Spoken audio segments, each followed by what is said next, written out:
Okay, folks, welcome back. Welcome back to the race to the executive mansion. This is our special coverage of Liberia Decides 2023. This is Runoff 2023. My name is Diamond Slanger. The rest of the panelists are going to join in. I do see the CEO of the former CEO of the Spoon Network is also present. Aunt Jemima Wolokoli is also here. I do see Dwalu and the people. And Jemima Kou Wolokoli is also here. I see Alex Williams is also in the background. Dwalu and the people. Everybody else is going to come on. And we begin from Margibi County, where we had to pause due to the fact that we had elapsed one broadcast period. So let's connect Haji Masale. Good morning again to you, Haji. Yeah, good morning, Damo. Okay, so let's go straight to results that you have for us from parts of Margibi County, sir. Okay, so we will begin with district number 4. We will start with Better Foundation Academy, present code 24114. And we'll go to polling place 1. How many polling places are there? There are 3 polling places here. Okay, go ahead, Haji. Polling place 1, Unity Party 255, CDC 116. Polling place 2, Unity Party 218, CDC 90. Polling place number 3, Unity Party 243, CDC 73. Then we leave that center and go to St. Augustine Episcopal Mission High School in Central Kakata. Precinct code 24125. And this is in district number 3. Forgive me, I will be going between district 3 and district 4. Go ahead, Haji. District 5. Go ahead. Okay, so this is in district number 3, St. Augustine. There are 5 polling places here. Let me start with polling place 1. Unity Party 276. CDC 102. Polling place number 2. Unity Party 230. CDC 128. Polling place number 3. Unity Party 238. CDC 124. Polling place number 4. Unity Party 184. CDC 87. Polling place number 5, finally. Unity Party 197 and CDC 90. So we will leave that and go to the Ansaru Islamic School. There are 3 polling places, but I was able to get 2. Okay. The last polling place, they were still counting. So I'll give you polling place 1 and polling place 3. All right, Haji. Polling place 1, Unity Party 216.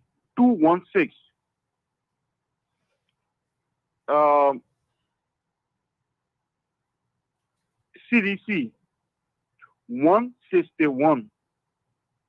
That's for polling place 1. Polling place number 3, Unity Party 216 and CDC 142.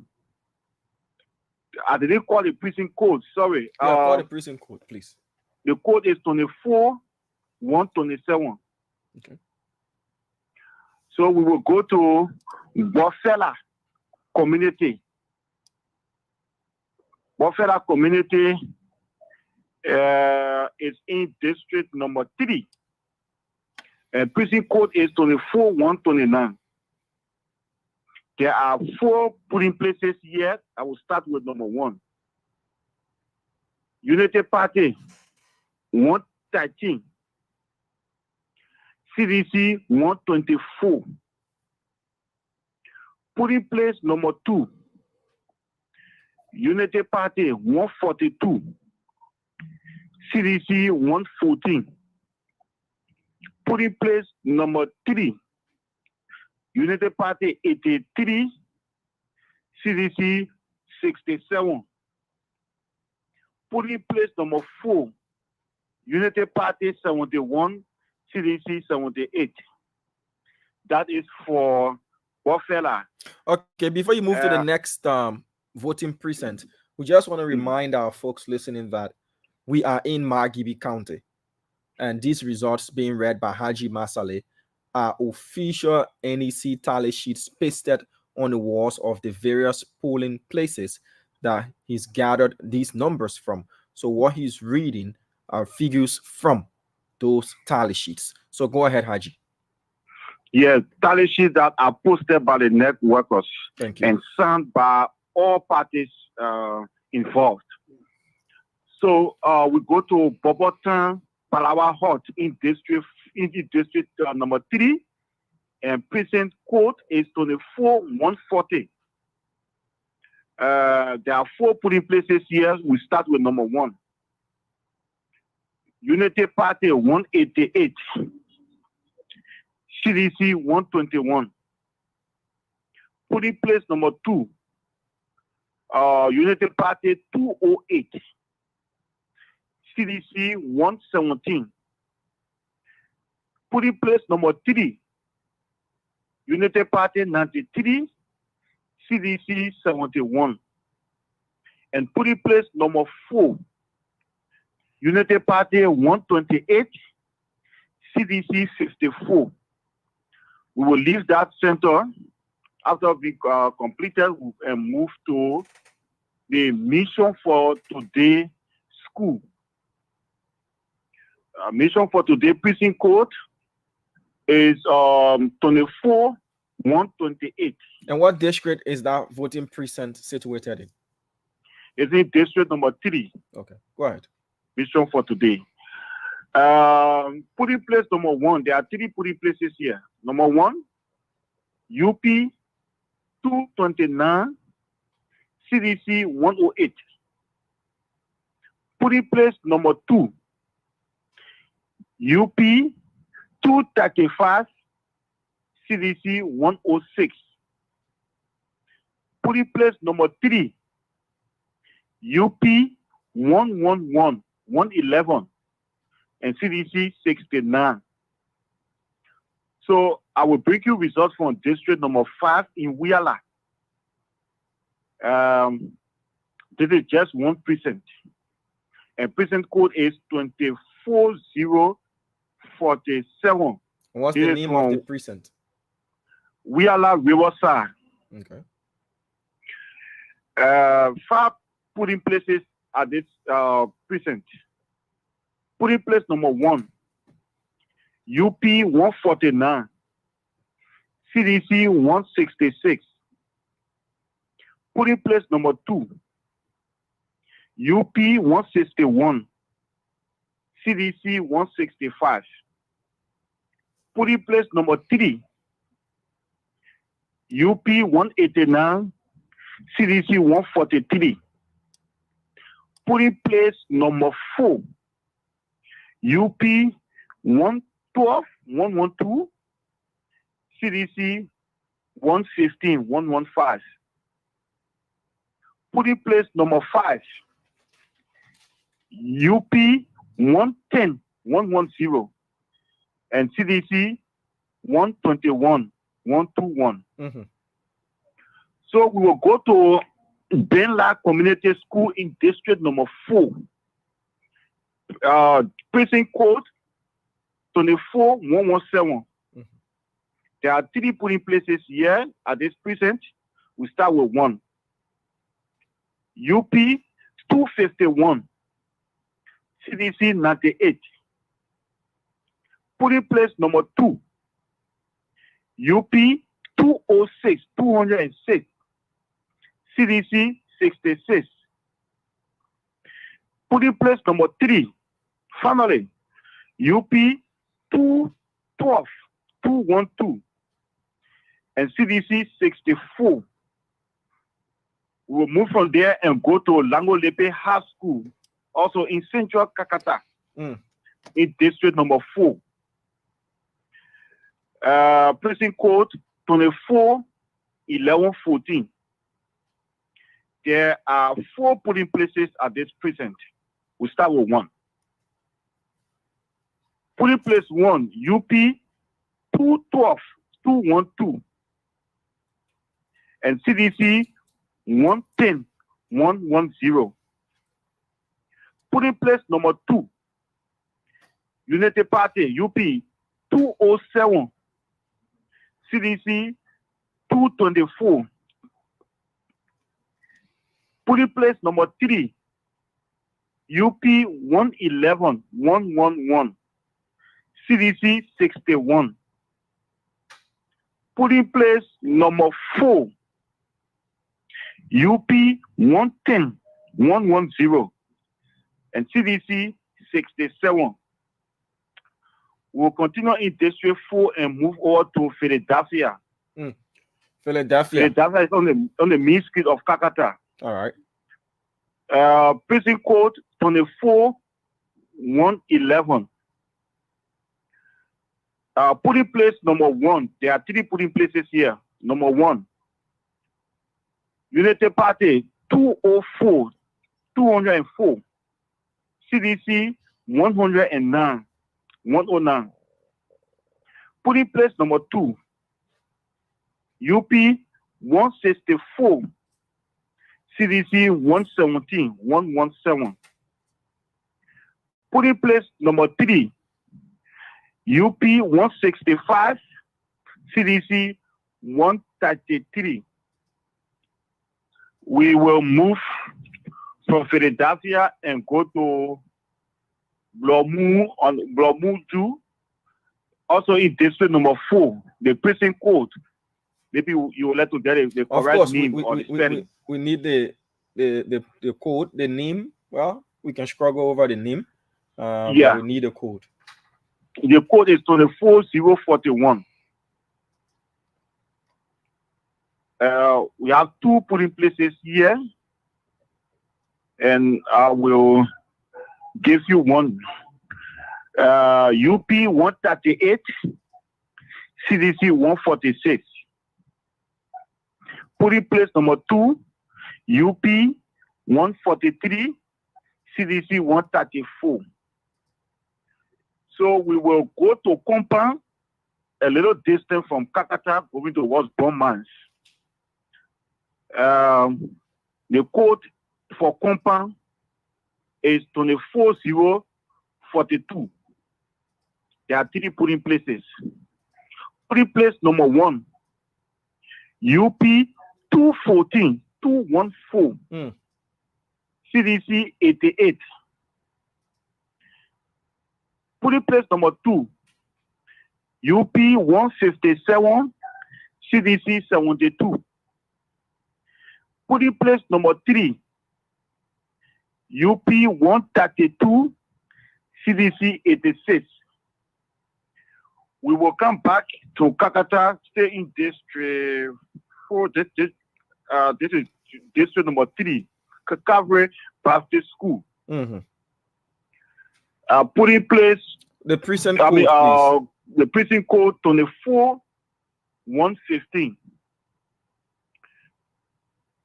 3 polling places here at Calvary Baptist School. And what's the code again? 24115. 24115. Go ahead, Haji. Yeah. Okay. Polling place 1, UP 271, CDC 94. Polling place number 2, UP 156, CDC 71. Polling place number 3, UP 162, CDC 70. We will go to District 5 and go to Ninela. The precinct code for Ninela is 24045. 24045. Yeah. How many polling places are there? We have 2 here. Okay. So polling place number 1, UP 120, CDC 157. Mm-hmm. Polling place number 2, UP 135, CDC 158. We will go to the last area that I have here available. All right. In district number 4, we take St. Paul Lutheran. Precinct code is 24113. 3 polling places here. We take one first. Polling place number 1, UP 232, CDC 141. Polling place number 2, UP 158, CDC 94. Polling place number 3, finally, UP 197, CDC 67. Those are the results that I have available. All right, Haji. Thank you so much. We have to leave you there in Kakata City, Margibi County, and move on to Bapolu. Thank you. Okay, come. Haji Masale is one of our team members there in Margibi County. Let's see if we can go to Bapolu, Bomi, and Cape Mount, and then we'll take the longer journey to the southeastern part of the country to bring you results from southeastern Liberia. So let me get Aaron Konneh, who's been calling and bombarding my phone. He wants to give us results from Bomi. We'll go to Cape Mount, we'll go to Bapolu, and from there we'll go to southeastern Liberia. Junior Success Doe is on the standby in Sino. Jacqueline LaFace is there in Grand Cru. We have Ben Brooks in River G. We have Dave Nair and Law Valley in Grand Jita County. We also do have 2 of our reporters there in Riverside County. So we'll bring you reports and results from all across the country. Good morning to you, Aaron. How are you again? Good morning, Diamond. Let me say good morning to all of those that are following me this morning. You have a chunk of results for us? Yes, I got a result. So just hold on because I'm trying to pack. I'm using my hand to just pack the bag. Just hold on small. All right. We can hold on a bit. It's better for you to be very safe and very calm and collected in giving us the results.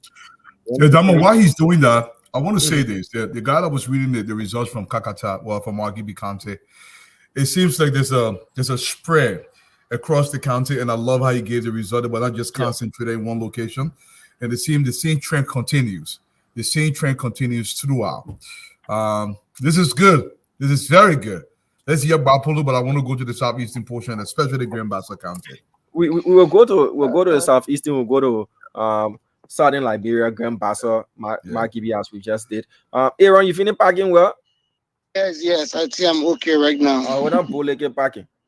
I packed properly. All right, thank you. All right, so let's go into what you have for us. You know the drill.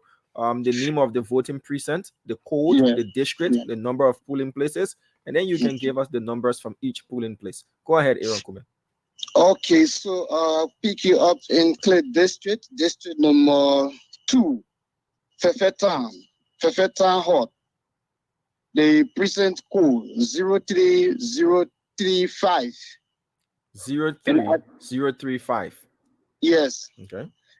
And at this precinct, we have 2 polling places. Go ahead, sir. Polling place 1, Unity Party 194, CDC 73. Unity Party polling place 2, 223. CDC 48. That does it for Click District, Fefetan, polling precinct 1, polling place 2. So I bring it to Aaron. Yes. Hold on, there was a slight error. Okay. I want you to go over the figures again. So, folks, we are giving you results from Bomi County. Earlier, you listened to Haji from Margibi. So, these results being read by Aaron coming out of Bomi County. So, please go to Fefe Town Hall in Clay District, number 2, Bomi County. Please go over the numbers and everything. Okay. Fefe Town Hall, precinct code 03035. And we have 2 polling places at Fefe Town. Polling place 1, Unity Party, 194. The CDC got 73. Polling place 2, Unity Party, 223. CDC 48. And that does it for Fefe Town Hall in Clay District number 2. Okay. Now I bring you to Senja District at the Bar Public School here in Bajake. District number? District number 1, Senja. Okay. The precinct code is 03008. And at this precinct, we have 5 polling places. Polling place 1, Unity Party, 208. 208. CDC 165. Polling place 2, Unity Party got 231 votes. And while the CDC got 124 votes.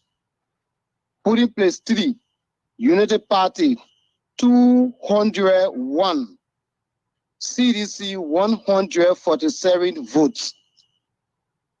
Polling place 4, Unity Party, 204. CDC 162.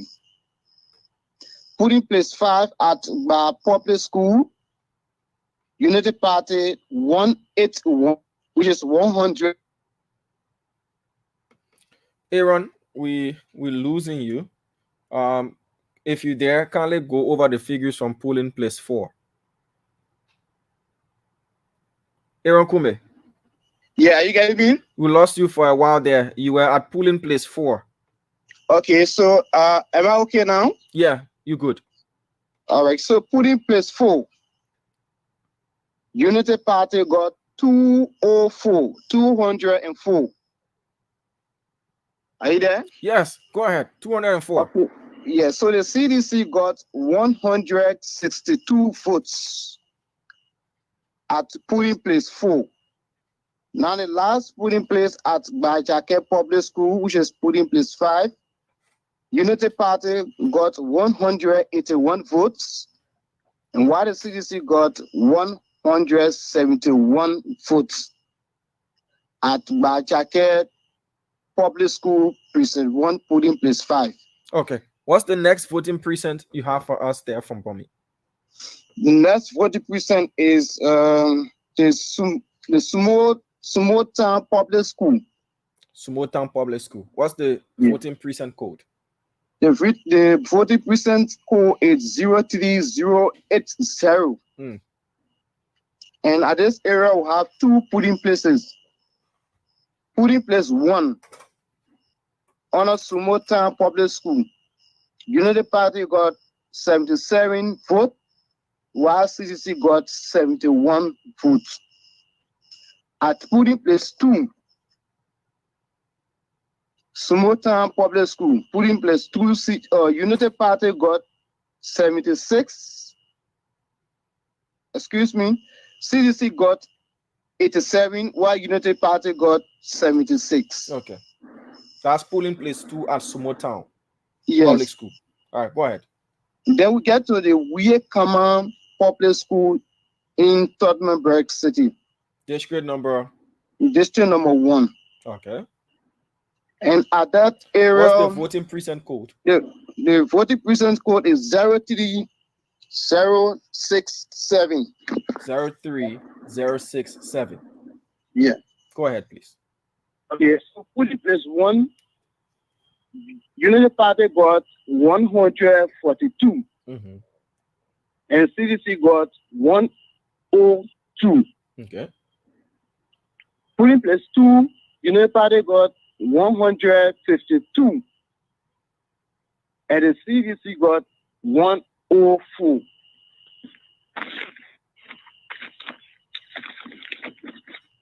Hello? You live, Aaron. Go ahead, sir. Okay, so I bring you to Bamustown Public School, or the Bamustown Palawa Hut, sorry. The voting precinct code is 03012. In district number? District number? District number 2, place. Okay. So at this area, we have 3 polling places. Polling place 1, United Party got 177, and while the CDC got 115. Polling place 2, United Party got 77 votes, and while CDC got 71 votes. The last polling place at Bamustown, the party got 108, and CDC got 48. And so I bring you to Bamustown.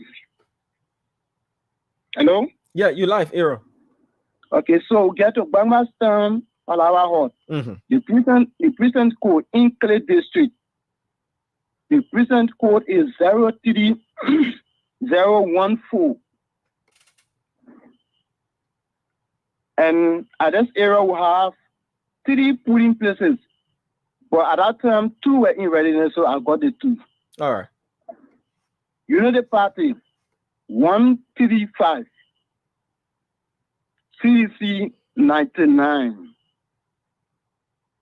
United Party, polling place 2, 127.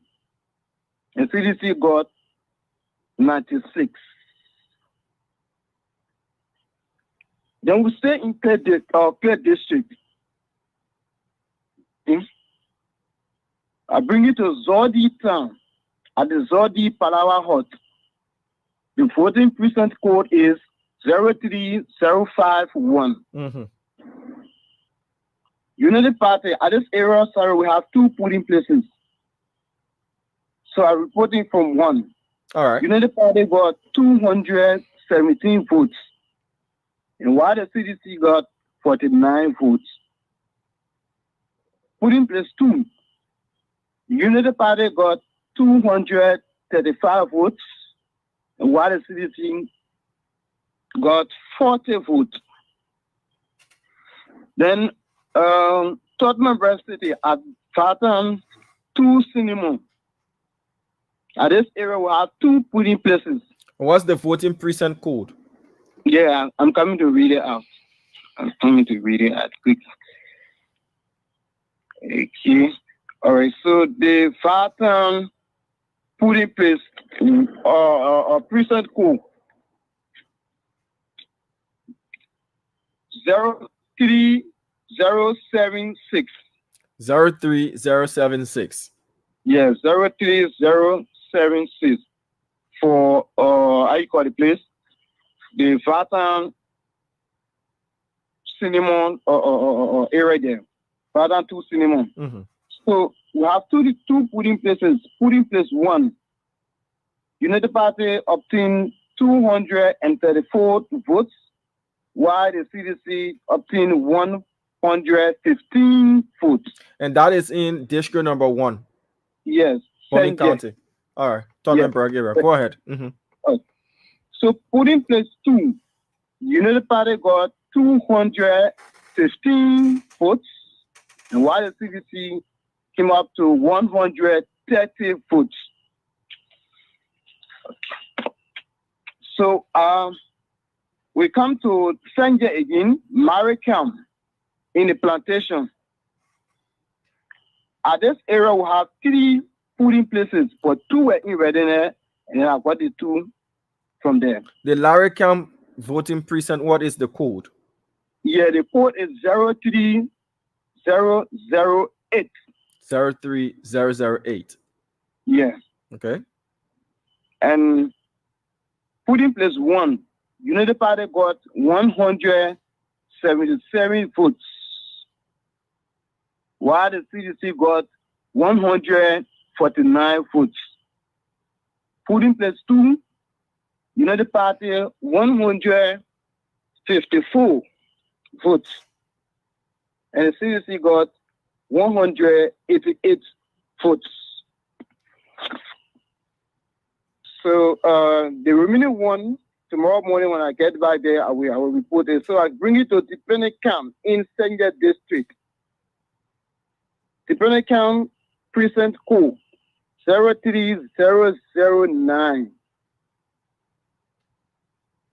At this area, we have 3 polling places. Mm-hmm. And I'm reporting on the 3 polling places. Polling place 1, United Party obtained 180 votes, while CDC came up to 162 votes. Polling place 2, United Party got 117 votes, and while CDC came up to 106 votes, 106. Polling place 3, UP got 110 votes, while CDC got 96 votes. So, okay,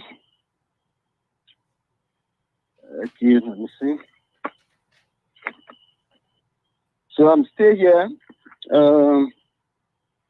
Bethany, Senior District. Are you there? Aaron Kume. Okay, so Bethany Town or the Bethany Public School, the present code is 03003. Still in Bomi County. We're still in Bomi County. Yeah, in Bomi County. Bomi Senior District, District 1. At this area, we have 1 polling place. I'm reporting from the 1. United Party obtained 240 votes, while CDC came up to 101 votes. Still in Bija, I'm saying in Senior District, but Bija Town Hall. The present code 03004. 03004. And at this area, we have 1 polling place. I'm reporting from the 1. United Party obtained 173 votes, while the CDC obtained 77 votes. So I bring it to the Mono, the home of the former Speaker Ellis J. Tara. Mono Palawa Hut, the present code 03054. And at this area, we have 2 polling places. So I'm reporting from the 2. United Party. The United Party obtained 154 votes, while the CDC came up to 62 votes. Polling place 2. The United Party obtained 141 votes. CDC 30. Now to Government Farm in Clay District. Still in Clay. Clay District, the Town Hall, Government Farm Town Hall, the present code 03044, and we have 2 polling places.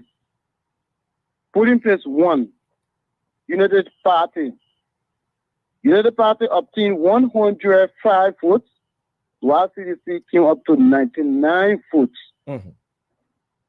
Polling place 2, United Party obtained 122 votes, and while the CDC came up to 91 votes. Okay, so we come to Gwestan, the Gwestan Palawa Hut. Gwestan Palawa Hut, present code 03031. In district number what? In district number 2, Clay. All right. At this area, we have 2 polling places. I'm reporting of the 2.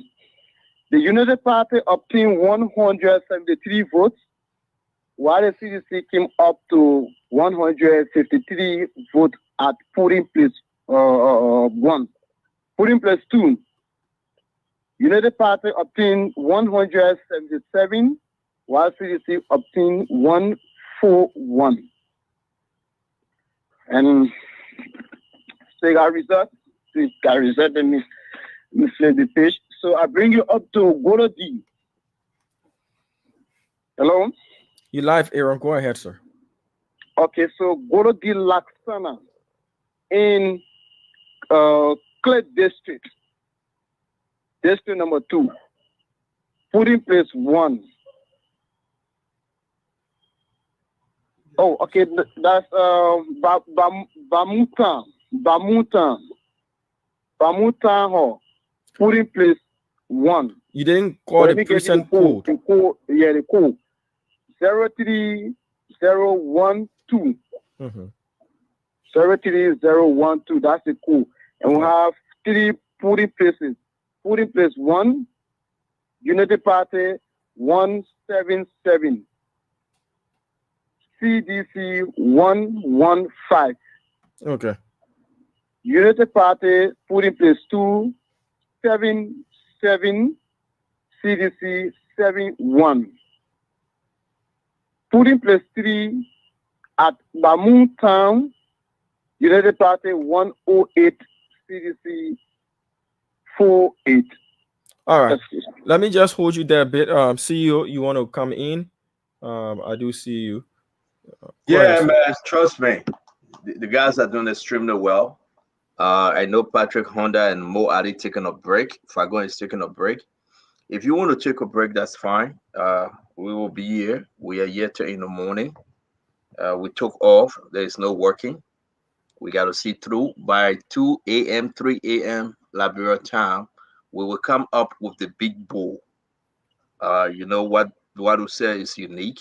Getting to the 50% range to give some real numbers, hard code number. And I believe that once we announce by 3 a.m. Liberian time, there will be massive celebration. Massive celebration. Folks are not sleeping. We will be coming up with some big numbers. Provisional result, early results, result that will break the camel's back. So I want to say to you, do not sleep. I know that they are jamming our radio station. It's okay. Oh, yes. You can find us on Punch FM. You can find us on Super FM. You can go ahead and find us on Fabric FM. Whatever the case may be, if you try Spoon and no way, go to Punch FM 106.7. They are relaying us. You can also go to all the other relays channel, Trust FM from Bomi 88.7. You can go to Premier FM 98.1 in Bon County, Lofa, Bapolu. They are all there. You can find us from Gibi FM in 90.9. Okay. Radio Basua 88.9 in Margibi, Trent Radio 104.7 in Grand Cru. We are all over. But we want to encourage you. Take a nap, come back, drink your tea, no sleeping tonight. This is huge. This have not been done in a long time in Liberia. So when I don't think it's ever been done. I don't think so. Yeah, it's never. It's a good news for Liberians. Yeah. Go ahead. With the kind of technology being employed and used by an independent media institution, this is a first in this country's history. It takes me back to 2019, thereabout 2019, 2020. Remember the first ever radio interview you granted in Liberia? I did that interview with you when we were on 10th Street, and I asked you what was your plan for this station, and you promised the Liberian people that you are going to deliver a station that was going to be the rival of not just the state broadcaster, but other media institutions around Africa. And true to your word, there's been challenges here and there and all of that.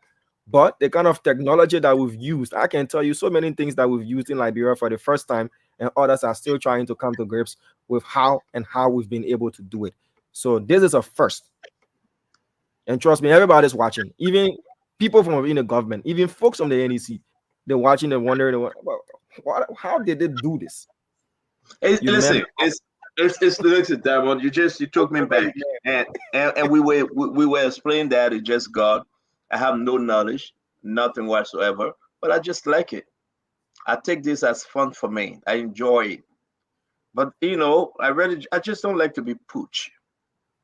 And people push the Liberian people for too long. People push them, Stephen Johnson. People push them for too long. People said that they were illiterate. People said that they are gullible. They can say what they want to say and do what they want to do, and the people will come back and vote for them. And I was praying, I was begging God for social change. It shouldn't happen in our nation. We will give that speech. We will give the end of the year ceremony speech. We will do so. But we want to say that we'll be patient, don't sleep. Amara Konneh will appear on Spoon tonight. Do not sleep. Amara Konneh will appear on Spoon tonight. And we will. Thank you very much, Success FM 100.7 in Kakata, Margibi County. Thank you, Success FM. They are all relaying.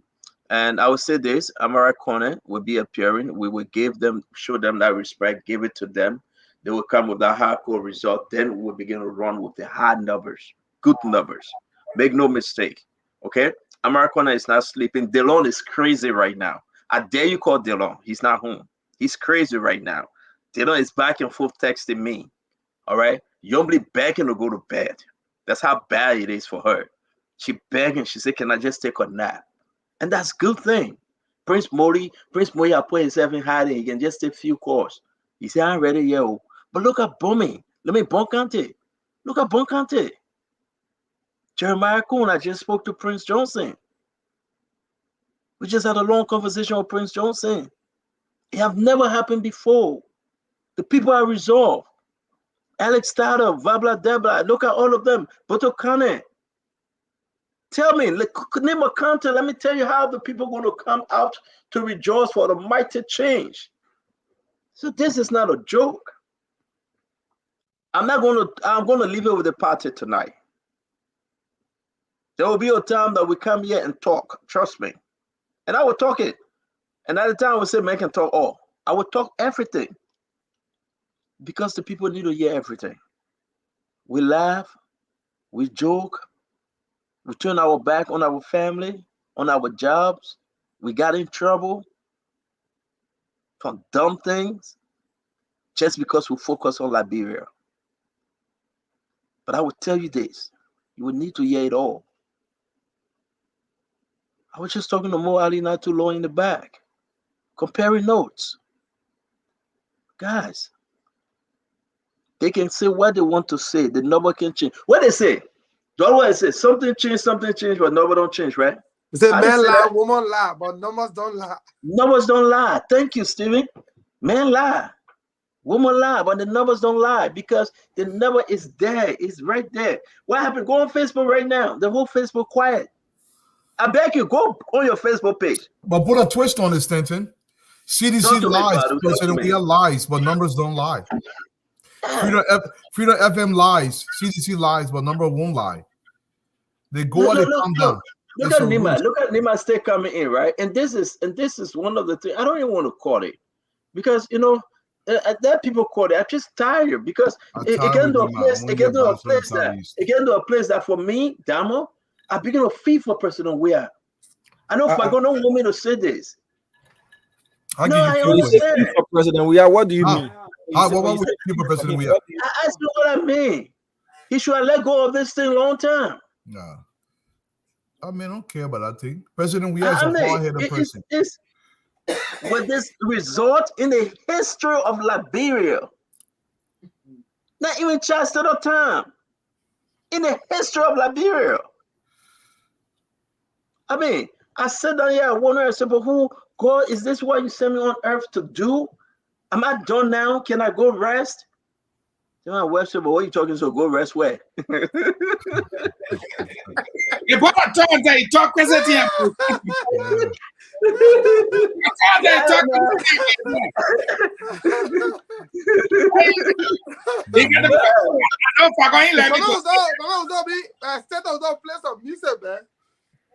Yeah, some of the music somehow. No, you know what? Let's do this.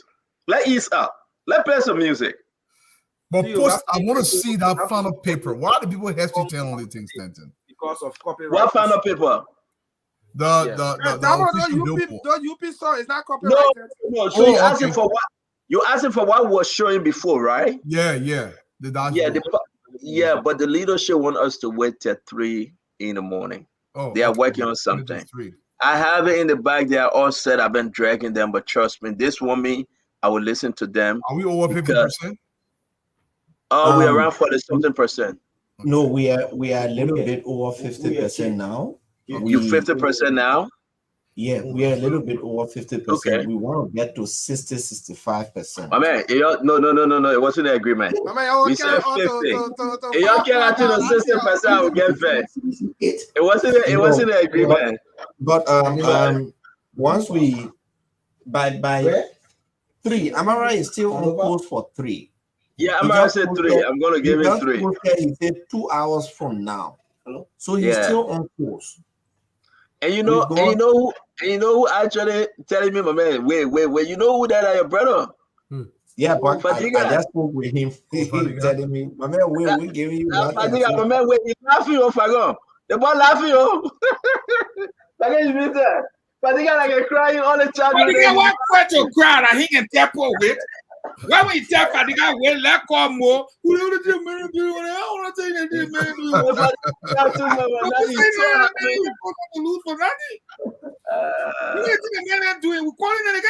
I hope somebody can just give me Wawa coffee. I bet. Listen, I want Wawa coffee. So, hey man, can somebody just do a DoorDash with Wawa coffee? What did you do that? I will do it. Because we're going to do that, we do it. Deliver. To the door, right? They say, oh man, Joe Baga said for the rest of the week, he just want live food. And the Katimu asking, live food like what? Live food like what? He said, Kasali.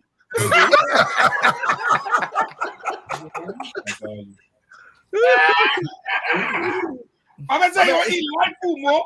But the way him I said Mayflower yesterday. You know, we just ask you if you want to just give it a dose.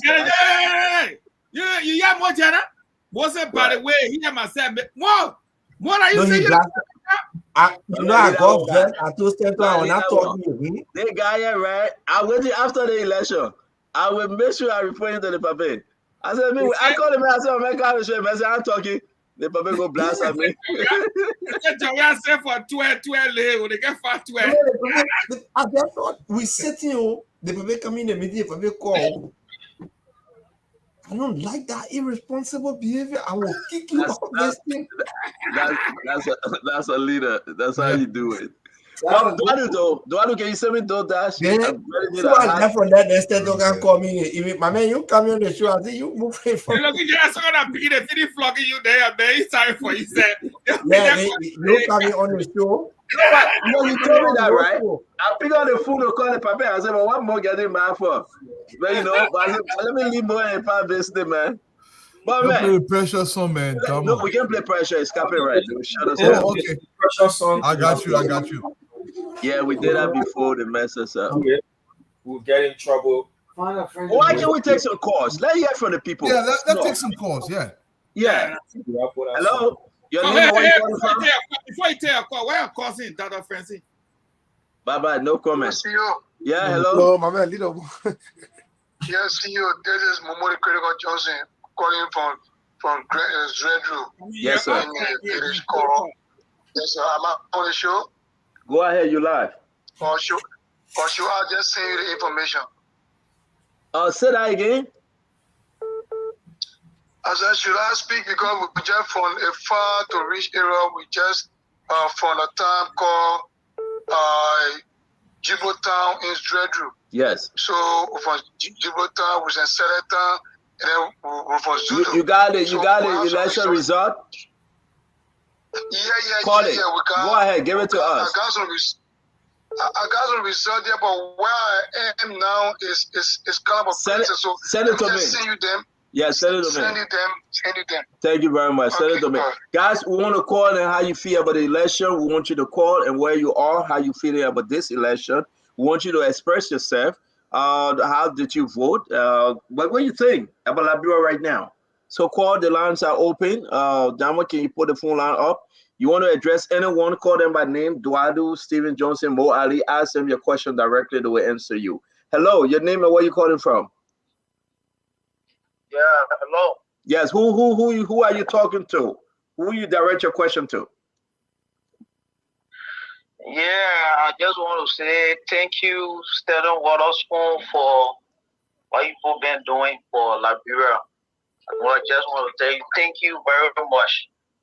God will continue to bless you people. Thank you very much. To God be the glory. We say thank you too and be good. Thank you, sir. Hello, your name and where you calling from? Oh, the name is Jared Dobie. I'm calling from Springfield, Mass. CEO, yes, we won the election. No argument. From all our database where we set up, no argument. Nobody can erase it. All the chat room, the information is stuck in there. Nobody can change the result. It's just a feeling that we are a former president now. Stanton, can you guys go to some video? Let me see where now. What you say? The video is from God Power Digs. God Power Digs. What we doing with the video? The citizens there, they went and collected one big truck with all the ballot boxes. The citizens are. It's a live video, but anyway, you can check it out. Yeah. We get all that other shit. Are they from Margibi? Hello?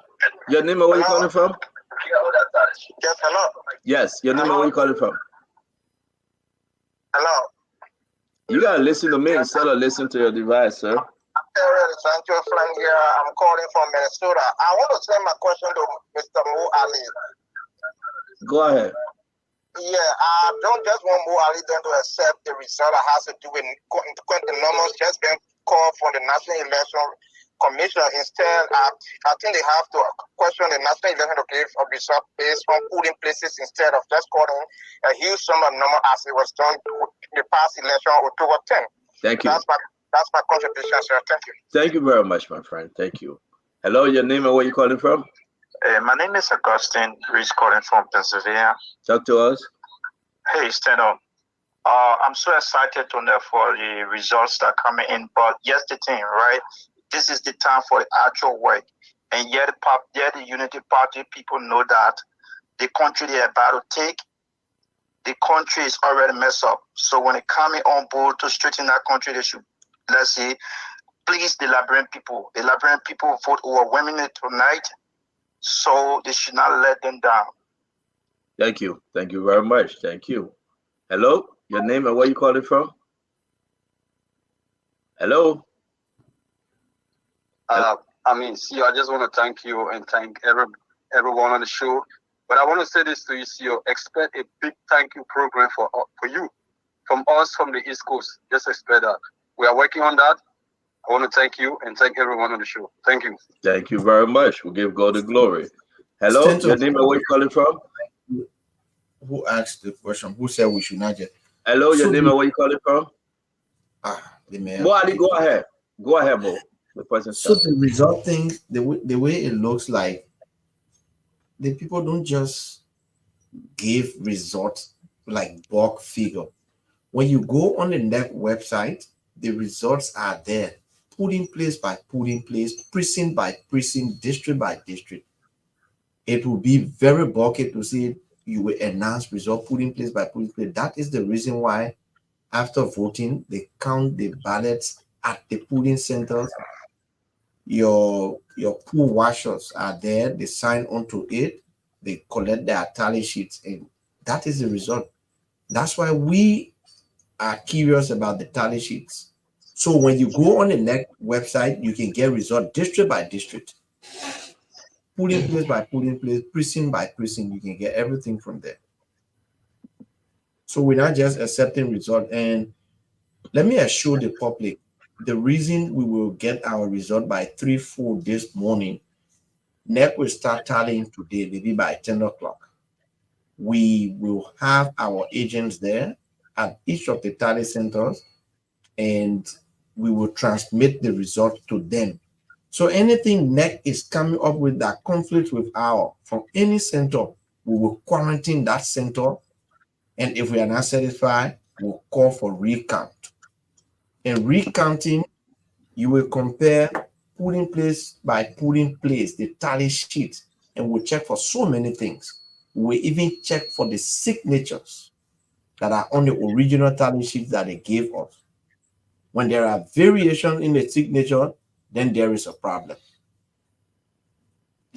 So we'll check for all of and just to add, we already have all of the tally sheets from those polling places. 100%. So there will be no reason why somebody would manufacture their own. And listen, we passed that. Listen, and I can tell you this, right? And let me announce this real quick. Let me announce this right now. Look at the time. George Manawea is in a serious meeting with his folks. I can say this to you: a very, very serious meeting they are having right now as to the way forward. So it is well. Liberians do not panic. It is well. We in Monserrado, we've managed to flip 2 districts. In the first round, we lost District 9 and District 12. In this round, we won District 9 and District 12. So we flipped them. And the way the results are going from Bomi, we could likely flip Bomi. If we don't, then the margin will be very, very little. But it's likely that we could flip Bomi to green. So number one, let's go back to the phone line. I don't want to start another conversation, except you guys get something to say. Steven? No, from what Ali is saying, it means that we'll win about anywhere between 13 to 14 districts in Monserrado. Okay. Yeah. And if that should happen, it means that the margin will have a double-digit lead in Monserrado, which the CDC will have no other county to use as an oxygen to cover up what is happening in Monserrado. So it's just getting worse as these numbers are coming in and it's showing that it's flipping. It's just making matter. It's just like wasting water on a drowning man. Wow. Honorable Watercolly, you want to add? Not really. Thank you. Walu, are you talking to us? No, my man. I mean, at the end of the day, Stanton, I will tell you this, man. I'm continuing to love this trend that's going on. A lot of people saying, oh, Dwalo is hesitating to celebrate. For me, my celebration will come. I love what I'm seeing, but we have to have sufficient information in because I want my celebration to be permanent. But I want most of you guys to rest assured. The UP Situation Room will get all these strategy. It doesn't matter what the citizens do out there. They can go ahead and celebrate. They can give themselves fake numbers. That are business. Stephen Johnson and talking. Freedom F can lie. Citizen can lie, but no more can lie. You're going kind of 2 + 2 are full. So we inside it into that. For me, that war room, that situation room information, I want to see it. And we're seeing some of it, but we loving what's coming through. And Liberia is about to get better. It's about to get better. Let's celebrate. Fagon, where are you, man? We're going to go back to the phone line, but where are you? I'm at a position of respect for the Liberian people. Imagine you had 5% of exit polls tonight. Citizens jump up in District 13 all around the place like they did in 2020. Our people remain calm, like the ACI place they're talking about with God Power place. They all agreed that the ballots were going to sleep there and everybody were going to stay there and mind it, seditions and UPIS. And for some reason, the sedition just came, brought a big truck, start hauling all the ballot boxes from there in District 6. It's live right now. They're beating the UP people. But I want to say to the UP people, you got your results. Hang on to your shit. Which one be your concern? Why are you worried? That ain't carry empty paper. But it shows you the tenacity of the Liberian people. And I'm so proud of them. As I speak to you, massive celebrations are being planned for around 3-4 a.m. in the morning. People are respecting us, Stanton. So right now when we tell them, hang on, they're hanging on. But Bomi is ready to go. Kepma, Bapolu, Lofa, Nimba, Margibi, These are all places with massive celebrations. And once those celebrations begin, with the celebrations in Monserrado, where are you going to come from to say 6 counties with 300,000 votes have defeated the whole country? It's not going to work. But again, like I posted just now, I served Mr. Weir for 3.5 years. I got friends. We gossip. And he's telling his people that by 12 noon tomorrow, if they cannot come up and convince him, he will concede. And I think he will be doing so. At 12 noon tomorrow, and they have not recorded all of the result yet? My dear brother, it happens right here in the US. If you get 70, 80, 90% of the places reporting, and let me help Liberian people understand by what I mean by this. And you know you only got 3% left in the Southeast. And you look at the trend for Nimba and other places, you just call it. That's how CNN and other places make projection. But what I am saying is that Akaros Gray, Solomon George, and others, they want to do evil. And if you do evil, it's going to reflect on who? George Weir. He doesn't want that kind of trouble.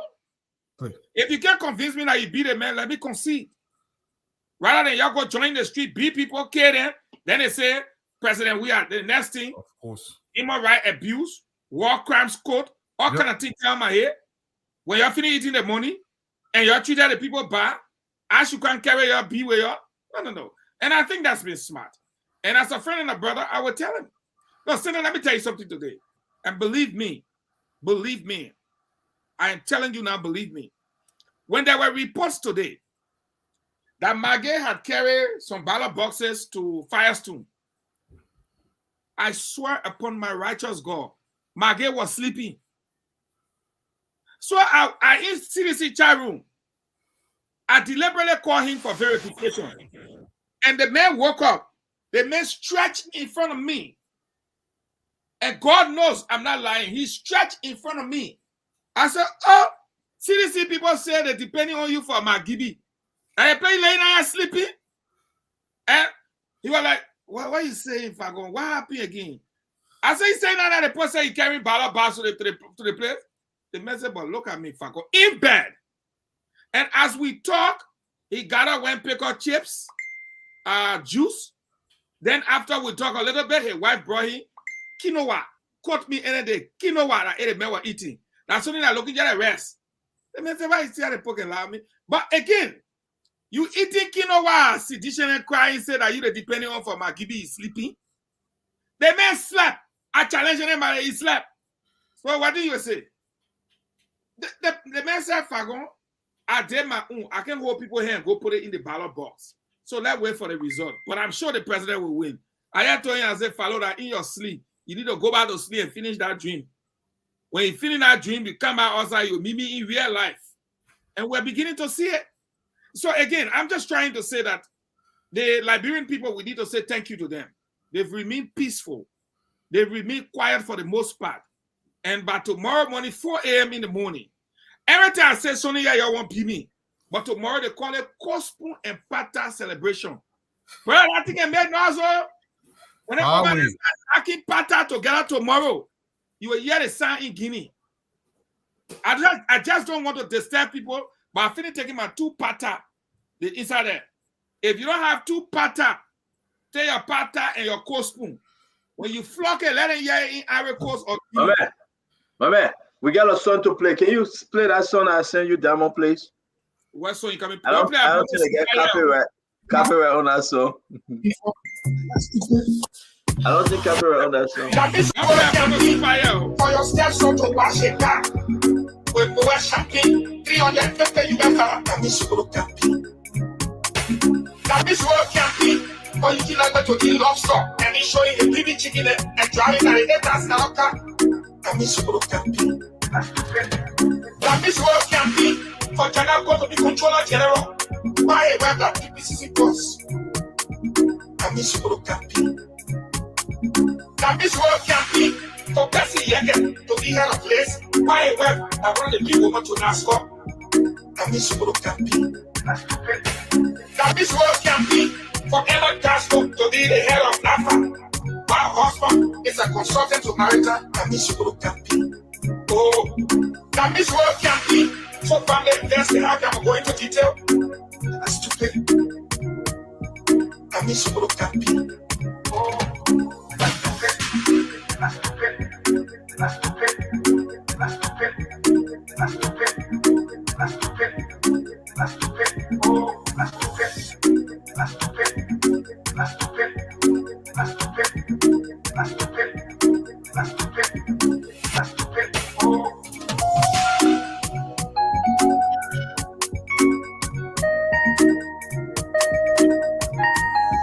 Legs extra.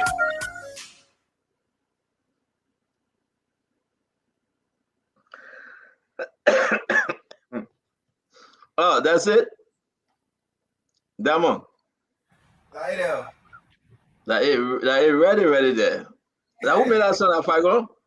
Now Fagon, there's a Fagon, and the creative job was done by a Liberian sound engineer producer. I've just forgotten his name. But remember when Mr. Fagon went on that, his other campaign outburst. That was when he did that creative piece of work. The one I can enjoy, the last but one I can be spinning, The part can be saying, "I'm not stupid." We got somebody coming on, but I sing another song. Can you play that, please? Somebody got an echo coming. Yeah, I'm trying to bring somebody on. I'll say you got a mute. No, that the person, my man. The person. I like that power can say, "I stupid, I stupid, I stupid." Yeah, because you see, you want somebody to go camping and you just eating lobster and chicken. The point just saying now with drag Gary. I stupid, I stupid. What's that now? Fagon, that's stupid. I'm stupid. I come look for the car and send it to stand on so he can show the car I drove for 3.5 years. Damn, no. Oh, renting car, that's smoking. Oh, renting car was smoke coming from the budget. That Griffey laughing at me. Then go buy $50,000 car for some kind of but we are too because so Mr. Fagon, I just want to give the credit to Ice Cream Beat. He did the mix for that song, and it's a hit too. Yeah, it's a hit in the club. The next music awards, you might just be nominated. I sing it. I told the man already that nonsense. Don't try with me. I singing it. I stupid. Because I gotta win. Let's bring in Ose Kanga Ba. Ose, what's up? And I will be bringing.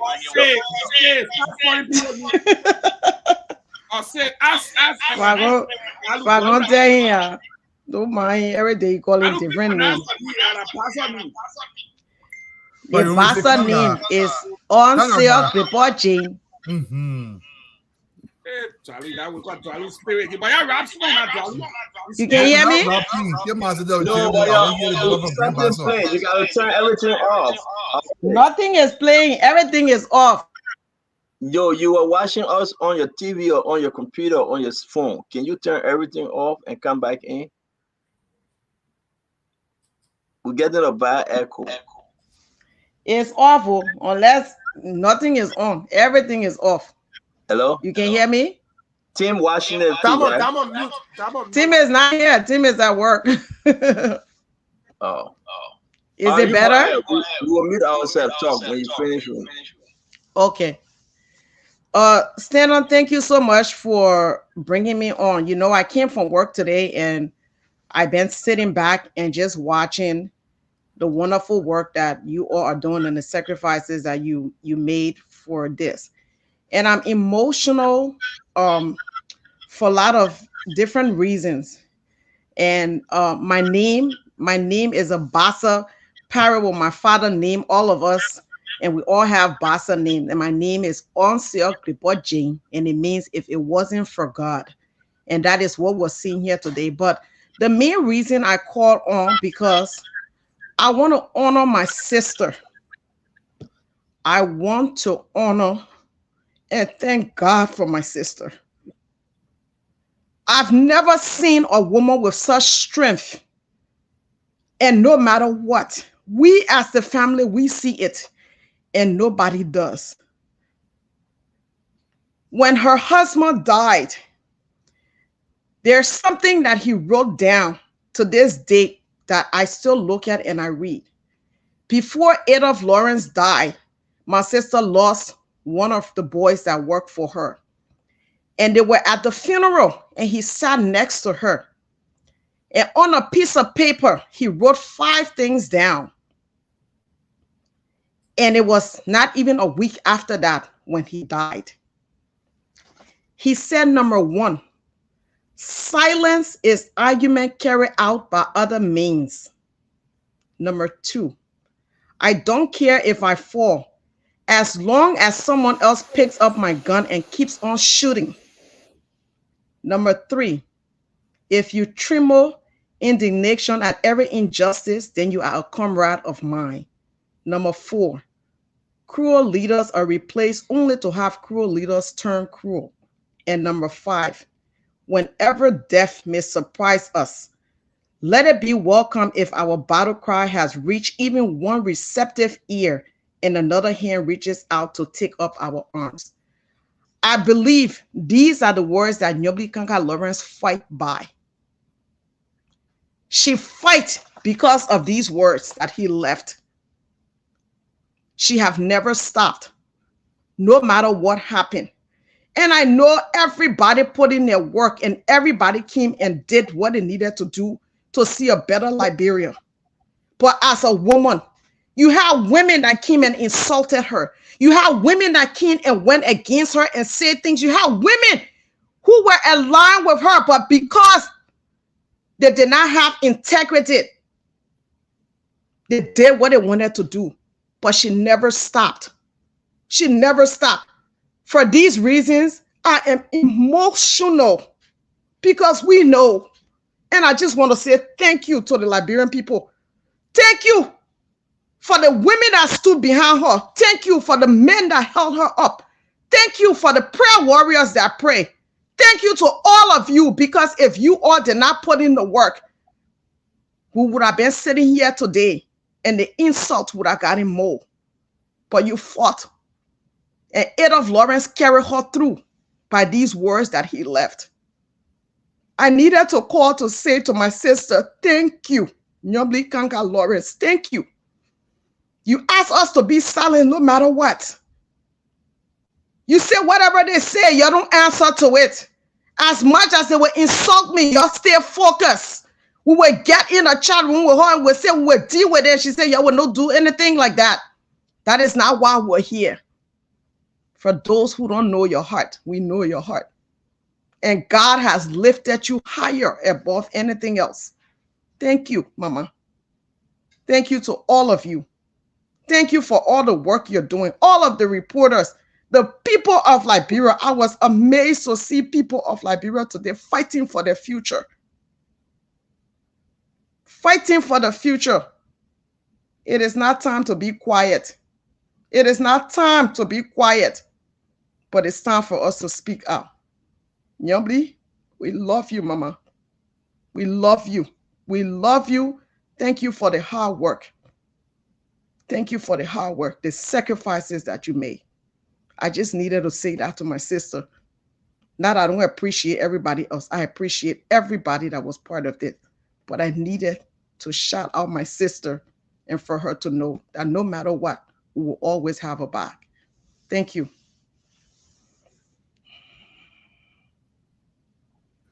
I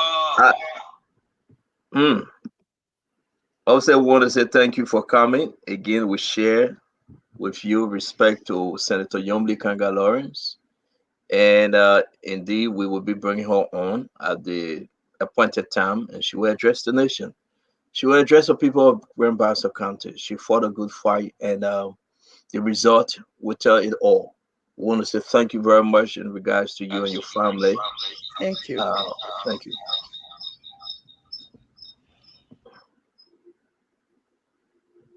Wow. That didn't make a lot of people cry.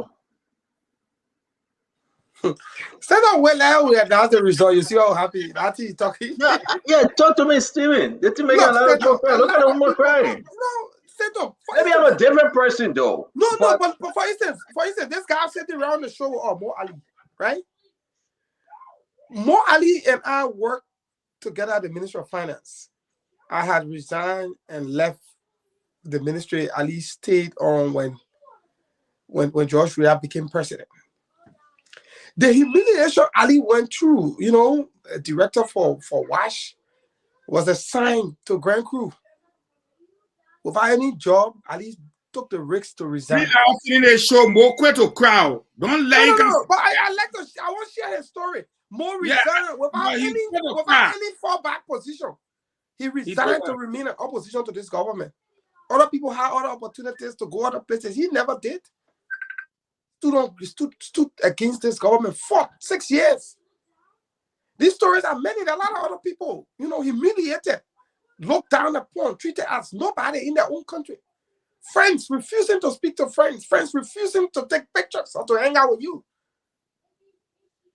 So it's an emotional moment for a lot of people to watch this. It's almost like when Obama won, how you saw that euphoria, that emotional euphoria across the U.S. where people were crying because it was a turning point. And this is a turning point, my man. Liberian people stood in that line to vote for George Weah with the hope that this guy will transform their life. What did he do? Criminalize and bastardize the legitimate struggle of the Liberian people.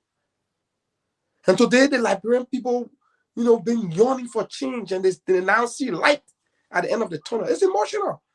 If you listen to the stories of many Liberians, it's the same story of the Alis, the Patrick Honda radio station shut down. He went to find a job at Firestone. The government chased him at Firestone. How do you treat people that are in their own country and you expect that people will just sit down and watch? Martin Luther King said it, man got to rise up when they're back against the wall. Because there's nothing you can do but to fight back. And that's what we did. Immediately we took office in 2018, we started fighting him. Because we knew. Just the transition, they had us blacklisted. My name number 3 on the blacklist. For what? Because we worked in the previous government, because we didn't support Weah. You blacklist people, you say you can serve your country, you'll never get job. So if Weah president says 12 years, 24 years, you will remain and die out of starvation. But one thing they fail to realize, and I often say that we are seeds. When you plant us, that when we grow, you gotta stop people from utilizing the God's given potential only because you got power or they didn't support you. And that's why people are emotional, because they hurt. The family made poor. Parents cannot go home. Students, parents taking their kids from certain school because of harmonization, sending them to school, to other schools because of harmonization. Families disintegrated. And to compound that, on the eve of the election, you have the campaign manager making those same reckless statements that people who don't support the government, they will not get a job. And so you think people will not go out? I think, Stephen, what you are saying, I think that was reckless indeed. Exactly. But that actually moved a lot of vote. I believe so, Dualu. That statement caused a problem. Yeah, in America they will say, but then you icing on the cake. Yeah. I think Stanton, it's not just a statement for me. It's the way these guys think about other Liberian citizens. Since the CDC came to power, they really believe that they personally own Liberia. And anybody else who does not worship President Weah, that person should be alienated from the country. Not even just working for government, but even if you have your own private business, they're trying to strangulate you in your own country, even if you're paying taxes. This is the kind of mindset. This was so dangerous for the rest of the country. President Weah does not care about this. He does not understand this. And you have most of these young men, the likes of Koji or the Mamasi Kabas of the world or the Alvin Weezers of the world. Most of these guys never held a job that paid them $150 per month ever in their life. And now they get a little chance. They're trying to alienate everybody. How can you keep an educated man, as Stevie Johnson said he will not eat? How is that possible? And of course, a man go teach somewhere, you go teach somewhere if that's the case. The mindset. Liberia spends so much money to educate these guys. And you say, you know what, wrong? Screw Liberia. We're bringing people. Do you know how long it takes to hone the skill that Stevie Johnson has acquired over the years? I'm not saying you should give him government job, but you have no right to alienate Dwalu. This is not your place. Make it an even playing field. Look, if you can outsmart me, outproduce me, take the position. But let it be about Liberia best and brightest minds. I'm going to say this to you, and you're right, Dwalu. Let's bring in Mo Ali. I think he got something to say. Mo, you get a result or something coming up. Let's do this round table, guys. I got to go get me a hot coffee. My throat is too dry. Mo Ali. All right. Mo Ali, put your headset on. You're not even paying attention. You're not paying attention. What you say? All right. All right, but Dwalu, I told the man how something like breaking news. You were looking at me talking. Finish on my brother, and y'all take this shit. I'm going to get some hot tea, man. We'll get some hot chocolate, but like I was saying, Stanton. Hot tea, not chocolate, hot tea, Dwalu. Hot tea.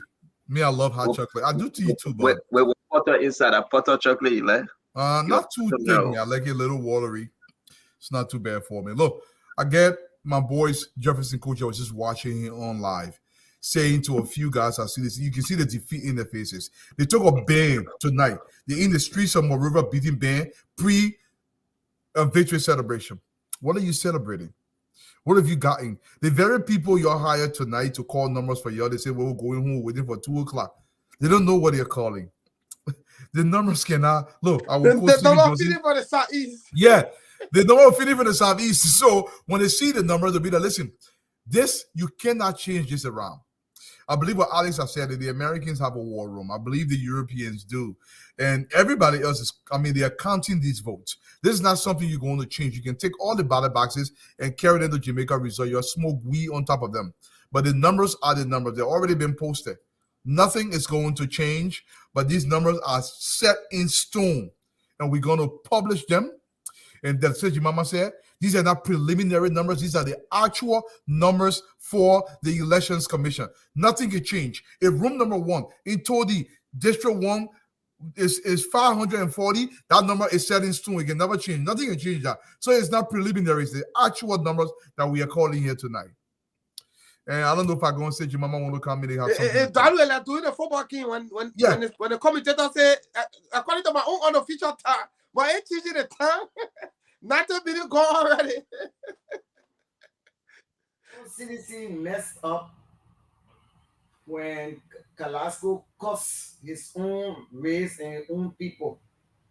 That was a vote. Let's say we have a lot of swing vote within that ACO party. We have swing vote in it. But when he abused his own people, all the votes came to us. And then not only that, when Eugene Nangwe came out and said that if they win, what's going to happen? Jobs only for what? Citizens. All the swing votes that were hanging all around, people were sitting on the fence. Like in America, they say the swing votes. But like here, you say those who were sitting on the fence, they decided, oh no, I got to go on the other side. So we accumulated a lot of votes for a lot of things that just happened within a short space of time. And you know what? God was in control of the situation. When God said to Pharaoh, let my people go, and Pharaoh acting stubborn. Moses went there, he was still acting stubborn. But he had to agree. And God said, I will lead you out of Egypt. And the Pharaoh you see today, you shall see no more. When they got to the Red Sea, they turned around and said, how do we go, Moses? You brought us here to die? And he looked up and God said, take that rod and knock the sea. And the children of Israel were able to go through. And Pharaoh came through the same path. And what happened? They got drowned. So there's what has happened to CDC. CDC got no more chance. And they know that. They know the game is over. We're only waiting for time, like Stanton said, 3 o'clock. We're waiting for the time. God has already ordained this, and nobody can change it. No matter what CDC do. That the old tricks and rhetoric they can do by blowing band and acting that it happened, it's over. I'm not worried. I'm just waiting for the announcement. Thank you. Fagon? Well, you know,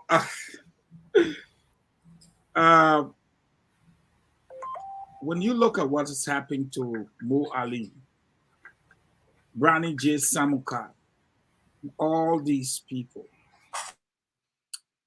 and you think about the country, you listen to the statement from Joa Howard Taylor when she says, you saw the Southeast voted for their own, your vote for your own. Well, the people in the Southeast were looking at the list from the Southeast. The entire government is from the Southeast. So the people from the Southeast had something to vote for, and that was power. They had power to vote for. But what did the people of Bomi have to vote for? They had nothing to vote for. And so when you look at President Weah, and you think about the death of the auditors, and he said, oh, they should have had CCTV camera because he enjoys the full confidence of the security forces. And you look at a man like Eugene Nangbe saying, when we take over, nobody from the UP will be allowed to work, forgetting to know that they're Liberians, forgetting to understand that there had been an exposure of the Southeast, and that somehow the entire government was from the Southeast, and people were looking for an opportunity to serve their country. And he made such a statement. What do you expect? So let me say this. We're trying to act like the elections is over already, so we're doing a postmortem and a commentary after the elections. But I think what we're really doing is that we're excited. We're trying to keep our people entertained, educated, and empowered, as well as thank them for what they've done tonight. Imagine, even in the face of everything, some of the goofy ones are still running in the street when we are understanding that our foreign partners have invited the chief of staff, the police IG, the army head, everybody, come on here. This is it. The provocation from the few individuals in the street does not suggest anything. Stanton may not want us to talk about the other guys, but I sat here. People kept sending me screenshots. We are at 10,000, Stephen Johnson, and our friends are at 400. You can't even get 1,000 views. They sat in a hotel place where they decorated beyond human imagination. We are sitting down behind black bull and chalk. And a wokosu. And then they wore some of the most expensive dress, like foreign journalists arrived in the country from the United States. I think the only local person I saw among them was Tilia Ure. But when I look, I saw Dr. Peabody. I saw Ben Sanvi. I saw Tomalin George. I saw Henry Costa. I saw Kev Hassan. They all were from the USA. Now they're calling family according to my June report and asking if they can get them a flight tomorrow. No, y'all went to eat. Stay there. Fagon, they're saying something is happening at EAW Junction. I don't know whether Dama is listening. I said the same thing here, but nobody wanted to pay it. So I said, could we bring the video in? Dama, are you there? Can you check on EAW Junction? Bring the video in. Because no matter what happened at EAW Junction, Carwell Junction, Tupo Road Junction, it's not going to change the numbers. These elections are over. And because we have technology, no one should fool themselves that they will do what Koji wants them to do. We're going to be, Fagon, we're going to be right back. We're fixing something. Something is... That's okay. Yeah. We'll be right back. No matter what you do, tomorrow, nobody thought that Note Wu and Chong Do-Wang would have been arrested. Nobody thought that Saddam Hussein would have been pulled from a hole. Nobody thought that Muammar Gaddafi would have been sought out from a tunnel. You don't make mistakes when the popola in politics says you're no more. Thankfully, the Liberian people did it peacefully for President Weah. They said everything that has happened, go. When people tell you to go and you still want to fight, then there's a fight. But they're very clear through their votes. Even though they were cheated on the first round, they still maintained the peace. They came back forcefully. People crying, I see her giving people tissue to wipe their eye. That's easy. But I'm saying to people tonight, whatever you do, you will be held accountable. We're not going to cast a blanketed blame on George Weah. So Eugene Nangbe, if you trust to tonight and hide your hand, you will be arrested.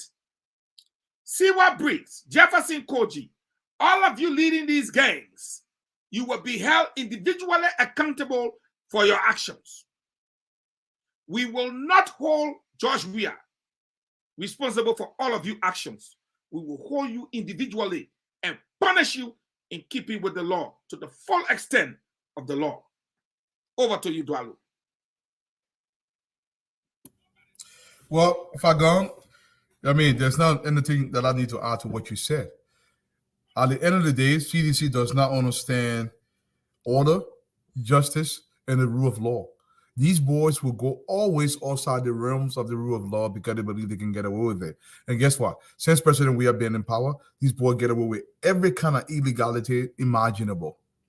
But what I'm going to tell them under Joseph Boakai administration, they will be held to account. Some of the crimes you committed, you think you're going to get away with it, you're lying. You cannot harm the Liberian people this way, and you expect nobody to say anything, and you're just going to walk all over them. Look, getting in the streets is against the election laws in this fashion as being done by CDC administration. The Americans have spoken to this. The Europeans have spoken to this. You're inciting violence. Wait for those numbers. If you believe you've won, go ahead and announce the numbers. But you don't have anything. You jump in the streets tonight claiming victory, setting up the country when it's announced that you have now won, and then you will come back and say, oh, we had a victory match. Let me tell you something, Koji. Your time is over. You did not have any skills to occupy the office as the city mayor of the Republic of Liberia, the largest city in our country. Get over it. You were in a dream. That dream is over. You can go up and come down. Liberia has to matter above your own personal issues. You cannot subjugate the entirety of our country. Over 95% of the country today is condition of abject poverty, and you think the people are not going to act. The people have spoken. The trend is trending across the country. Go to Bapolu, go to Nima, go to Mosoralo County and Cape Mount and Bomi, all across the country. Even go to the southeastern region where President Weah is winning and see the disparity in the numbers. At the end of the day, the Liberian people will get what they want, and you can go up to the heavens and come down. President Weah, you are an American citizen. I want you to understand this. If you do anything in that country and you think you're going to get away with it, you will be arrested. Remember the Framingham Agreement? You agreed to that Framingham Agreement. You're not going to go anywhere. If you lost, you lost.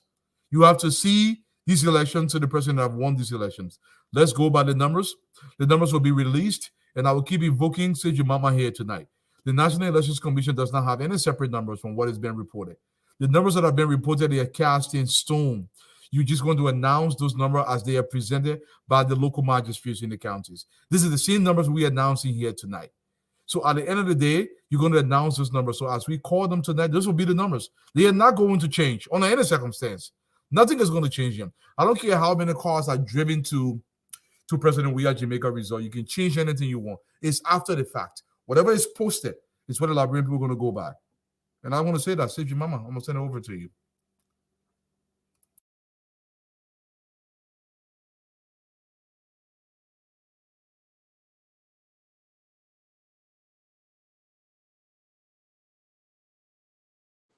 You're muted, Sage Mama. You're muted. Sage Mama, you're muted.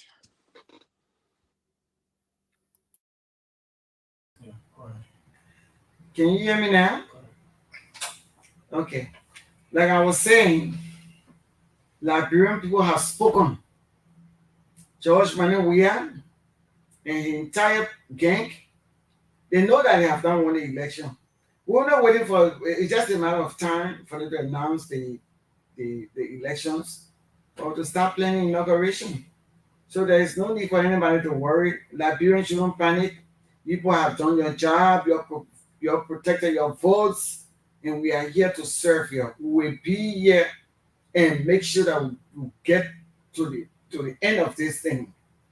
So relax. The only thing I'm saying, don't go to sleep. We all will be up tonight. Older than me, if I can be up all night, I expect the entire Liberia to be up tonight. CDC can do nothing to us. I know them. They are just full of show. They like to intimidate people. That's all they're doing all around, going all around in different places. You can carry all the ballot boxes. It doesn't matter to us because we are already counted. The tally sheet, whatever up there that has been signed by the election commission representatives and by all the political parties is what we're dealing with here tonight. So it's not provisional. It's something. It's the real stuff that we're giving to the public. Whatever goes to them, we already have it. So nothing can be changed. So I'm very confident that NEC will announce the correct results. That's what I think. And that's what I know they're going to do.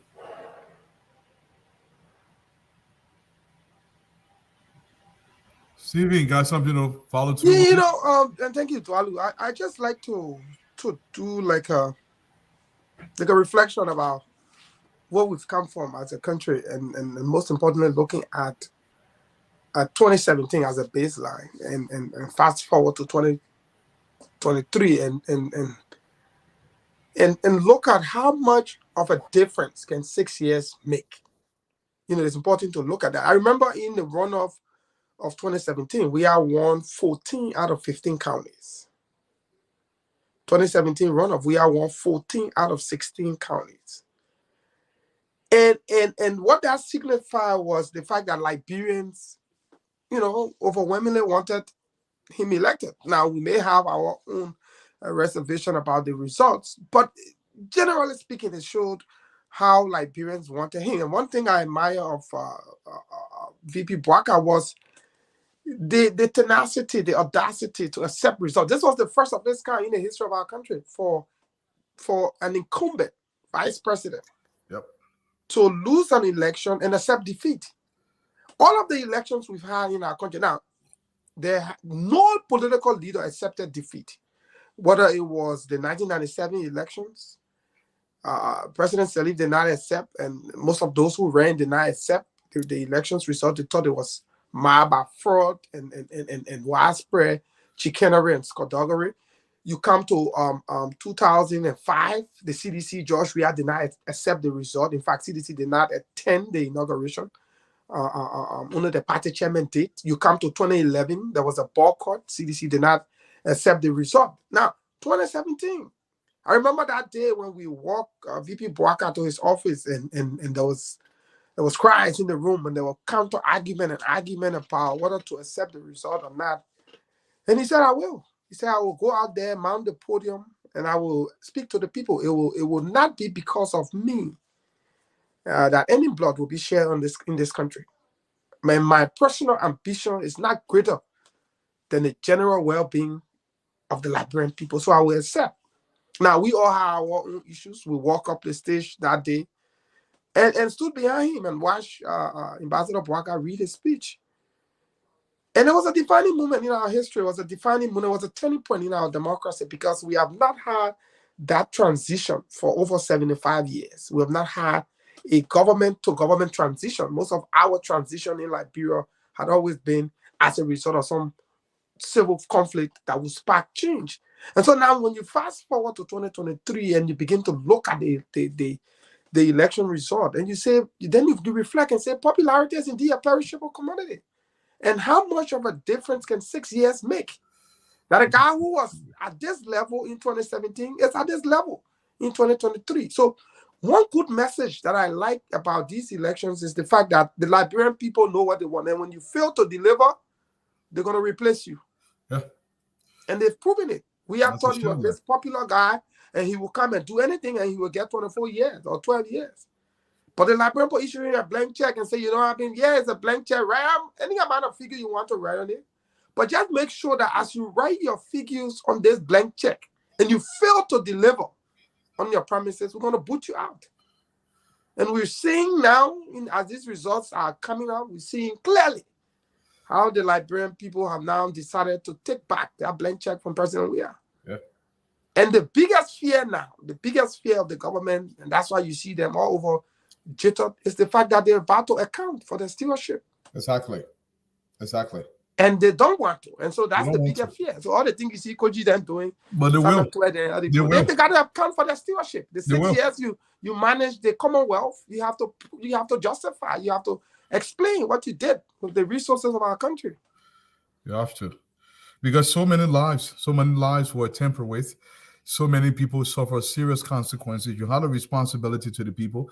And President Weah was just so cavalier about those responsibilities. Look, you say it's a perishing commodity. It has a shelf life, Stevie. And when it's expired, President Weah believed he was going to ride on his so-called popularity. Oh, I play football. This man refused to give a single vision to the country for the entirety of the campaign. President Weah did not tell anybody in Liberia what he was going to do for the second round. He didn't tell nobody that in there. You're passing around. The people got 12 years. I want not 12 years. That's Susu we pour with you. What wrong with you? Yeah, and it's a 12. What I'm not saying is that, it's like, I don't understand why people are encouraging this thing. This guy just sat around, did nothing, did not lead, did not go to work, did not care about the responsibility of the presidency. And you don't understand, President Weah, everything you did, whether it was good, an action or inaction, affected the country directly. I know it took so much, inclination for you to understand that, but everything you did do affected the country, and it continues to affect the country. In fact, your stewardship over the last 6 years will affect the country for anywhere from 15 to 20 years, whether you know this or not. If President Mbaka comes to power, it will take him tooth and nail, getting in the gutter to dig up this mess that you have created in this country.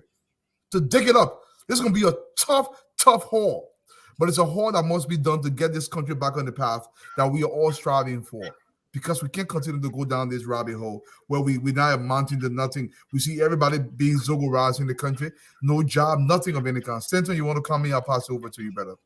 Thank you very much. Let me just, it's time to start taking some of these counties out of the way. Bomi County is done. I know it's nothing that's surprising us, but we can now not project officially. We can give the final with 98% reporting. No, Bomi it's County. projection, Stanton. Okay, thank you. Yeah. But Bomi County, 59.8%. Jose Yima Bwaka, 40.2%. George Manawia. All right, we can just say this. We got to get some of these counties out of the way. Yeah. 9, 10, 11, 12, 1, 2. And, we got about 30 more minutes to just give everything as we see them. Jose Yima Bwaka, Bomi County, 23,196. George Manor, we have 15,582. Bomi, 98% reporting. All right. Again, folks, they stay asking me to hold off. Can you hear me? Yes. Let me repeat it again. So take Bomi County off the mic, because it's about time to just start taking them off. Let me left with other stuff. Right now, it's telling me right now it's 100%, but with the percentage wise, it's 98% reporting. Bomi County, we can now officially say Bomi County, Jose Yima Bwaka, Unity Party, 59.8%. 59.8%. 23,196 vote. George Manor, we have 40.2%. 15,582. So that's where you have it. Bombing is done. Now, again, I've been seriously put under a serious restraint, double knock restraint, that I shouldn't say anything further. And I still telling people, the more y'all make me to be sleepy and tired, then I will have to say something. But I would just be, I would just be very calm, because they saying I'm awake. But Bomi is off. Bomi is off. And again, folks, we can tell you right now, we don't take fraud to beauty pageant. That's the only thing I ever remember from Prophet Key when he said this thing. I like it. We do not take fraud to beauty pageant. this is where we are. Go to bed, Bomi. You have done your part. Thank you very much, Bomi. Oh, Fagon, that's your Bomi. That's your Bomi, Fagon. Well, that makes me want to congratulate Alex Tyler and his team. The people of Bomi have spoken. And I know for a fact that we have up to 98% of what we know, all of our tally sheets intact. We can take it to the courtroom any day, our tally sheets. When we say bombshell, it means that we are able to walk into the courtroom with the paper in our hand and put it down in front of the judge. So we know that Judge Weah has been defeated in my county, and I'm happy that Spoon is calling it for my county immediately. And that as a matter of fact, we defeated Judge Weah on many fronts. The so-called political giant he had in the county that waived $14 million to a multi-billion-dollar company and tried to use our friends from other counties to support his political empire. But what do I mean? Finagbori, you kiss, we love you. But Bomi is for goalers in the game. And he felt he could install himself over the people, waive $14 million, cause the company to destroy our roads, Stanton. No hospital, no school. The people office was in a container. No cars. All right, thank you. All right. And we've gotten to the point where the first thing, everybody hand that Snow put up, we defeated them in our county. Today, Bomi have spoken. And thankfully, we're going to get a mature government for which we're going to recall Snow. I know he's your friend. No, don't interrupt me. I beg you. I beg you, don't interrupt me. Because when Snow was waiving our 14 million, you had nothing to say, Stento. You were crying. I against the Snow, man. Why you take 14 million? Then Snow called you, Stento. I'm so sorry. Don't take it hard on me. You start getting sorry for her. But 14 million was taken from us. If you're willing to give us the money and repair our road and kick them out, we'll consider. Our 14 million, our road has been damaged, no jobs for our people, no pay for our people. We lost millions of dollars every month through our iron ore. If Snow can put everybody's hand up, he put Setuma hand up, wappy. He put Dolly hand up, wappy. He put Finagbori hand up, wappy. And the only person here with me to Canada his hand. And we, the citizens of Bomi, both Danes and Gola, will recall Snow in the first 90 days of the presidency of His Excellency Joseph Numa Baka on account. We're not saying we don't like I disagree with you. We will not have that conversation on the show. I totally disagree with you. Listen. When you win. No. Don't call Snow name in this thing. Don't call Snow name in this thing. No, I disagree with you. I disagree with the man. If you want to defeat Snow, I disagree. If you want to defeat Snow, go in the race. Wait for his term over, and go fight him. I disagree with you. I disagree with you. We are talking about healing the nation. We are talking about moving forward. I disagree with you. Disagree with who? You and Snow agree with who? If the people of Bomi don't want Snow, they will wait 2029 or 2026, whatever it may be. They will go to the ballot box and vote it up. I disagree with you. You get some of the 14 million. I know that for a fact. You and Samuel Jackson, who are y'all? Yo.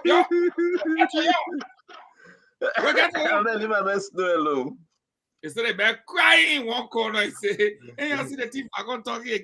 You did how Snow worry about every result. They plenty.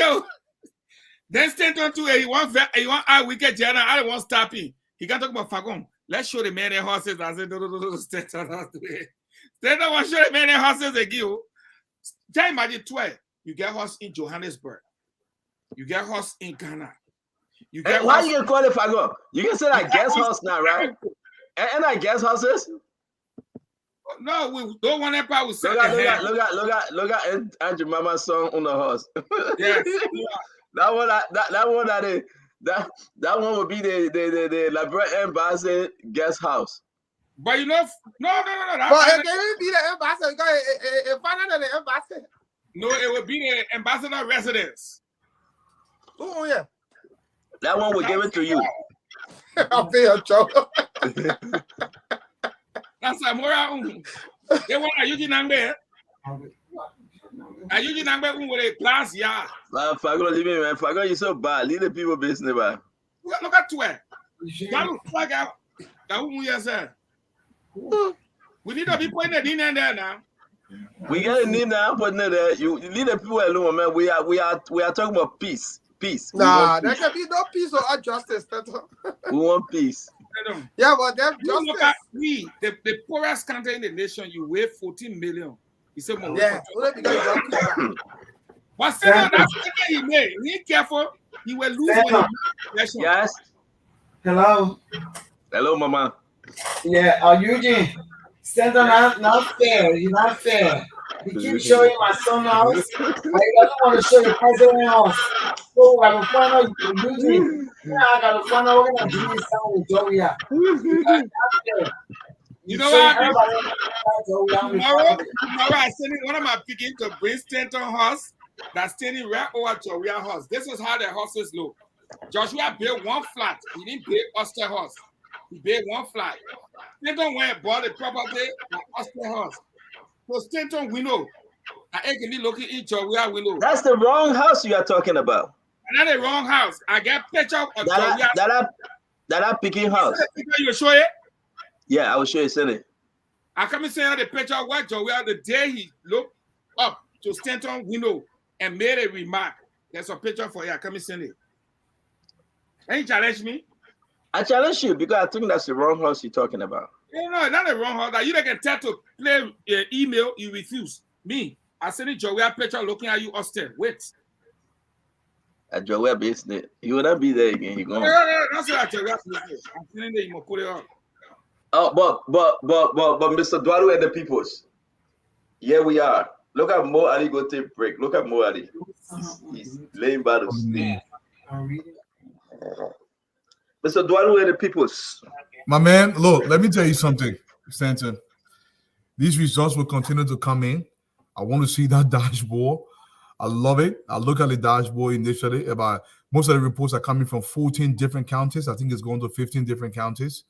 It's creating a random sampling across the counties. This is good. This is good. Very good for our democracy, Stanton. But we're going to continue to push. Like you said, we're going to stay here tonight until the numbers are called. Somebody just sent me a picture in the UP situation room. I see the celebratory move out there. I see Amara Konneh laughing. He large job until I can see it. This is looking good for UP. But I want to say this to President Weah, and I will continue to say this to President Weah. That ain't a power fire, Pabe. If the team you don't win it, the Labrampo team give it back to them. Say, and the team we're giving for says, yeah, I won't take it back. Yeah. Don't cause no diddy by in the people country. Labrampo not going to accept any nonsense from you. Please put a picture up. I'll tell you that. Stanton, you're going to come in. No, I'm telling him, he cannot challenge me. The day Joey caught him, we're on the other side of the place. They come and show the picture. The man caught Stanton. The man said, also, that was Stanton bought a horse for. Yes, Stanton, they're spying in a man place. You put a picture up today. They caught you. I told you my dream, no joke. You muted. The people waiting for you. Thousands of people. The day Joey caught him. Yeah. He got buy a horse. Joey had one flat. No Oster, nothing. He buy a horse, Oster, he spy in Joey. Joey said, I will never carry around Chelsea. Stand on. You scared to put a picture up? The man scared. That movement. Steven, come here. No, I'm not scared, guys. Let me announce this. Amara Konneh is coming on. We told the people that we will be giving this big result. He's in the bag. I'm working with him. I'm working with Don Fadika. Give me a chance. That picture tonight important, remember. All right. This is Eugene Fagon. Facts versus fiction. Get it, man. Right to the window, crash into spy. I mean, I don't put no picture. Leave me alone, man. Hello.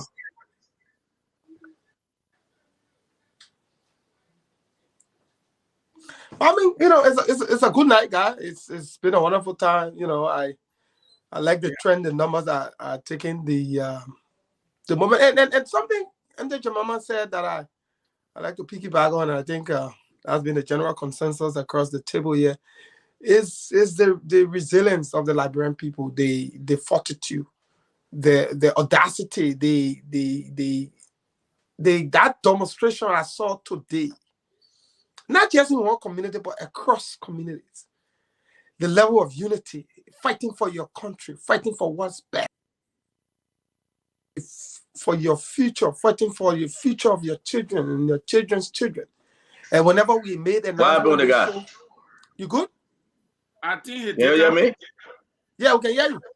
Okay. So, folks, Amara Konneh is coming on. He's setting up, as I said. I see Mo Ali in the back. Mo Ali. Mohammed Ali. Mohammed. He has to wear the headset. All right, we'll bring him on. So Amara Konneh is coming. We want to say to every one of you now, the big announcement is coming. I don't want to give that announcement. I want respect the party. It's a small jacket, bring them new. So if you didn't whom teacher coming, static class teacher coming, then we can't try again. It's small jacket. No, I'm just giving the announcement that he's coming on. Let's go. Stay on. Here, I'm probably the teacher. They say small jacket, get them new. You're not supposed to do it. No, so you guys, they said I'm gonna just show you more. And now you say, okay. That's your place to talk it.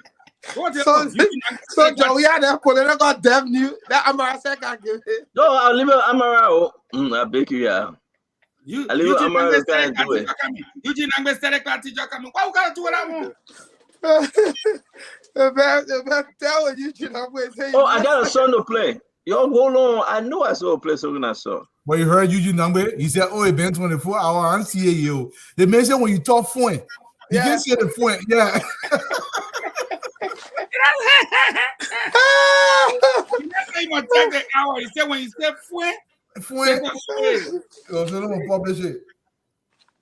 Eugene Angbe is a shameless MF. I'm telling you, look, that man, my beginning in Bonafide, I meant to the beginning few or he used to put his share on his shoulder. The man paid the beginning to this Eugene Angbe see all so. Me and that man being in a chat room for the last 16 years. It's called Coalition of Constrained Liberians. It's a bunch of professional Liberians in there. And Eugene Angbe then we just talk. Look, Amara Konneh was right. Where can Eugene Angbe go work in Liberia and make $500 more locally outside the government? That boy will come crawling on his knees to bear for a job. And I think for once, let Eugene Angbe take his mouth up the nipples of Liberia. Let him go suck a new elsewhere. You see his own video. You know, sometimes people look, somehow we fight for the private sector to be developed so we can get jobs in there. But these people then, and then look, if I tell you what's what they told me, man, we allow people that you to come in the country, you build business, and you will want to challenge us politically. I'm Liberian, man. My mom Liberian, my father Liberian, I'm born Liberian. Why you worry if you're so confident in yourself? And mama, if you're selling chicken and I'm selling chicken, you will encourage that because we're trying to create job, all of us. Yeah. But the boys see you as a threat. It's just crazy. I never understood them. And that's true, you know. And the kind of patronage system we've had in our country where people are not giving the opportunity to serve on the basis of what they bring to the conversation, but more so of that level of sycophancy, you know, how much battle cry, how much gossip you can carry, how much lies you're able to spread. That's I mean, you never see battle cry for nobody. You're beyond that. At the end of the day, look, I will go teach your SDA high school and I'll be okay. I'll go say kids in it. Let me tell you something. Liberia is so green. You can import coal into Monrovia and become a massive businessman just from selling coal. But these boys, if you're not count out, look, I started into his office in 2018. Koji came to Boston, Massachusetts. We spent 8 hours together. We go to Liberia to I said, Dwalu, my man, y'all, my man. I said, Twe, don't see me as a threat. I'm not interested in government job. This is not for me. My motto was somebody will kill me because the way I think is entirely different. I don't give a crap because I don't believe the government can pay me enough. I want my own money where I can generate my own private sector. And y'all wanted to leave me alone. Let me be able to flourish in Liberia as I see fit. Because when you tell me to some kind of ministerial post or deputy ministerial post, I can't do what I want to do because I want to step on somebody too. And my more I will talk. And you're not going to like it. So let me lose in the private sector. Let me go sell my kid today. I sell my chicken fee. I import my support. I order with that one there. And then what government is order. Can't hold my continue to the free pool at all. Oh, Stevie's not laughing and dance you up. They talk about. Please open it now. Any update? Dwalu. Hello? Yeah, I'm hearing you. Yeah, Dwalu. Yeah. I'd just like to add to what you were saying now. You know, when CDC government came to power, especially with George Manawia, we the business people our expectation was so high. Yeah. We expected Liberians to be given the opportunity to create young millionaires. Forget about us. We wanted to create young millionaires, like young millionaires, like in Ghana, in Nigeria. You see, young millionaires. You can't even believe those are the people that are building Ghana. Those are the young people are the people that are building Nigeria, Ghana, Ivory Coast. And I was opportune to become that job, Deputy Minister of Commerce for small business, medium, and large. You come now. You bring Amara on. Huh? Hello. Go ahead, say your mama. I think we but they didn't even give me the chance. All the proposals that I forwarded to my boss, Wisin Tape, he put in 513. It was something easy for us to do. Yes. Look at the 26 businesses that were passed into law for Liberians only, making black making ice cream, travel agency, sand mining, rock crushing, used car, just to name a few. All the businesses have been taken over by the foreigners. Thank you. And Liberians sit beside and just look. Because our government is not helping the Liberian businesses to move to another level. And that is the problem we have. I hope it's killing us. That when JND comes to power, he will look at the Liberian businesses first. Because even in the United States of America, they say they got green card holder and American citizen only. There are certain jobs you can get unless you're American citizen. So I'm not saying that foreigners can do business here. I'm happy that because in every country people move from place to place all around the world to migrate. But you have to take care of your citizens first. If you cannot take care of them first, it's a problem. And business is the hallmark of any economy. When you business people down, your economy will go down. What those boys are doing on Macklin Street, what the boys are doing all around the river, the same money, there's nothing that we cannot do. But there is this thing in Liberia where if a Dwalu comes to Liberia and you believe Dwalu has some skill in the private sector, you see Dwalu as a threat because you don't believe he should have these massive machines to come to the country. Look, we're killing us. You cannot go to Syria and Lebanon and open these kind of stores the boys are opening. There's nothing wrong that we can do these businesses. No, that's one thing that I support Honorable Bwaka for. And from his own mouth to my ears, he promised me this. Dwalu, we will develop the private sector. This is what excites me about the Liberia. I want the private sector developed. And if I would spend my entire life, listen, Papi, if a government will quit my job and come to Liberia full time, I mean, I'm the government job in it. I won't go to the private sector. We can create 100,000 jobs. I presented this proposal because we got to put these young men and women to work. They can't vote and not work. Government, look, you're working government. Government has a capacity, maybe tops 40,000 people. That's include teachers and everything. Tops 40,000 people. When we start bloating the payroll, it hurts the country. We need aggressive young men and women in the private sector to develop this sector. And I really believe we can do this. Look, the fishing industry is very raw. How long does it take? You can buy a container ship for 10, 15 million, used container ship. Like I said, 30, 40 container. We can start a fishing industry. The Nigerians are shipping close to $1 billion worth of cassava out of the country. These things can be established in less than 9 months to a year. The plans are out there. And I will push the dog killer to see this come to fruition, because if Liberian young men can start working, it is taking 300-400 hours every month. Let me tell you, they're not going to be worried. We can open the country massively. And that's what we want. That's what I want. Because I know, look, people think about chicken feed. The chicken feed the boys import into the country. Why? Not even just that. Why we bringing slipper and rubber painting from Guinea? The machines are so cheap now. You can buy a machine for $250,000 and you can make the same rubber painting and set up the factory.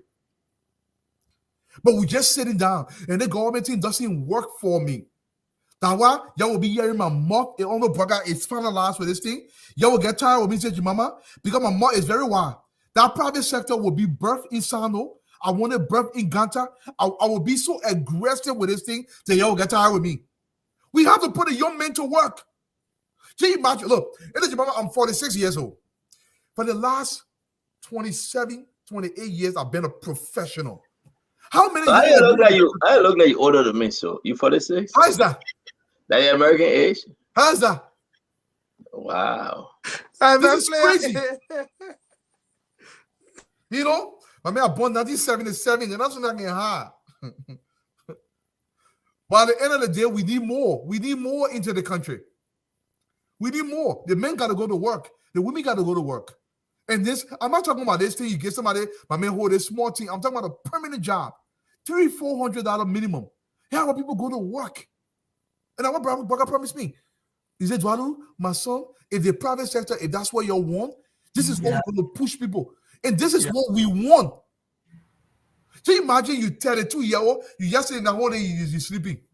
You get all the money. Stephen Johnson, my man, I can be small thing now. How much small thing I can send you? Yeah, but Dwalu, the problem we have here is that government, they put a lot of bottlenecks on big contracts. You understand? So in that case, Liberians are not in a position to pre-finance. But a government can say, okay, look, you come together as a group. We'll give us X amount of dollars. Okay, you can do the contract. You go ahead and do the contract. And then we can deduct the money from your money time to pay you or whatever. But government has to come in to lift Liberian up in terms of the financial aspect. But the people do it, because most of the foreigners, what they do, they bring in money and you go and do the bidding. Even if you win the bid, you're not getting because they go and bribe the people. Besides bribing to get a contract, they got the physical cash to do the contract in advance. Then they tell Liberians, you don't have any money to pre-finance. We can't get you the loan or we can't get you money.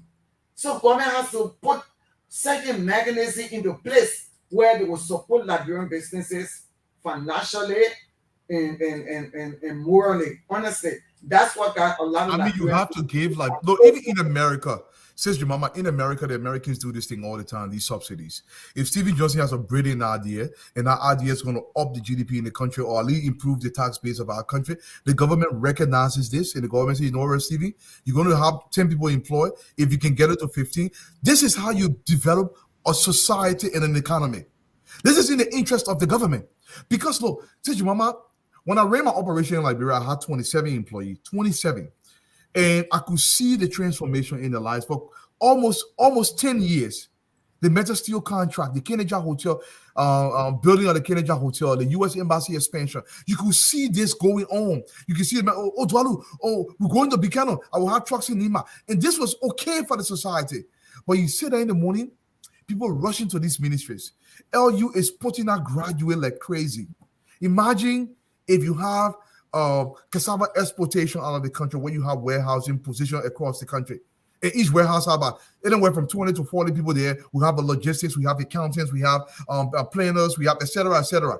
That's how you create a job. You demarcate the city. And we have to have this. No, Mama, we're not lacking the skills anymore. Plenty of people that go to school. We just have to want it done. And me, I will hammer the papi on this issue heavily.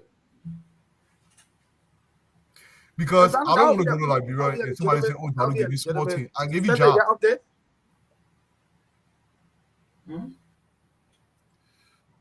I think you're on the phone. And Jalo, in that vein, government can also serve as a guarantor for Liberian businesses. And then give them letter of credit that they can access, finances. My man, I hear you come to discuss your business plan, but let's get back to our business plan. This is serious thing we're talking about. No, man. Fadiga, you ready for us? Fadiga, any update? We're trying to bring people in to get ready. People want a result. Who you calling? Fadiga, hang up. Hang on now. I mean, why you brought me on, my man? The guy can follow small instruction, my man. I said, don't put me on you, now put me on quickly. My man, the people eager to hear from you. Just give us a few minutes. We are reporting live from our war room. Everything is okay. Just give us a few minutes. We will be. I see your man speaking with this now. How you speak when you winning? Why you finish? Not bass, call it baritone. Look at it. Mention how you speak when you winning. You see it? So give me a few minutes. They just bring Poland. Good day. I let him. Look at that witchcraft behavior again. I will hear that, Fadiga. That ghost that is winning here. All kind of hands here. Oh, Mr. Flomo. There is where the magic is. The magic is happening behind there. So rest assured, we promise you, we don't promise anything that we don't deliver. Rest assured, everything gonna be up. I see Angel Mama. The people answer for you. No, I'm happy. I'm happy to be here. I know you are happy. So, gentlemen, Falcon, I see you wear the vice share again. This share that winning share there. My candidate didn't do what I was supposed to do. My candidate, the first candidate to be called in this election, we won't beat you convincingly. And the first candidate boo. Yeah, the first candidate that boo the man first. Then they say, the first candidate ever boo a sitting president. Never happened to 1847. The first candidate to be called in a runoff with a convincing victory that you can't come out and go to court set. Finish. How are that good day? Now good day, who else? Good day say when Baga win you shave a beer, I believe in now. The man call a beer, we need everything going. No, you got to call all the beer. How soon do we get updates from over there? I mean, we got 2-3 more minutes. We just want to make sure we dot all our I's and cross because our... people waiting. We're getting a lot of calls from our people. Yeah. Hold on. I'm going to off. Yeah, since we don't want to talk about our business and Liberian job creation. But the only thing what I'm interested in, I don't be able to call Minister Stephen Johnson. I think, my man. Look at you. Oh, wait, laughing for? I told my serious team. I called Minister George Lobo. I said, Lobo, but man, don't give me a hard time. I got 7 people. You can do all your tea. You have all your conversation. No, our job, we done. Thank God. We drop the mic and we go. Really. Who gotta go? I gotta go on vacation. Who gotta rest on the inauguration? You telling me? I mean, you got sense here with all this nonsense. It hasn't been easy. So, Hammer room here. Fagon, Minister Fagon, Hammer room here. Fagon, try it. They said some men are in the street disturbing people sleep. They've been to a bear. Hello, a bear. Yeah, is there some soon to be former government official that are in the street celebrating that they won? Hey, me, I like it. You know what I love about it, good day? I love the man. They told all the small man and what they stole, they put all in the election. Fiakpo. Nothing will come from inside. Stevie laughing at Syria. Yeah, that is diamond dealer mentality. That's how they call it. So He the said, let repeat- you know what we'll find diamond tomorrow. The repeat of 2020 is coming to reality. Yeah.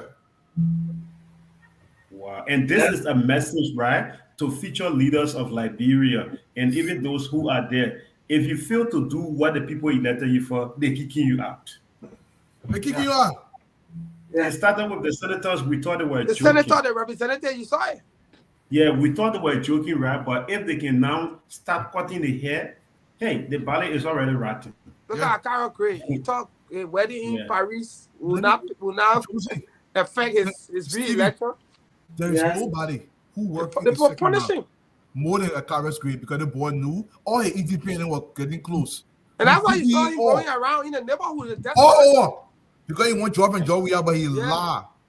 I can't go see a cornbread again. You gotta say your CV in the Paris Center you created. Yeah, exactly. He gets so.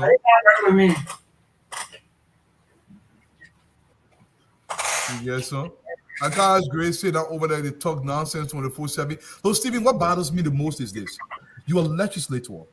You understand what it takes to be poor. You know, most of us we are from poor family. I'm the one like Brenda is rich. We all come from the market with me, blah blah blah blah blah blah blah. These boys understand this. When they get to the governmental space, they forget. I don't know what can happen to them. How hard it is for you to create something that when you leave governance, you can say, you know what, I can apply to XYZ Corporation. You come out. So that way you're not too afraid to get out of there. That's why the boys will do almost anything to remain in government. To remain in government. I never understood it. I don't get it. You know, for me, at the end of the day, I love when people suffer the consequences of their actions. It gives me tremendous excitement when people do that. Because if you don't fix it, I want you to suffer those consequences. But you know, America is always a fallback position. Most of these guys will run away. And I know two representatives here. I remember one time I hosted one. He was actually, I can tell you, I can call the guy name because I promised him to. Former representative made it out here. He was actually with a landscaping crew. And I sat there, I looked at him, I said, listen, man. And the funny thing is, the crew they were with, Stevie, the company that cut the grass in my yard, and so we were talking. He said, oh, I applied to Evergreen, and they did this, was a Liberian party. I said, oh, Evergreen, I could have cut my grass. He said, oh, yeah. Then he said, oh, yeah, but I work with Evergreen. I said, man, you're from, he said, my man, at Marigold, that the great equalizer. It's the great equalizer, Stevie. If you don't put in the time here, you will pay for it. And that kind of excites me. Because these guys, my former senator of Grand Bassa County, Charles Williams, he was working as a janitor in the McDonald's. This is normal town senator. And God forbid, he passed away at that time, I think out of Atlanta, Georgia. This is the kind of things we're talking about. We don't have to do this. We have to develop our country in a way where we can all live it. Look at the guys and look at what they do when they steal. Liberia is the only country when an official of government steals enough money. Yeah. He does not invest it, but he puts it in a depreciating pot. Imagine. Let's take Twa, for example. He bought a house in South Africa. Mm-hmm. You own 2 in La Côte d'Ivoire. You own 1 in Ghana. And these are verified. You own 1 in your own country, Liberia. It's big. Very huge and massive. The journalists don't know it. Then in Atlanta here, you bought a house in Atlanta here. Big, huge. Why are you owning all these houses? Do you really need them? When you could have created 2 or 3 companies, hire Liberians. That's what the Chinese do. For money and improve your country economy. But all day. Now look at Eugene Nangwe. Maritime man. You bought a house in Congo Town. Then you build 1 on the highway. Yeah. Then you buy 1 in Ghana. Yeah. Why are you? They don't invest. No. They just do it. Look at Snow. Your horse right there side ERWA or place. Hey man, Snow Junction or Snow, what do you call it? You got 1 there. Look at the one you living in on the other side. Imagine. Look at the one you built in Bomi. Imagine if you were paying taxes. In Gambia. Look at the one you go to Seychelles with. You get all your money, then you just choke the people in the country. Just choke them. So your one can eat. Your one eat. And you know what happened? Like, please, y'all allow me to say this. It's not just them alone. All our top town, Charlie King town. Most of the things they can buy us out when they later and die, people can't even find the document for it. But for what you know? I just wanted to say that. They don't find the document, they don't find the land deed. My father had land, Palu. I got land deed. Today, I confess to La Brempo. I got land deed from the way 50s. I don't know where the land is. Where you find it? You know why? Because when I go to the area, they put out develop all the play. I can't even find common stone. It's the same what the guys can do. God forbid something happen to two right now. And he will know where he put a document. What would do? We'll go to South vulnerable. Because it's stolen money, they have to hide them. They have not earned those monies. Look at the previous government, even from the UP, people that did certain crocodile things. Look at the kind of massive structures they built. Look, I'm a firm believer that in order to build a massive home for yourself, you have to build something that'll be able to generate income to be able to support that. That's how I think. So you can't look, government salary, I really believe a man should accomplish in the private sector before he comes to government. That's just me. Because he's not a man that can be easily swayed with these little things. You should be able to maintain something. But then when it comes to the government space, look, I was in Liberia. No boy that was chunking money around like going out of style. The money not for you. This is not your real income. For me, nobody should make more than $2,500 in government in Liberia. I don't believe you should. Because Liberia is not that kind of country. We don't get that kind of money. But everybody go there and make wild money. Money you can't even make in America. And the thing about it, Balu, is also most of the investment in Liberia is not based on market research. No, it's just not. Impulse. So if you look at, for example, a house, houses in Liberia don't have huge equity. You know, like for instance, somebody bought a house in the US, the equity they can refinance. They got a lot of things they can do with that one house, right? Thank you. In Liberia, the only time the housing market experienced that false boom was during the presence of unreal. Yeah. So it created that wave. You saw people renting apartments for 2,000, 3,000. People were paying 4,000, 5,000 for apartments. Since unreal left, that false boom diminished. You go Mama Point, half of Mama Point, or even the whole Mama Point empty. At 250 now. Yeah, you know. It should be 1,000 for one bedroom. If you I said at 250, you even beat it down, so you can beat it down to 200 exactly. right now. But these were homes that were going for 2,000, 3,000. So you build a house in Liberia, depending on where you build it, nobody gonna take a whole house in Liberia and pay you 5,000. Anybody who can afford to pay 5,000 can afford to build a house. But Stephen, the reason why Omo even paying that money because the people that were living in those houses were not paying. It was coming from an organization. Exactly. Omo have the setting standard for living expense. Look, Stevie, if you're lucky right now to get a decent 2-bedroom, maybe like $100. Oh, a decent, yeah. No, 250. So you no, imagine point way about in the imagine somebody who wants to rent. You can get it for $100, $90. Imagine a private citizen in Slow Post his house on rent. Which private citizen want to rent that house? 250 in Mama Point? No, in Princeton. For 250? And a decent house that Mama talking about. House, 2 bedroom, 3 bathroom, 250. You apply call that center mayor, yeah. Like he call Stanton, him. gotta get funny guy and then the guy on the line. Yeah, like Stanton. Please call your auntie or how you call her in a bungalow where. And the reason why I want you to call your auntie is because they call her Nima Iron Lady. They give her brand new pickup with plastic on the seat. The darling girl. They call the woman the darling girl, Nima. They beat her 608 to just 75 for better get somebody pick up. In the person time. That the woman no luck, like Brent will say. 608 to 75. Joya. She's not retaining her pickup. I think Joey will add a kumis. You collect all the pick up and motor boy them from some people. What you doing? I'll pick up going. I think either class. No, no, my can't begin that now. All the parts that going hard in garage. No, I think either will cross the border with Ungo. Stanton,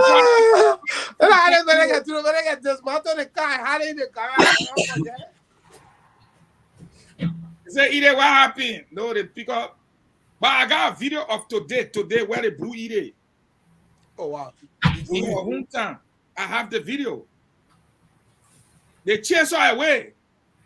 My man, Stanton sleeping? Stanton not sleeping, the man relaxing. That man get headache. Yeah, I've been taking the day off tomorrow, Stanton. I already working from home. And I told Dale, why you working from home? Anything that happened will all be tonight.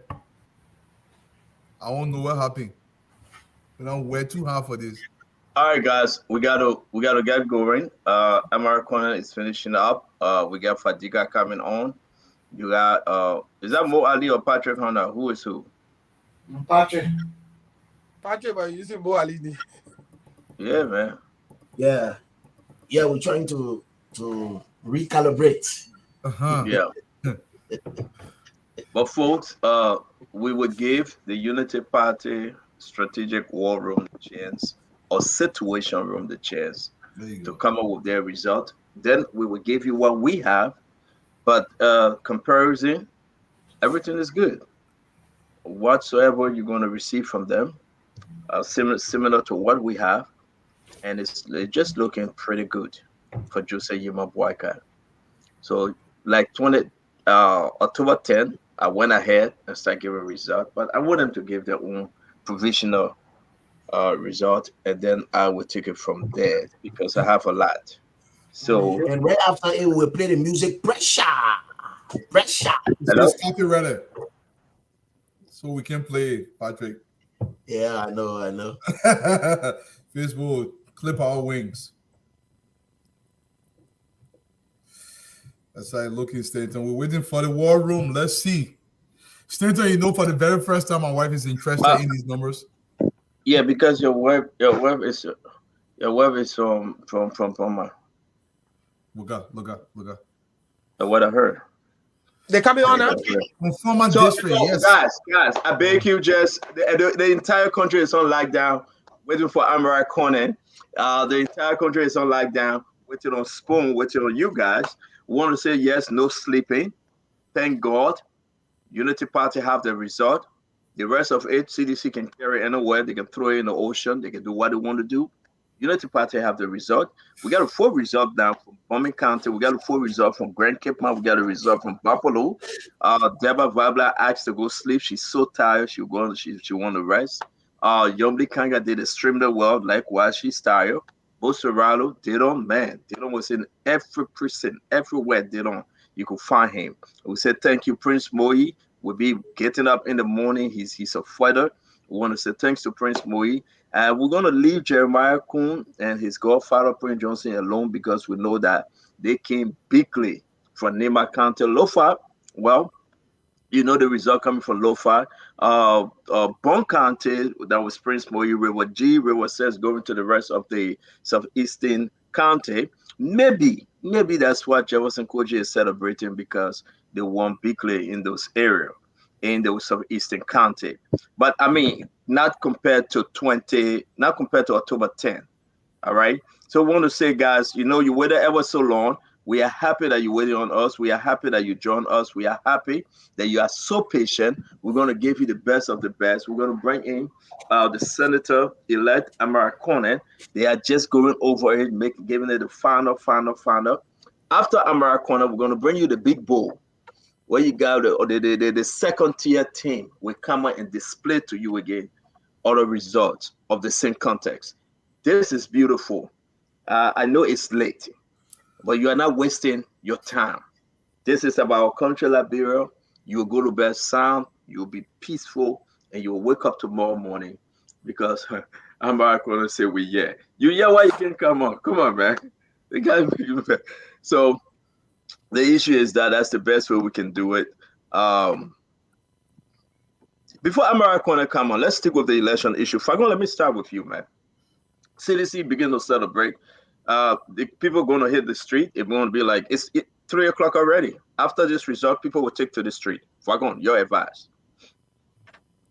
Well, we anticipated massive celebration.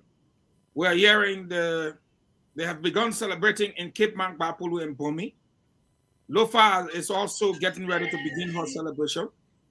Well, Lofa, Nimba, you and I talked to the Godfather, and you saw he was already in celebratory mood.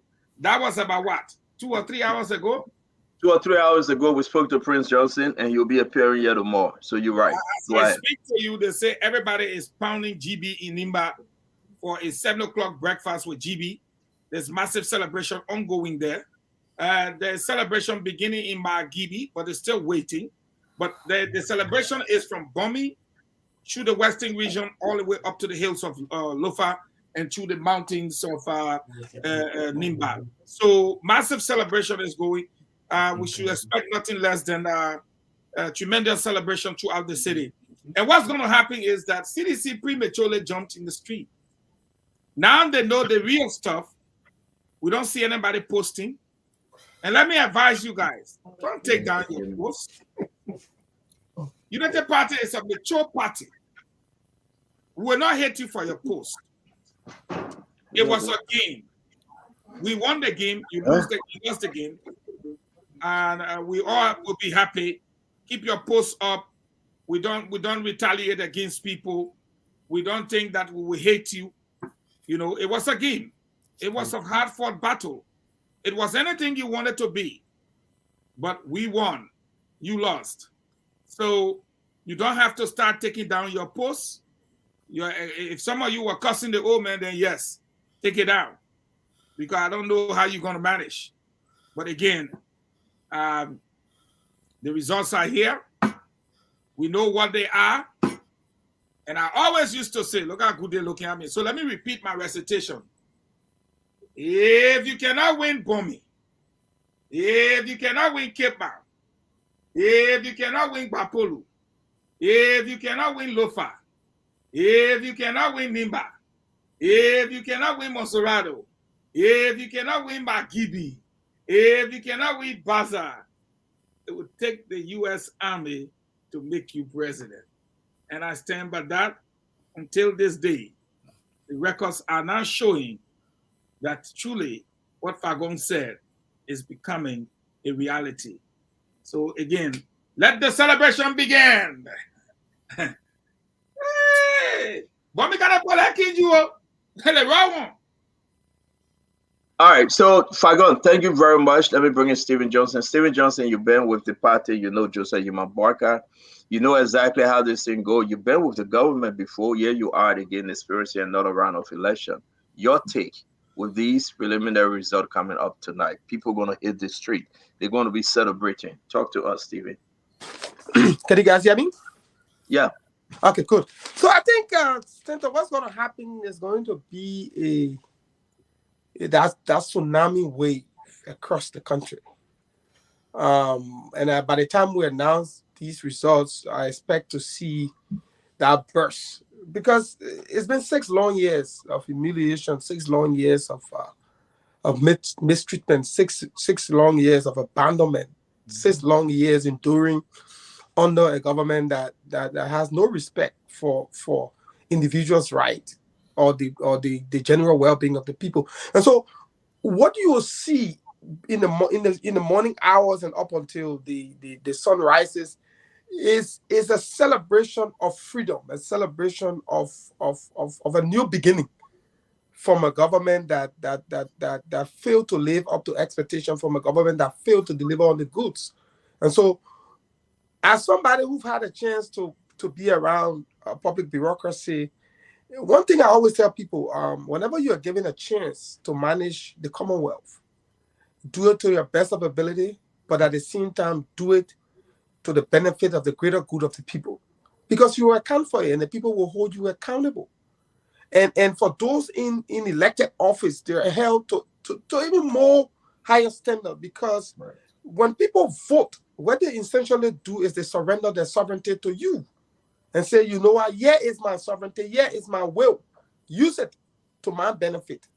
And when you fail to use their will to the benefit of the greater good of the people, they're going to punish you. And what you see happening now in Liberia is a complete punishment of the government, of the failure of the government, And I expect to see the celebration going in the morning hours up until tomorrow. Stanton, this is going to be a long, long celebration. We will be celebrating from now the inauguration. It will be, so in the morning hour will just be a tip of the iceberg, the beginning to what we call a new Liberia. Yes, sir. Yes, sir. Stanton, we are here, everything all set from the situation room. We should be presenting that right behind me soon. Everything all set. In a couple of seconds, we will be going. So just let me. So we got a big screen. Well, folks, this long-awaited preliminary result, actually, it's not official, it's unofficial result. We're going to be presenting it very soon. Stanton, I think it would be better you just blow it up. No, let that way not. We have to hear from Amara Konneh first. Then we'll Amara is coming. Amara is coming. Yeah. So so once he's ready, then we'll go to the big bowl because it's 3:21. So ladies and gentlemen, we want to just announce to each and everyone the way in which the senator treated me tonight. I've never been treated like that in my whole life. But that's election season. That's election day. Okay, credit. I gave him one, so he pinned his dead on me. You know, he pinned back. So that's why he do. Amara, you want to come in the? You want to come in the camera? We're gonna go to the big bowl, but I think you got something to say first. Then we will transition to the big bowl. So let's bring you in the camera. Everyone been waiting for you, the entire country. Thank God we had a peaceful election somewhat, but here we are. Mr. Senator-elect Amara Konneh, Buffalo County. Welcome to Spoon Talk, sir. Thank you. Thank you, Stanton. Thank you to the entire panel. I'm happy to be here. Thank you for having me. Thank you very much. Election is over, 6 p.m. Liberia time. Yeah, we get the result tally sheets and everything coming in. But from your situation room, what do you have for the Liberian people and your party? Well, first of all, I want to thank the Liberian people for a peaceful election. Today was relatively quiet across the country. There were episodes of disturbances, but the Liberian National Police, brought those under control. And I think it just demonstrates the maturity of our country, the fledgling democracy. We are in our fourth election since the end of our civil war. So I think the credit for what happened today goes to the Liberian people. We have been working very hard to ensure that we first protect our vote. That was the mandate from our standard bearer: protect the vote, protect the Liberian people's votes, so that this election is fair, and then to account for the votes, and then keep the evidence of the counts. So our situation room did exactly that. Accounting for the vote, we work with security firms around the country to ensure that outside of our standard bearer and our standard bearer, the most important assets were our election workers, and then the ballot. The record of count. So we have in our possession all of that. We've digitized our record of counts. We'll show you that later as evidence for the numbers we're about to show you. What we're about to show you, I have to be clear. It's not the official results of the election. It is NEC that is clothed with the authority to do that under our laws. So this is our situation room record based on the tally sheet that both parties signed after the count. And we will show you some of those tally sheets later on. So let's roll.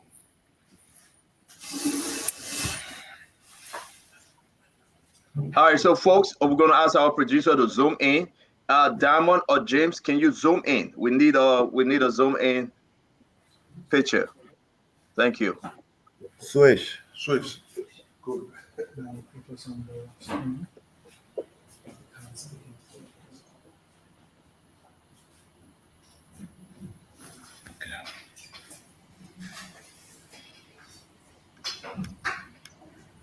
Is it too bright? Can you see?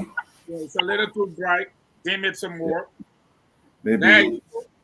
Give it a And little can we zoom in a little more, please? Except when you're gonna read it for us, Senator Amara Konneh. Maybe they James. can turn the side off.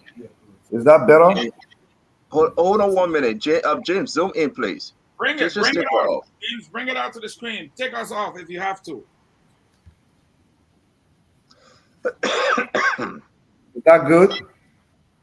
All right, it's okay. Just talk to us. Please read it for us. Yeah, because it's not too clear, but it's all right.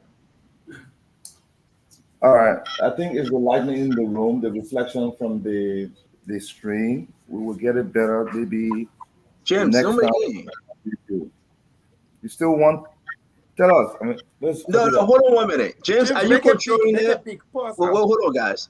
Are you controlling it, James? Or they're the one controlling it? Which is which? I'm not hearing you, James. As I am the one who captured them on the screen. Yeah, just so leave it like that. And If it's not good enough, go to Al Hussein Fadika page. He's also bringing it and it's clearer. So wait,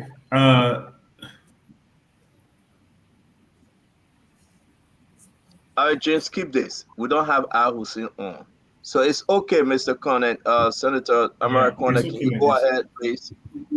I mean, it looks really beautiful on our end here. Maybe the lighting in the room will get better because we'll continue to update this every hour until 7 a.m. But we promise to start the update at 3 a.m. We're sorry that it's 3 minutes late, but let me go through to it. So we have completed 60.23% of all polling places in the country. So out of that, our candidate Joseph Numabaka has a total of 482,388 votes, representing 52.4% of total vote that we have tallied so far. And then President George Manuel Weah has 438,165 votes, representing 47.6%. This is the entire country number. So let's go county by county. Bomi, 68% reported. Joe Buckeye has 16,824 votes, representing 60% of the vote. George Manuel Weah, 11,056 votes, representing 40%. I can safely say tonight that Joe Buckeye will win Bomi County in this runoff election. Bong, we have 54% reported of the total polling places in the county. Right now, at that percentage, Joe Buckeye has 38,100 votes, representing 52%. And then George Weah has 35,655 votes, representing 48%. Next, Bapulu, 51% reported of the total polling places. Joe Buckeye, 9,160 votes, representing 54%. George Manuel Weah, 7,907 votes, representing 46%. Next, Grand Bassa County. Grand Bassa County has reported only 36% of the total polling places in that county. With that, Joe Buckeye has 17,218 votes, representing 49%. George Manuel Weah has 17,965 votes, representing 51%. Too close to call. Next, Grand Cape Mau County, 71% reported of the total polling places. Joseph Yuma Buckeye, 18,779 votes, representing 55%. George Manuel Weah, 15,505 votes, representing 45%. Next, Grand Judah County, You will see a pattern here. You will see that in the Southeast, President Weah is winning big. Joe Buckeye has, with 50% reported, Joseph Juma Buckeye has 2,398 votes, representing only 11%. And George Manuel Weah has 18,552 votes, representing 89% of the votes. Grand Prix County, in our system, we have only 36% of polling places reported. Joseph Juma Buckeye has 1,304 votes, 14 votes, representing 9%. George Manuel Weah has 12,800 votes, representing 91%. Next, Lofa County. We have only about 29% of the total polling places reported. Joseph Juma Buckeye has 23%, 201 votes, representing 70%. George Manuel Weah has 11,422 votes, representing 30%. I beg you, can you repeat that number? I think there was a little mistake. We didn't hear you well, please. Lofa. So Lofa County, 29% of all polling places have reported into our system. Joseph Buckeye has 23%, 23,201, representing 70%. Then George Manuel Weah has 11,422 votes, representing 30%. Next, Margibi County, 51% of all polling places reported. Joseph Juma Buckeye, 32,959 votes, representing 53%.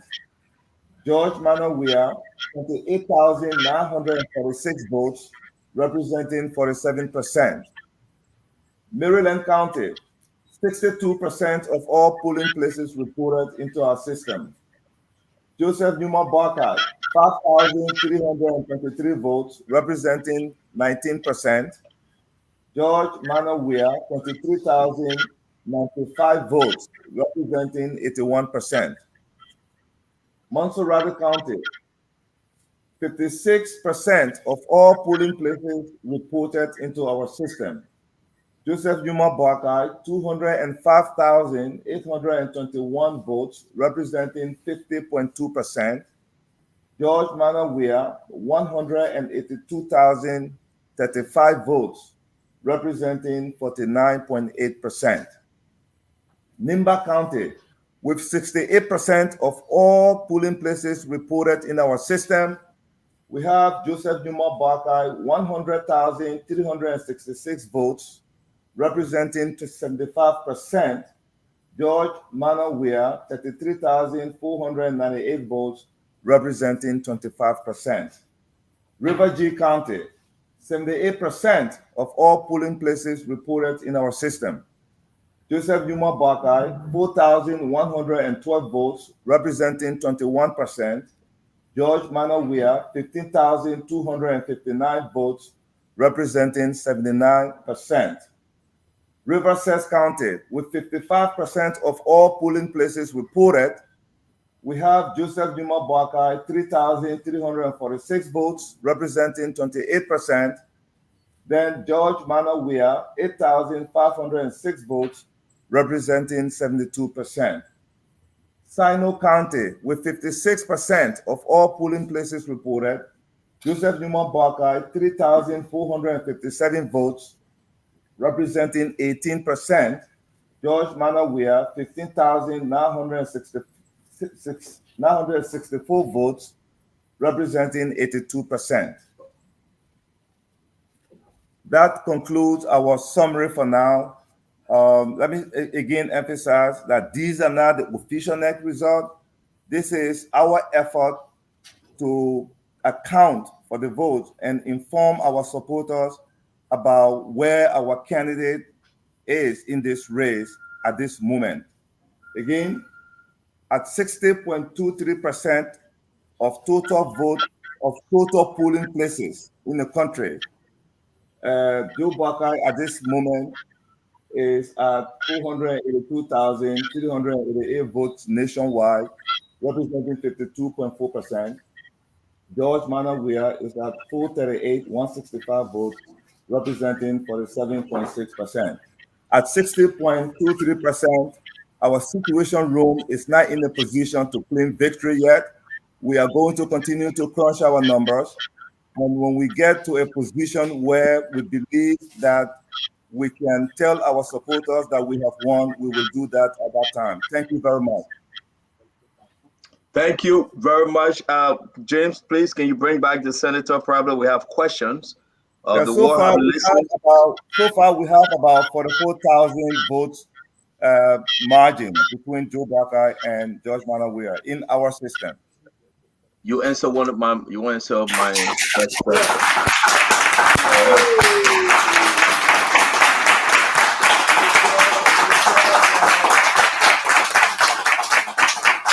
All right, so I understand that.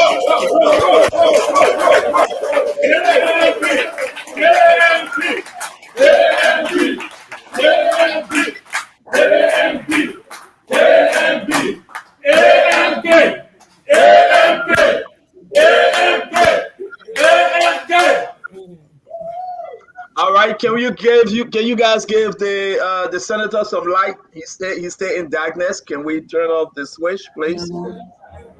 If you can. All right, we want to say thank you very much, Senator Amara Konneh. Here we go. You answer the first question with the margin, the difference for the 4,000 exchange in favor of Jose Yimabwaka. Please, we don't want to get in any trouble for the matter some our number. The people are so corrupt that if you say senator, they will minus 10,000 for your son. You must say senator elect. There's no room for error here. Okay.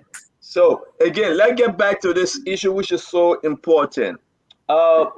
Senator Amara Konneh, the issue remains.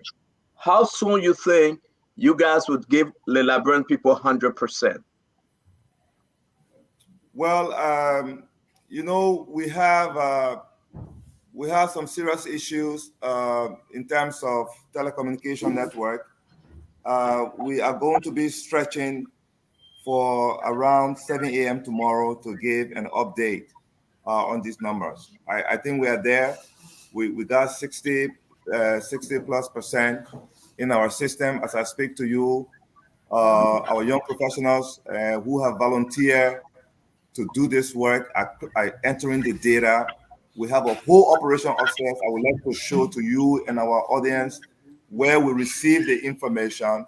Then we're going to go to another room where we'll show you the system that is storing our hard data, the facts, for these numbers. So we still have about 45 minutes to an hour with you, because I want to show everybody that these are not made up numbers. These are numbers based on the tally sheets that came from the field, that were photographed by the smartphones that we delivered to our pool washers and transmitted to the system and tallied, automatically. So we're not changing anything. We're not making anything up. I think we show you where we are losing, and we show you the places where our candidate is leading right now. We in the situation room are not in the position yet at 60% to say we've won the election. So we are still. I know we're gonna take a tour of your building, wherever you are, but we just received 98% reporting from Bomi County. You didn't include that. Can you give us reason why you didn't? The 98% that came in from Bomi County, we announced to our audience because I've been so impatient. So we announced to our audience that listen, this is it from Bomi County. Jose Yimabwaka came with 60%. President George Manawia, the actual result came with 98%. Jose Yimabwaka 59.8%, which is 23,196. George Manawia 40.2%, which is 15,582.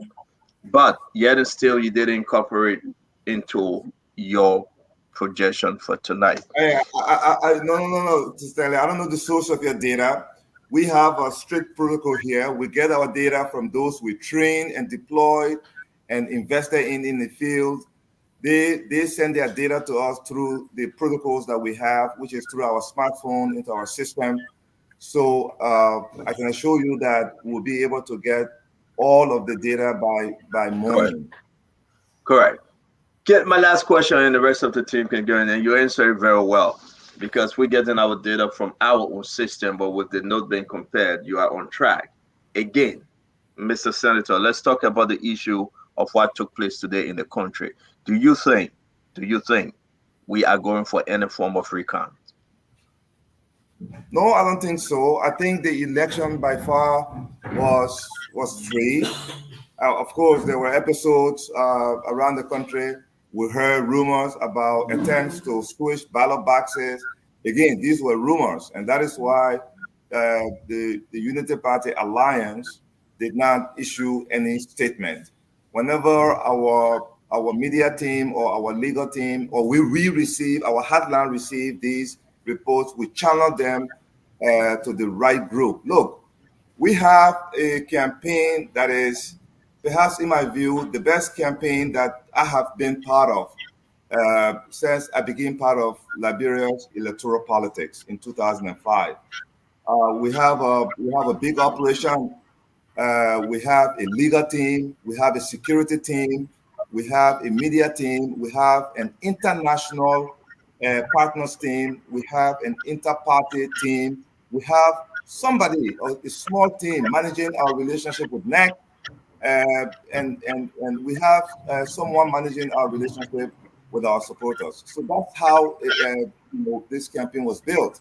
And then in the county, we have county leads that are really active.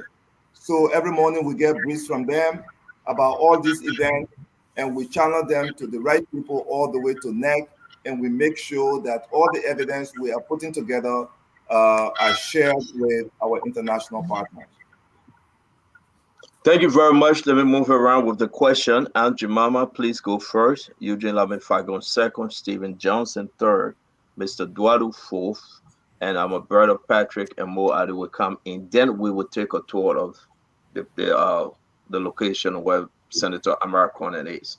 Honorable Jemima, please. Yeah, am I on? Okay.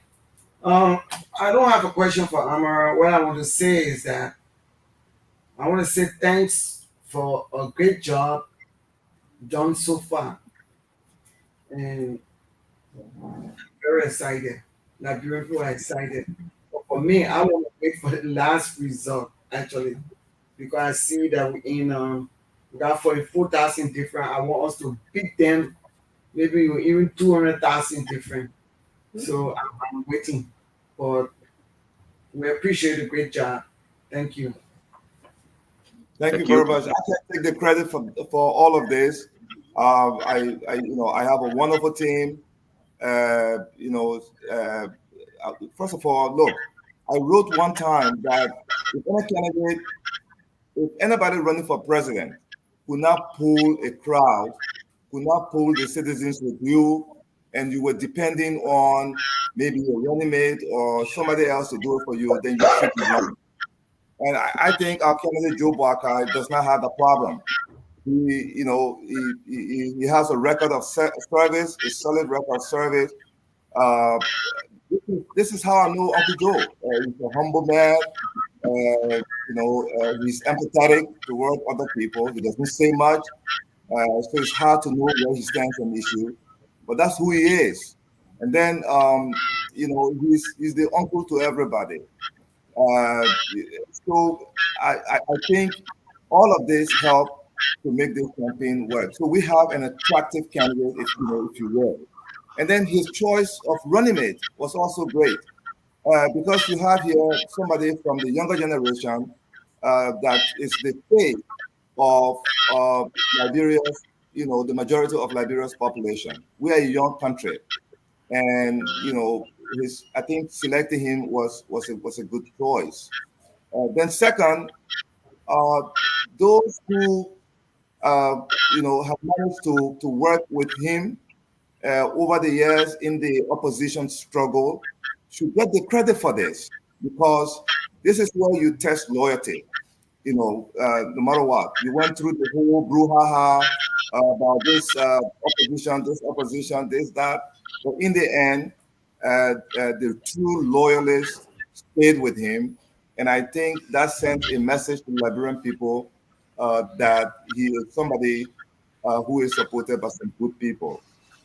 And then when I came on, I met a strong technical team, and all they needed was leadership and direction and motivation.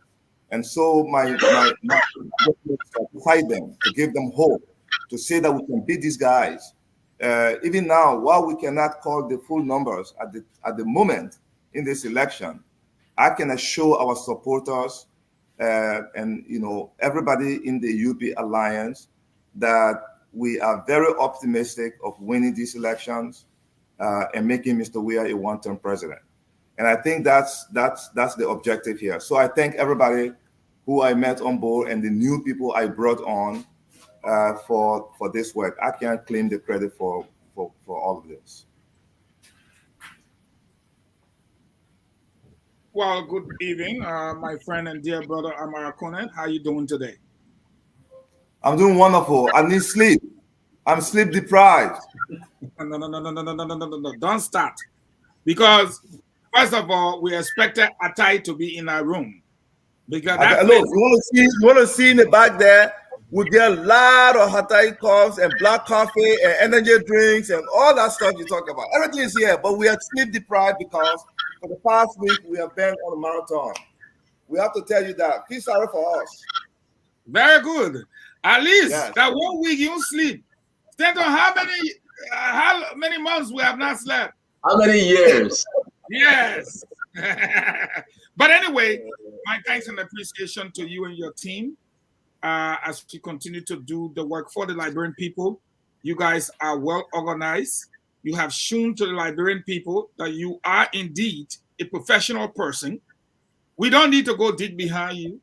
What you demonstrated tonight was what people boasted of.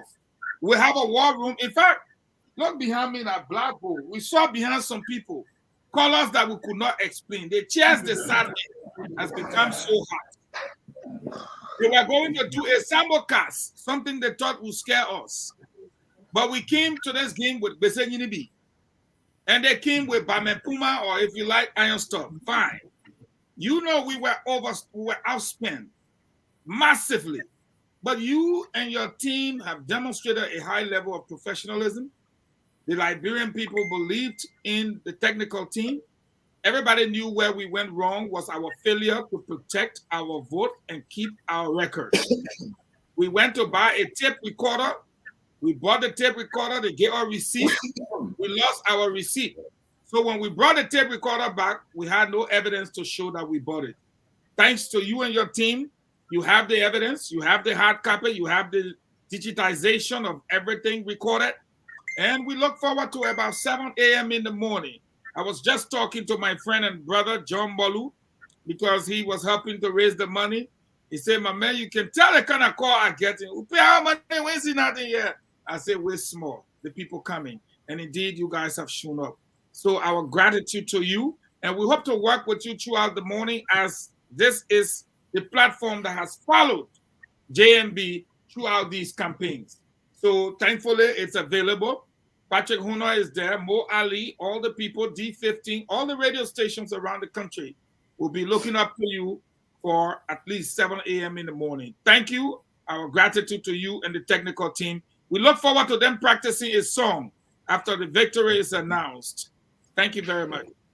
Thank you, Eugene. Thank you for that. You mentioned my brother John Molu's name. I just wanted to say here that John's contribution to the team, him and team in America, has been very substantial.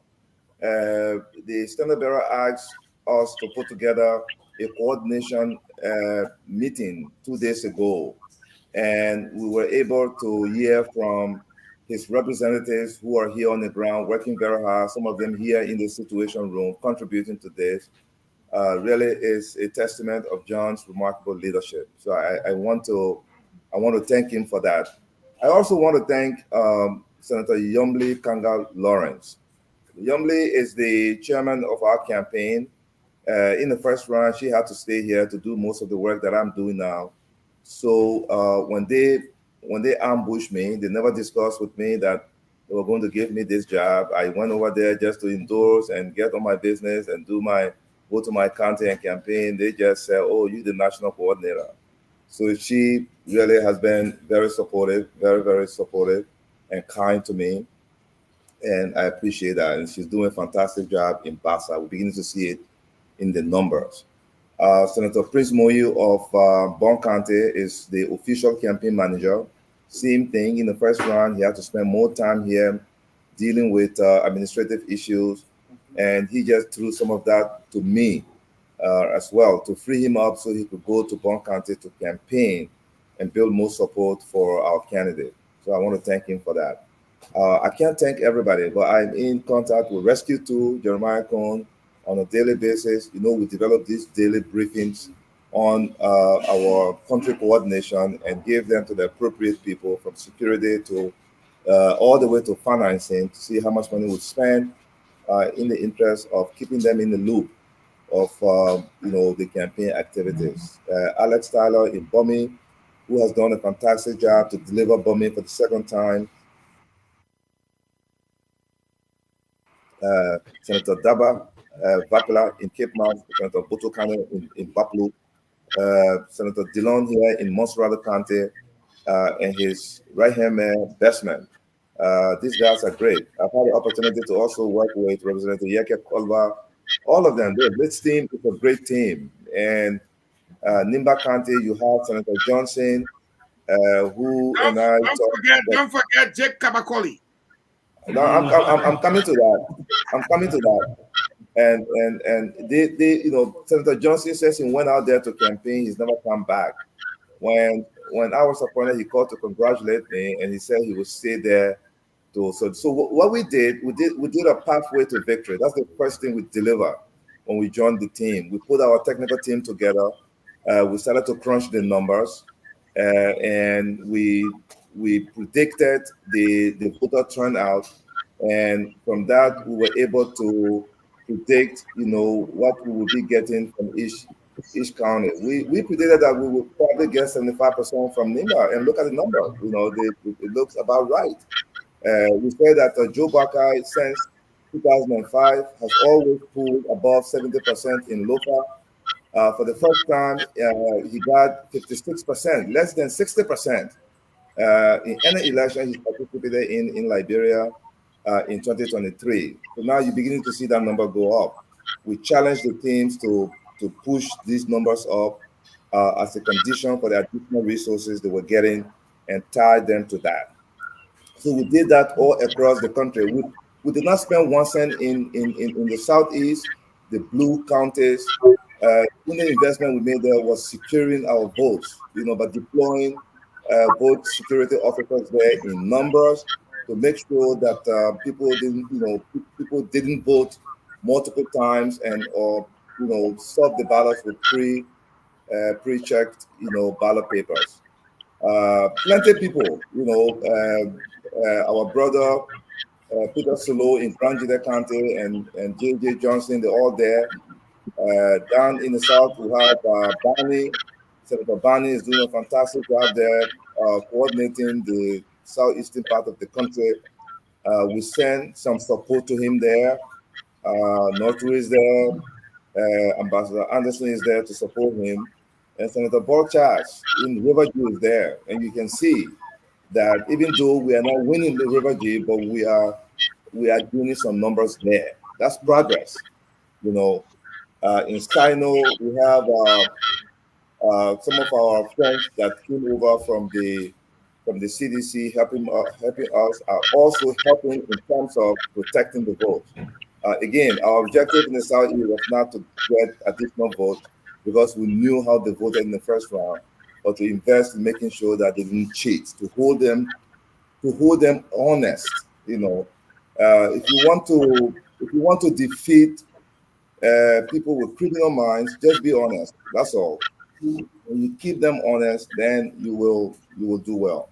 So all over this country, our team has been working very hard, and you can see it. You can see the work in the result, and I'm grateful to all of them. All of us in the city room are grateful to them. Our security team, Big Brother Sam Gay, AB Johnson, our operation guy. I mean, AB Kroma, our operation guy, and we have some advisors in the background, Chris Masterboy and Gregory, the former police Coleman. Yeah, they are all helping us. So you can see that our team is not a lightweight team. On the economic front, you have John, you have Weimar, you have Bob. They are all chipping in, advising on what to do after the election to get the country back on track. And there's a whole domestic team as well about education, health, water, and sanitation. We have a whole legal team on the rule of law, and that is why our campaign does not break law. We follow the law because we have people, we have a pseudo government, so to speak. All of the sectors, have leaders who report to us from the barrel. So we just wanted to say that to Liberian people that Joseph Juma Baka is just ready to be president on day one when he's declared president in the next couple of days. Thank you very much. Again, Stephen Johnson, Mr. Dualu, Mo Ali, and Gibson Jeru. Then we will take Amar, that. how are you? There's a little feedback too, so we can mute. Thanks, coming from Standard. How are you, Amar? Oh, Should I mute? It's from No. Amara. No, Amara, do not mute. It's okay because we gotta hear you. Go ahead, Stephen, please. How are you, Amar? Steve-O, Zizo, what's up?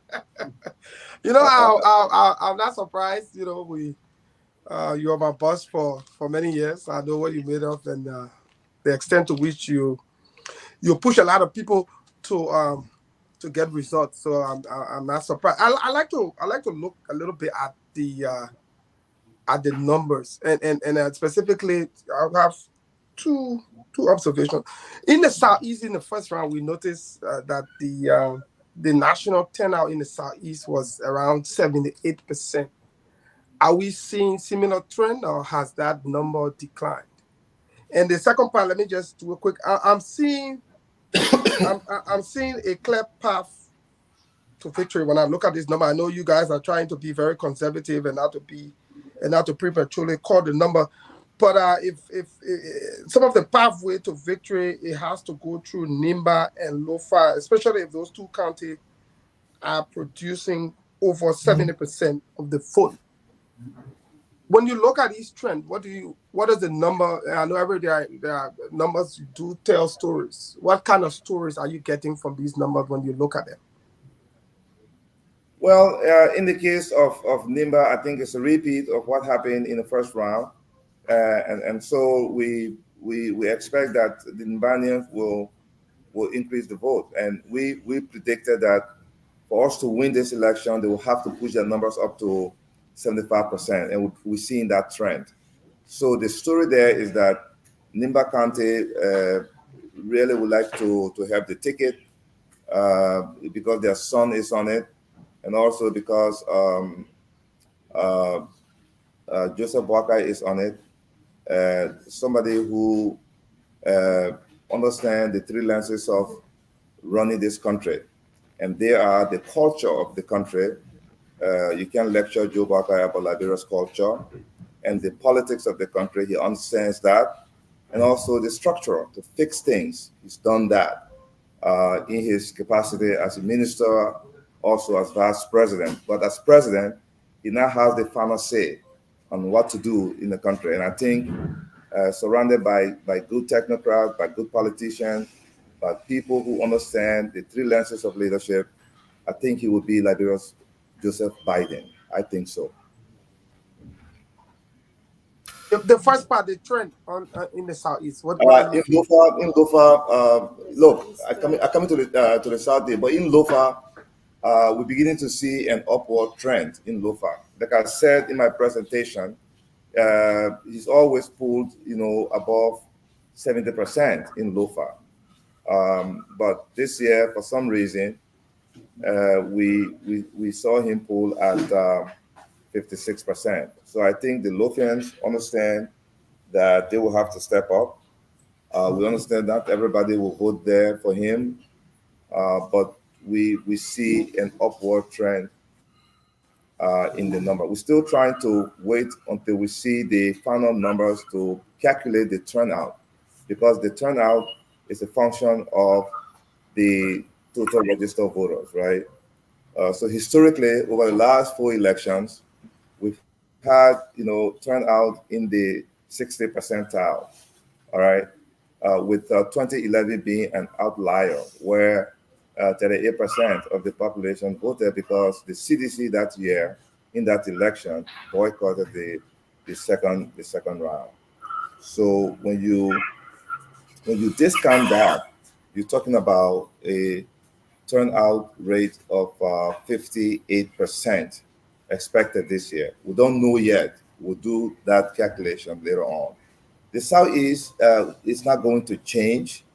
President Weah is from the Southeast. They're going to vote for him, even though he's done nothing there for them.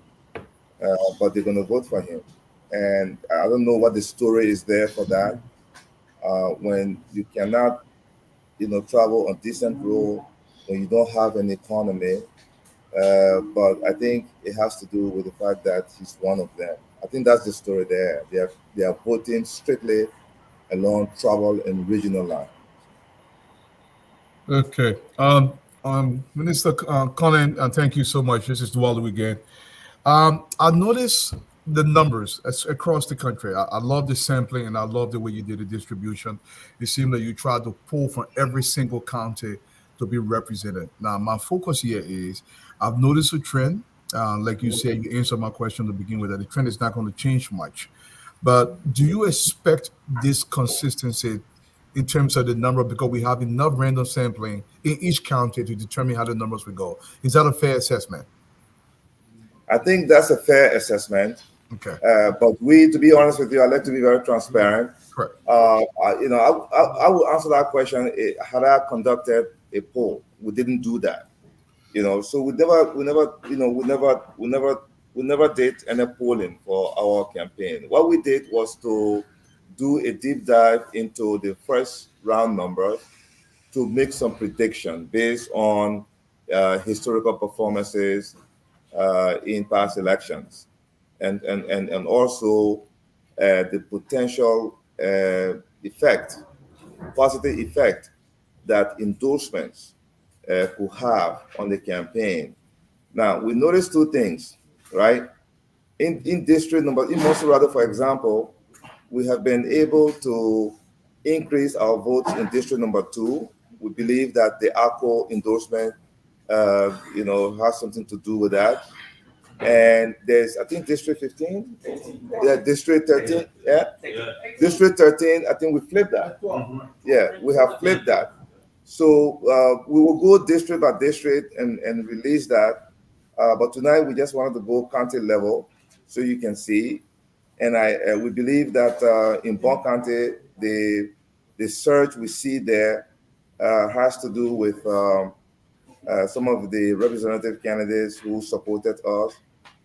We believe that Dr. Yapaulo of the LPP has contributed to our progress. We also believe that Lucini Camara's, members of his ethnic group, the Madingos there, voted for Joseph Boakai this time.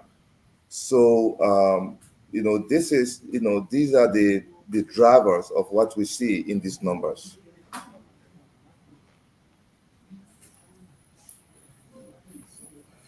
Go ahead, Mo, Ali, please. If you have question, Mo.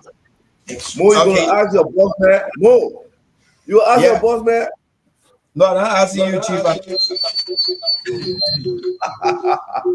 It's not a question, Chief. Well, I can't hear you. Mo, I'm not hearing you. I think you are muted. Ali, you muted. All right, Chief. So it's not a question. Just your mute dancer, please. Muted. It's just few acknowledgments, some names that you left out inadvertently. Senator Wiese also went back to Margibi and has been doing great there along with Senator Bocha.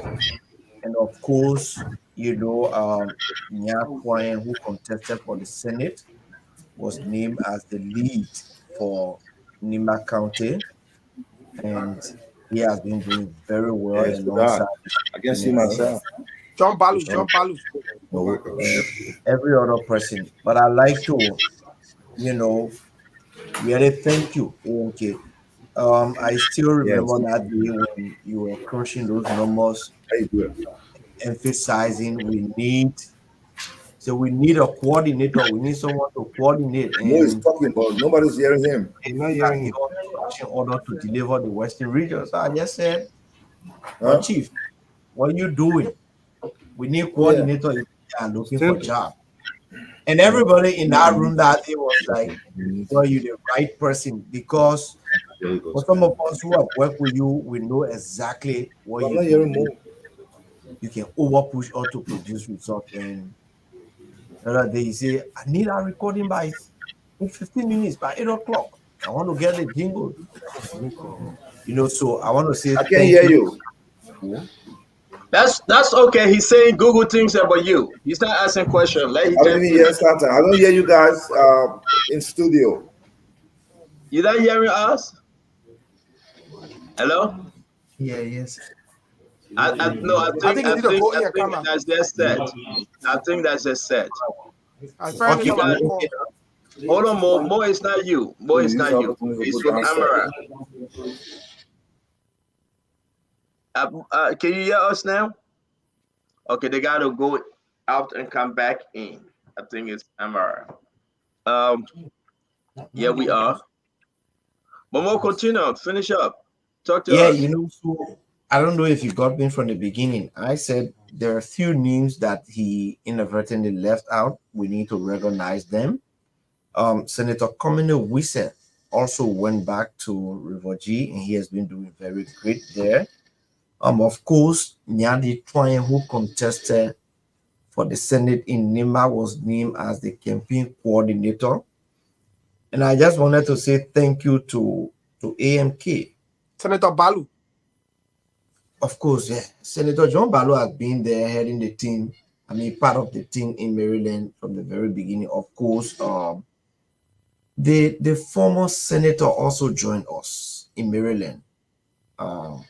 Dan Morales. They've been doing very, very well. And of course, I wanted to say thank you to AMK. He really pushed all over the 1+ week that he coordinated the campaign for. It was no sleeping. He will call you 5 o'clock, 6 o'clock. And it was like me, Patrick, and Bravo, but the rest of the media team were in trouble with him. I want this jingle. I want that. I want this one in the media and everything. So as somebody who's worked with him, it was just great. And I know how he loved to work with talented people. So I wanted to say thank you to him. And it's no surprise that we have this, but of course, the entire team headed by Senator Yombi Kangal Lawrence. They've been doing very great. We wait. We're still hoping to win. Thank you. Patrick, Anton. Let me say this. Oh, Patrick, want to say something? Go ahead, Patrick.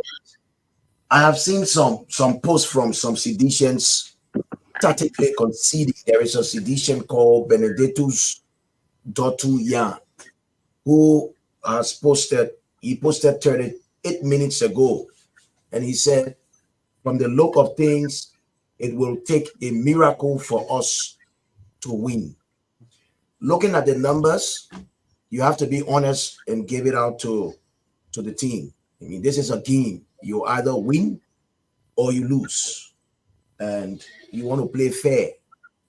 I also want to join Mo and the rest of the team to thank Amara and the rest of the other team, for working the way they did and ensuring all of us, and ensuring that we reach to this level. One thing I want to say is, by 10 o'clock tomorrow morning, we should be pretty close to getting a very good result in terms of the number percentages. in terms of the percentages, increase in percentages.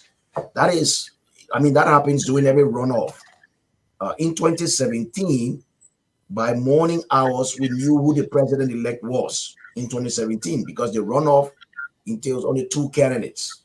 And it's so easy once you have your tally people and all of that to know who the candidates are and who's doing what.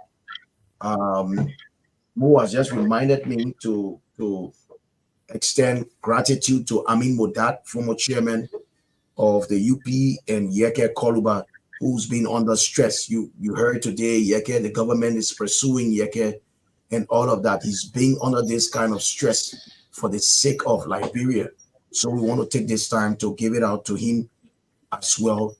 And we just hope, in fact, I need to say this, the campaign team, will have daily press briefings, so that we update the public. We owe this to the Liberian people. Today I went to Old Road to do a tour, and somebody told me something. A lady there said, the Liberian people will never forgive all of you who have put your faces to this if you all don't protect our votes. For me, that was a strong statement. And when I saw those women standing up, manning their ballots in the face of guns and all of those threats, intimidations, I knew that we were pushed to the wall. And I always repeat this: if the Liberian people will never forgive all of us if we do not protect their votes, because that's what they want. They spend their money. You all raise money here. Some people spend the least they had, the most they had, but they spend their money to reach to this stage. We give it out to them. This has been an unprecedented journey in our country's history. The kind of zest and the zeal from the ordinary Liberian person out there. So I just want to thank AMK and the team there, the technical team, for having this sleepless night. We ourselves have had this sleepless night, and we're well on course. It's a beautiful thing. It's a beautiful thing. Gibson, you want to come in? Yeah, I mean, it's unfortunate. Amara Konneh is off because I really want to speak to his face. I'm disappointed in this very learned man. He gave a lot of convoluted figures tonight. These figures, I can describe them as numbers that are violent prone, just in case to inflate the ego and the expectation of unity partisan. That's how I consider it. Let me tell you why I tell you this. First of all, if Amara Konneh wants to do that, he should do it well. He shouldn't do it in a way that gives figures that are ambiguous. How many data reporters did he train that he put out there? He should be able to tell us. It's easy, no. It's easy something you can say. We train 30 people. We train 25 people. And they are in the 15 counties. They are in the 6 counties. They are in 8 counties. He never told us how many people he trained in the space of 2 weeks, because he just came on in the space of 2 weeks. How many people did he send out? The other thing is, how many polling places per county is he reporting from? Instead of giving me a convoluted number from Grand Jeddah, I want to know how many polling places of the 75 polling places in Grand Jeddah that he is polling, that he's giving his number from. He never stated that. It's very convoluted, very obviously ambiguous. I also want to know, what did the data report? How is he using the data report? Are they sending the data report by telephone, or cell phone rather, or do everybody have an iPad to input the data? Or how are they doing it? Or are they calling in on cell phone and reporting to him? We want to know the methodology that he approached. And the methodology is very important because it gave us a clue of how he got his data. We didn't tell us tonight. He just gave a bunch of ambiguous numbers to hype up the expectation of unity partisan. Let me tell you another thing. So if you are giving us a data from data sheet, we want to know if you have all the data sheet available. Well, you will not show them here, but I want to know how many of these data sheets are in your possession and how many are not in your possession. At least you can say, hey, well, we have 300 data sheets to report from, But right now, in our possession, in our war room, we have 35 data sheets, and the other ones are in the hands of our trained reporters on the field, and they will be turning it in. That gives a little bit of confidence to people that you are doing something that is tangible, that we can look at. Let me give you another one. Yeah. So if you are reporting for Grand Jada, I'm talking about Grand Jada because the way I'm from. If you are reporting from Grand Jada and you are giving these absolute and definitive figures, I want to also know what are the invalid numbers. Because you know the reason why he didn't get invalid numbers, you know the reason why he didn't tell us how many reporters are on the field, you know the reason why he giving us ambiguous and convoluted numbers, is because this is not independent. Can we, Senator, we're going to allow Jerome to continue this? No, Second, no, no, yeah, it keeps not no, making sense, but no. 5 hours. No, just stop. Just stop. 5 hours. Guys, just stop. Guys, just stop. No, Auntie Mama, stop. I beg you. No, Auntie Mama, you got one report. Auntie Mama, you got one moderator. Auntie Mama, you got one moderator. Let Jerome talk. You don't do this. Auntie Mama, let Jerome talk, please. Jerome, go ahead, please. This is the kind of government they expect us to get when Joseph Boakai become president, because they are not tolerant. They are very, very arrogant. They will accept people's views and corrections. These are the people who want to tell us that that Joshua is not a good man. But they are the one who cannot even accept a simple correction, a simple critique for a very important or data-driven information that is going out there that has a propensity to drive people into the street and demonstrate because Amara Konneh said Joseph Boakai has won and the results show otherwise. All right, Jerome, thank you very much for expressing. Thank you for expressing yourself. Unity Party giving out the results, and if you have any qualms with their result, call the National Election Commission and take it up with them. Number one.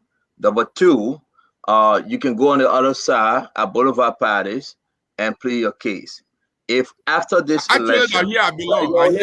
Yeah, you belong. Yeah, I respect that. But let me make this straight. Okay. So I can go to Boulevard Party, nobody there.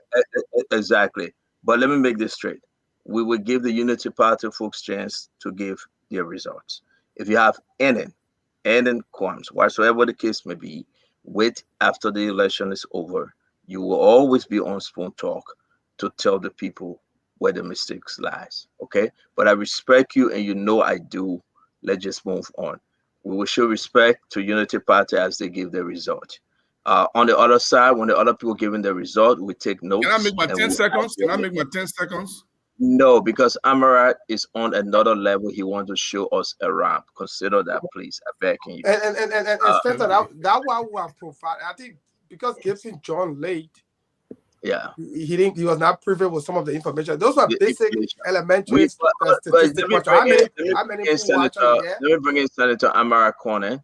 It's very important. Jerome, I know that you came in late, but I really got to bring in I've been watching you on my television here. I've been watching you on my television. I heard everything you guys were saying. The tabata you were saying. It's okay now. But it's okay. Then you know how much pool I should get. I leave the gas small by. They leave the gas small. They bring in Amara Konneh. I'm not taking Jerome off. I just bring it in Senator Amara. Get his bloated ego, my man. All right. So who's that? Fadiga? Okay. That's Senator Amara Konneh. We are live, Senator. You can come in now. If you're hearing us, can you hear us? Can you hear us? You're muted.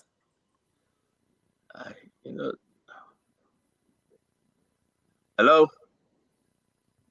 All right. Can you hear us? We are not hearing you, sir.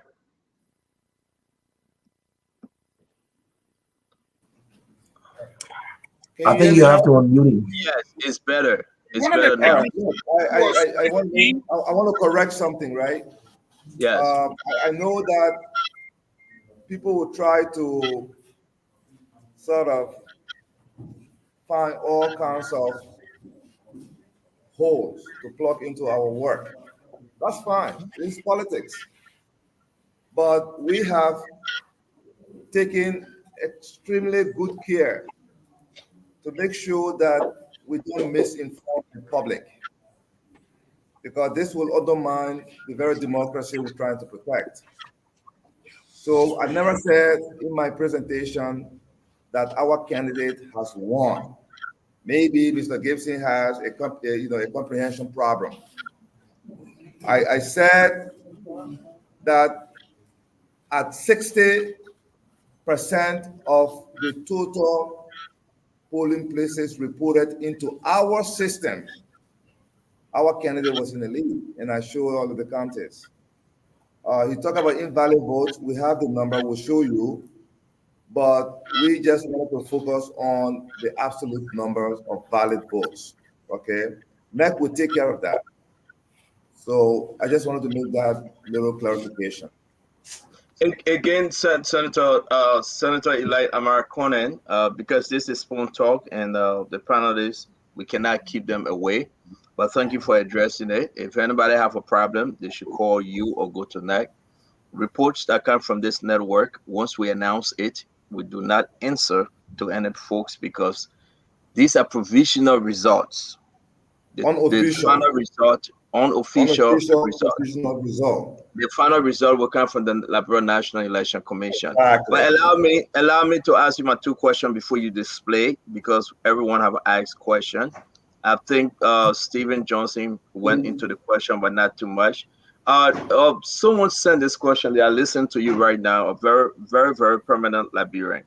They say in Nima, are these numbers coming from the Gio or Mano belt, or which part of the Nima region? Are these increase or decrease from the first round? Now we're trying to figure out, Senator, compare this to October 10. Is Unity Party making more gains? First of all, our system was not built or set up to account for the trouble region. We just went straight at district per district. Second, we see an upward trend in the numbers for NIMBA. We don't know yet, like I said, the voter turnout rate, but we projected 58%.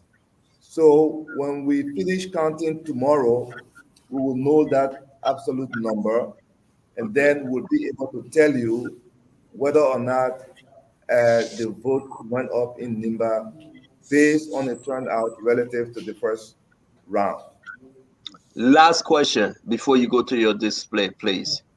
Looking at knowing what you know now, because I know you have other results, knowing what you know now, Mr. Senator, do you think President George Manawia can catch you?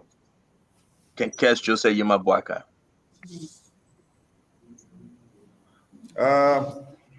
Stanton, I would like to answer that question when I'm at 75% of all polling places reported. And I assure you I'll be able to give you that tomorrow morning. I don't Thank you very much. Speculate. Listen, I don't want to speculate. This is an important election that will determine the direction of our country for the next 6 years. So we have been very conservative. We've been professional. CDC folks have been calling me all night for me to tell them our numbers. No, I said, listen, and we'll tell you. They've been sending me text messages. They want me to share their numbers, our numbers, and I wouldn't do that.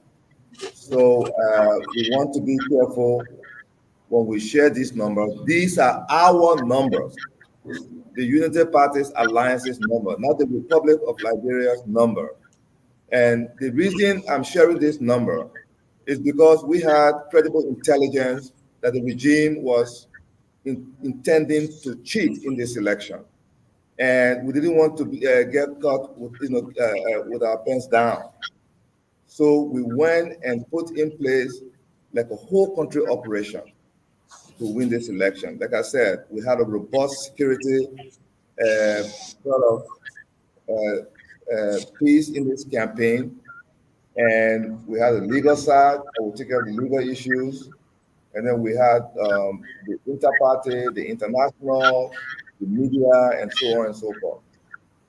So we invested a lot in this system. We built, we can check for accuracy because when we speak, are we Dama? Just to let you know that all of our tally sheet are accounted for.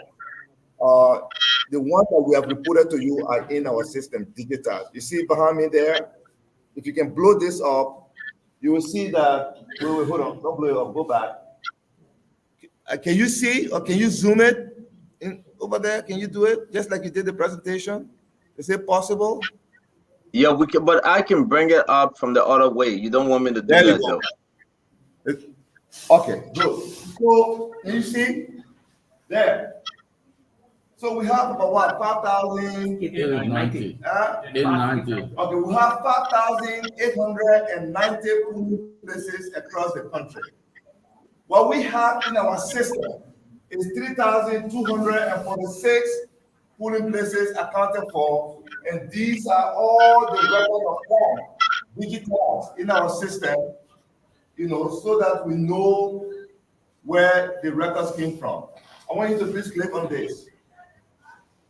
Okay, here is a record of count for Monserrado County, district number 5, polling precinct PCA annex. All right, and this is the number 30287. Open this up. Okay. In that precinct, Joseph Bakai got 244 votes. George Weah got 141 votes. Okay. Now, this is the actual document here that was signed by all parties and NEC and given to the winner. And this is the case for all of the 3,264 documents. So this time we have evidence of our record that we presented, and we're not joking here. We're not going to manufacture any number just because we want to.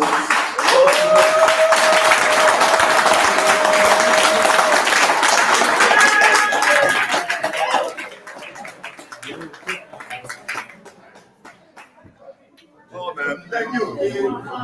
Sorry, I'm making noise for your show. My team was clapping here. So I just wanted to show to the Liberian people and the viewing audience that this is serious.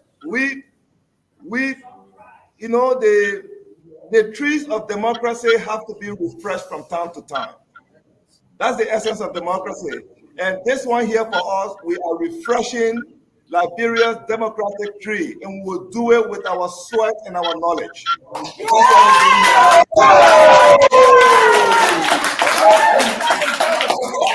It's a good thing to celebrate, Senator Konneh. Let me give chance to Remy Gray. He have not spoken. Remy Gray have not spoken yet. We're showing respect. Konneh Gray, you have the senator, please. Well, firstly, I must commend Senator-elect Amara Konneh for scholarly work well done. Liberians were not used to seeing professionalism at this level. So we'll find a way to poke hole in some of our best and brightest. Let me thank you. I think the world is watching, and they themselves will believe that at least they have people with heads on their shoulder. This is the case some of us have been making from day one. That look, you don't have to be a seditious or somebody who identifies with UP to do a professional job. When it comes to the country, you do what you do based on love for country. So I want to thank you. And I know the process itself was not anything that you circumvent. The thing is, you just have to have eyes or boots on the ground, and those individuals will filter the information that is given to everybody. And from there, you do your own due diligence with the number. So I don't want you to be deterred by Gibson. of course, no matter what, you will not get the praises you deserve. But Mr. Connor, let me what I just want you to list few challenges that you had, given the time that you were given this job. You're so short, and I can just imagine what it would have been like if you had enough time under your sleeve. Because I know you, you're a record driven guy. So, but I think you were pushed against the wall. So tell us just few of the challenges you would have loved to put behind you, but was not able because of the short time. Let me tell you how I was able to do this. Look. Oh, you can see. There you go. You see these guys? Yeah. They made this possible for me. These are the guys right there, right there, right there. Okay. So we had a, I mean, we had a team. Let me tell you, we had a team here. They did well in the first round, but the missing link in their view when we met for the first time to me was they needed leadership on coordination, and that was it. And so they they went behind my back and told the standard bearer, and then he gave me this job, and I never changed anything. I just inspired them and pushed them harder. The first thing I told them was, you guys didn't win anything. So we tied virtually this that is not victory. We were starting from scratch. And I think they understood that language. And then we dedicated tasks to people. With this time, we actually formally told people you're responsible for this, and then we held them accountable. Where's Dr. Toh? Is here? Samuel Toh. So Samuel Toh is an academic. I met him on the campaign, so I made him my deputy. Where's Dr. Nuta? Ah, let's give this man a big hand. Come on, come here. Come here. Yeah, Dr. Nuta, there is the this is the man who put all this operation together. I can't take credit for it. But Nuta is my buddy because we worked together from planning ministry and finance ministry. And then he went to the IMF when I was leaving for the World Bank, and he's a great guy. He's done a good job here. Thank you. Thank you very much. Thank you very much. So, yeah. Senator, let me ask you a question. The challenges were not many. I just needed to whip them into believing that this was a fight for the future of our country. And I think they get it. And look, we have three classes of Liberians, in my view. This is my personal view. And the three classes of Liberians are one, the real Liberian class. These are our people in the interior who have held onto the Liberian tradition based on whatever tribe or something they are. They've held onto it, but their children have migrated to the city. Some of those children have gone to school and learned, and then become the smart Liberian class. So of them you see in this class here tonight, in this war room or situation room. And then there's the volatile Liberian class. My view is that those who are governing the country today are the ones in that category. They don't pay attention to the things that's supposed to fix the country. Everything is done by use of force. Everything is done by aggression. There's no room for cooperation, for talking to each other, for understanding issues, and trying to meet in the middle to push things in the interest of the country. It's either you are with me or you are against me. And you can't run a country like that, especially a post-conflict country, a country with 16 tribes, a country with different traditions, a country with people from different backgrounds.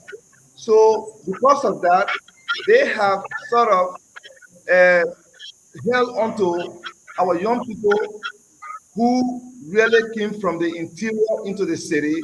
And because of the lack of opportunities, they have joined the volatile Liberian class. And Dr. Boakai and this team will change that. We are uniting with the real Liberian class as a force to bring about democratic regime change in this country and try to shrink that volatile class because it's bad for our country. That's what we're trying to do. Oh man. The honorable Amara Konneh, thank you very much. Again, you have anything else to show us, and can you tell us what time we will be back in your situation room tomorrow or today? Sometimes I can't show you all our secret weapon, man. You can't expect me to do that tonight, my man. Not tonight. No, I said what Tomorrow time morning. tomorrow or today? What time you'll be doing your next report? You'll be speaking to the nation. What time tomorrow? Let me check with my technical team. I've been talking to you for about an hour now. A lot of things have happened. Please let me talk to my technical team. I will inform you. I will also post on my Facebook page when we'll do the next update. Is that fair? It will be fair if you inform us because else we'll get ahead of you. You know, we have an agreement. I do not want to get ahead of you. Santa, are you anchoring me? Are you trying to anchor me? Well, it's good seeing you, Honorable Konneh. And again, thank you for all your team. I think you have brought joy and pride to Unity Party. And again, we are here. By God's grace, tomorrow we will be in your situation room to give the people more information. Thanks to you. Thanks to the doctors. Thanks to everyone, including those that have sacrificed enough. Thank you. Everything we do, we say enough is enough. And my blood deserves better. All right. All right. That will bring us back on. Oh boy, what a long day. Thank you. Thank you very much. Fagon, let's close this thing. We gotta go take rest. We gotta be back again 10 a.m. in the morning. Because we know the National Election Commission will be giving some results. We will be back 10 a.m. in the morning. We ask each and every one of you folks, you will find us on Punch FM. We will do this till the final result is announced by David Eto Brown Lasana. We will be here as always. And Liberia will have the change they deserve. The result will be, listen, tomorrow or when they break in Liberia, it will be very quiet. It will be very calm. It will be something that folks will not believe. Such an unbelieving spirit will hit the nation. Because you know what? For Joseph Yima Boaka to lead George Manawia with 63% of the vote by 44,000. Wow. We say thank you very much to the Honorable Jemima Kowodokodi. Please be safe. Thanks for all your contribution. You're a wonderful woman. You saw the light, you knew it, and you said, no, I must make a change. And thank you very much. To my brother El Remy Gray, you never shied away from saying the truth. We appreciate you. And Spoon appreciate you likewise. Thank you for joining us. Stephen Johnson, like always, from the class reloader. We gave you our time. I met you before and you said, Stanton, after the election, man, that's it. We're dropping the mic. I'm with you, my brother Stephen. I'm going to leave this with the young people and they will carry it on. I will be dropping the mic also. To you, brother Patrick Honda, it's good knowing you. Hope to see you someday. But we wish you guys peace. We'll be here again tomorrow to discuss this issue and to say yes. This is it. The final result is announced. Mo Ali, as always, my situation man. We are good together. We say thank you for the phone call in the morning, in the evening, and all through a beautiful program. Honorable Eugene Lamy Fagon, thanks for everything you do. And our job is not done till the final whistle is blown. We appreciate you. I said that my 1 minute. You guys, I'm giving my closing. You can have it after, please. Damo Slanger and Madam Titi Cannon, the CEO, the business manager, Patricia Dapo. Thanks to Damon, who now serve as deputy director or director. Damon, I forget your position sometimes. To tell you the truth, I'm very tired. But I want to say thank you to you, to James. Yeah, to you, to James, to Nelson Collet and Aaron Kuben, Haji Masale, Lorena, and everybody. If I don't call your name, forgive me, folks. You guys are doing extremely well. Yekezi, Zoe, Cheryl, and all of them. We say thanks to everyone of the entire team. Thanks to AB for providing a massive security. With grief, we are very, very grateful. We say, guys, stick with us tomorrow. We'll be back on 10 a.m. Liberian time tomorrow. Okay? Thank you. I'm out. And I'm going to sit back to listen to you guys as you do your closing. Duaru, I want to say thank you. He left. Dr. Richardson, A big thank you to Dr. Richardson. Jerome Gibson will always be Jerome Gibson. Well, if they think it has so bad, it will hurt Gibson all the way. But it is why it is. We want to say thanks to Jerome, Prince Maxwell, Abula Mame. We want to say thanks to the entire team. This is what we do. This is what we sacrifice for. Liberia deserve better. Have a good night. Fagon, you'll take it away now. Well, thank you, Stanton. And let me start my closing. We talked a lot tonight. We talk about the numbers. We talk about a lot of things tonight of how the administration came into being and then subsequently failed their way through, disappointed the Liberian people, and eventually they're on their way out. But having said that, Stanton, you sat here and watched Gibson Jerry respond as being intolerant and, quote unquote, his own words, arrogant. Let me help Gibson Jerry understand something. He's trying to gain popularity at the expense of decent people, people that he will not match his class with in any way, shape, or form. He comes on the show tonight and said, how many people did he train? How many people did he train? How did he pull this off in 2 weeks? Where were you when he announced to you that he went to a technological school and obtained a degree and has masterful knowledge of the art of technology? Where were you? You asked how many people did you train? Was it not your idiotic government that tried to seize a Ghanaian trainer of trainers whom he had sent to River G to train Liberians on how to take the results? Was it not your criminal government that arrested him, banned him up, and remove him from the country? And you sit there to ask such a stupid question, how many people did he train? You should have known how many people he trained because your government was involved with arresting one of the trainer of trainers. So then you know, but that was not his place to tell you how many people he trained, lest you go looking for them to kill them like you killed the auditors. Now, he said, what methodology did he use? How did he use it? Was it by telephone? Was it by email? Such silly question requires a silly answer to him. If you are a bushman, Gibson, let me inform you that we are in the 21st century, a century of technology. So to ask somebody what methodology did they use in accumulating the vote tallies as well as reeling in the votes from the counties and securing the votes, not only digitizing it, but also making sure that it is placed in the cloud. You come and ask that kind of question in the 21st century shows that you are a bushman, because to get our results requires only a photograph of the common paper and it is submitted digitally. And that's why he used the word digitize. So it means that you are a bushman. We are in the 21st century. You need to catch up with us. He goes on to say, how many of persons or whatsoever, again, how many polling places was he reporting from? Well, if you didn't go to church early, be careful how you raise songs, because he stood right on the board and said 3,200 and something polling places reporting, accounting for 60.2% or so. According to you, you sat down watching black and white TV, so you could not see the number. In this day and time where we're using plasma and flat screen and what have you, and even on our cell phone, you're still watching big box television that is black and white. So you're not listening. At the end of the day, he said, talking about Grand Jide, I want to talk about Grand Jide because that's where I'm from. Well, nobody is asking you where you're from. And if you want to talk about Grand Jide, you can talk about Grand Jide all you want.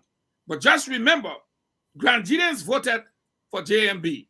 And whether we lost there, doesn't matter, because that's the same way George Weah is losing in Lofa, Nimba, and other places. So JMB will continue to love the people of Grand Jide. We on this platform will continue to love the people of Grand Jide. And you will not come here and make us hate the people of Grand Jide because of their choice. Lest you know, we are politically savvy, and historically, we are branded by who we are. In 2005, Grand Jide County voted for George Weah. In 2011, Grand Jide County voted for George Weah. In 2017, Grand Jide County voted for George Weah. In political science, we call that a pattern. And when we examine the pattern and know that that's the pattern, we put them into a voting block that will categorize them to say blue states go blue, red states go red. You live in America, but I think you're spending time here. And the next time you choose to call your fellow panelists arrogant, you should know that your brain is always spending time in somebody's house. The sooner you get your brain, then you will come to yourself to understand that we are your colleagues.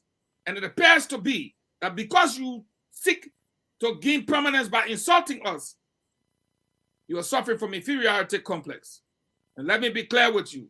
You are a sycophant, parasitic plasmodium of no political value. I respectfully submit. Là, on va going another song again. I mean, he close to all. Yeah, he close for everybody. Patrick, you got something to say? Even the guy got said here without suffer one day, we're hungry like this. Well, I just want to say thanks to everybody. It's been a long night. Just as we haven't slept, the Liberian people haven't slept. I can tell you a lot of people have been following, including people from the government, the ruling party, and following the trend, looking at the trend in the numbers that Amara announced. What did I say? JB there? Following the trend. I just laugh. Your ear really working? But why going on? I just hearing JB. It's fine. Following the trend and the pattern, as Fagon said, of the numbers that Amara announced, you can clearly see that this trend is going to continue. I don't see how this trend will be cut short, and there will be any dramatic change in the numbers. I mean, given the percentage that he plugged in from Lofa, the percentage from Nimba, the percentage from River G County, well over 70% of the numbers from River G, 70% was reported. So it says a pattern, it says a trend, and we look forward to tomorrow, this morning, it's already in the morning here, for the numbers that will come up. The National Elections Commission will do theirs, but I know the national campaign team has committed itself to doing daily briefings, and it's very important that I re-emphasize this, that the national campaign team has committed itself to doing daily briefings so that the public gets to know where we stand on issues, so that there will be no communications gap that anybody can exploit. So again, it's been a long night. I want to yield at this point so others can come in. Thanks, guys. Thanks, lady. Let me just say something short and I can leave. Mr. Gibson, I have a whole lot of respect for him, but I'm losing it. Because at a critical juncture, I'm not going to joke with anything. Don't joke with me when it comes to this election. That's why I sacrifice all my time, my sleepless nights, and everything to be here. We are here on the platform to work for the Liberian people.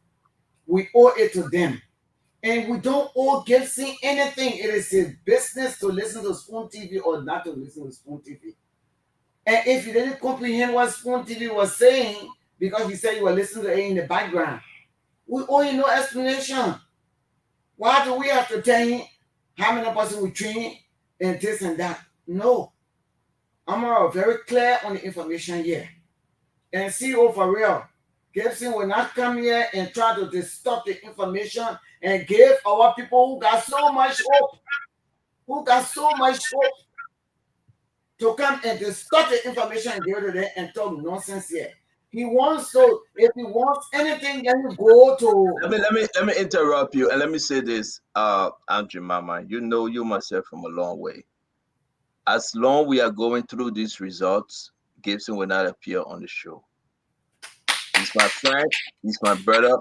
He will not appear on the show because Gibson is a sedition. Yes. You will have to go to his sedition platform to get your results. Thank you. And after we finish with all the results, Then we can control about good governance under the new leadership. And then we'll bring Gibson on. So let's just move past Gibson, please. He's our brother. We'll bring him back. But the people getting the result now, he will not appear. Okay. I just want to make that comment on that. And then to tell the Liberian people, 6 years of uncertainty. 6 years. The light is at the end of the tunnel right now. 6 years of injustices. 6 years of joblessness. 6 years of misuse of power. 6 years of mismanagement of our resources. 6 years of no investors. 6 years of the 6 years of not applying the rule of law. 6 years of not giving accountability. 6 years of lack of good governance. 6 years of no transparency, my people. All I can tell you, the Liberian people, is that all has come to an end. We're almost at the end of the tunnel. And Gibson will not come here to spoil it, or he and myself will have it all. Thank you, CEO, for giving me that assurance. Your good night. Good night to you.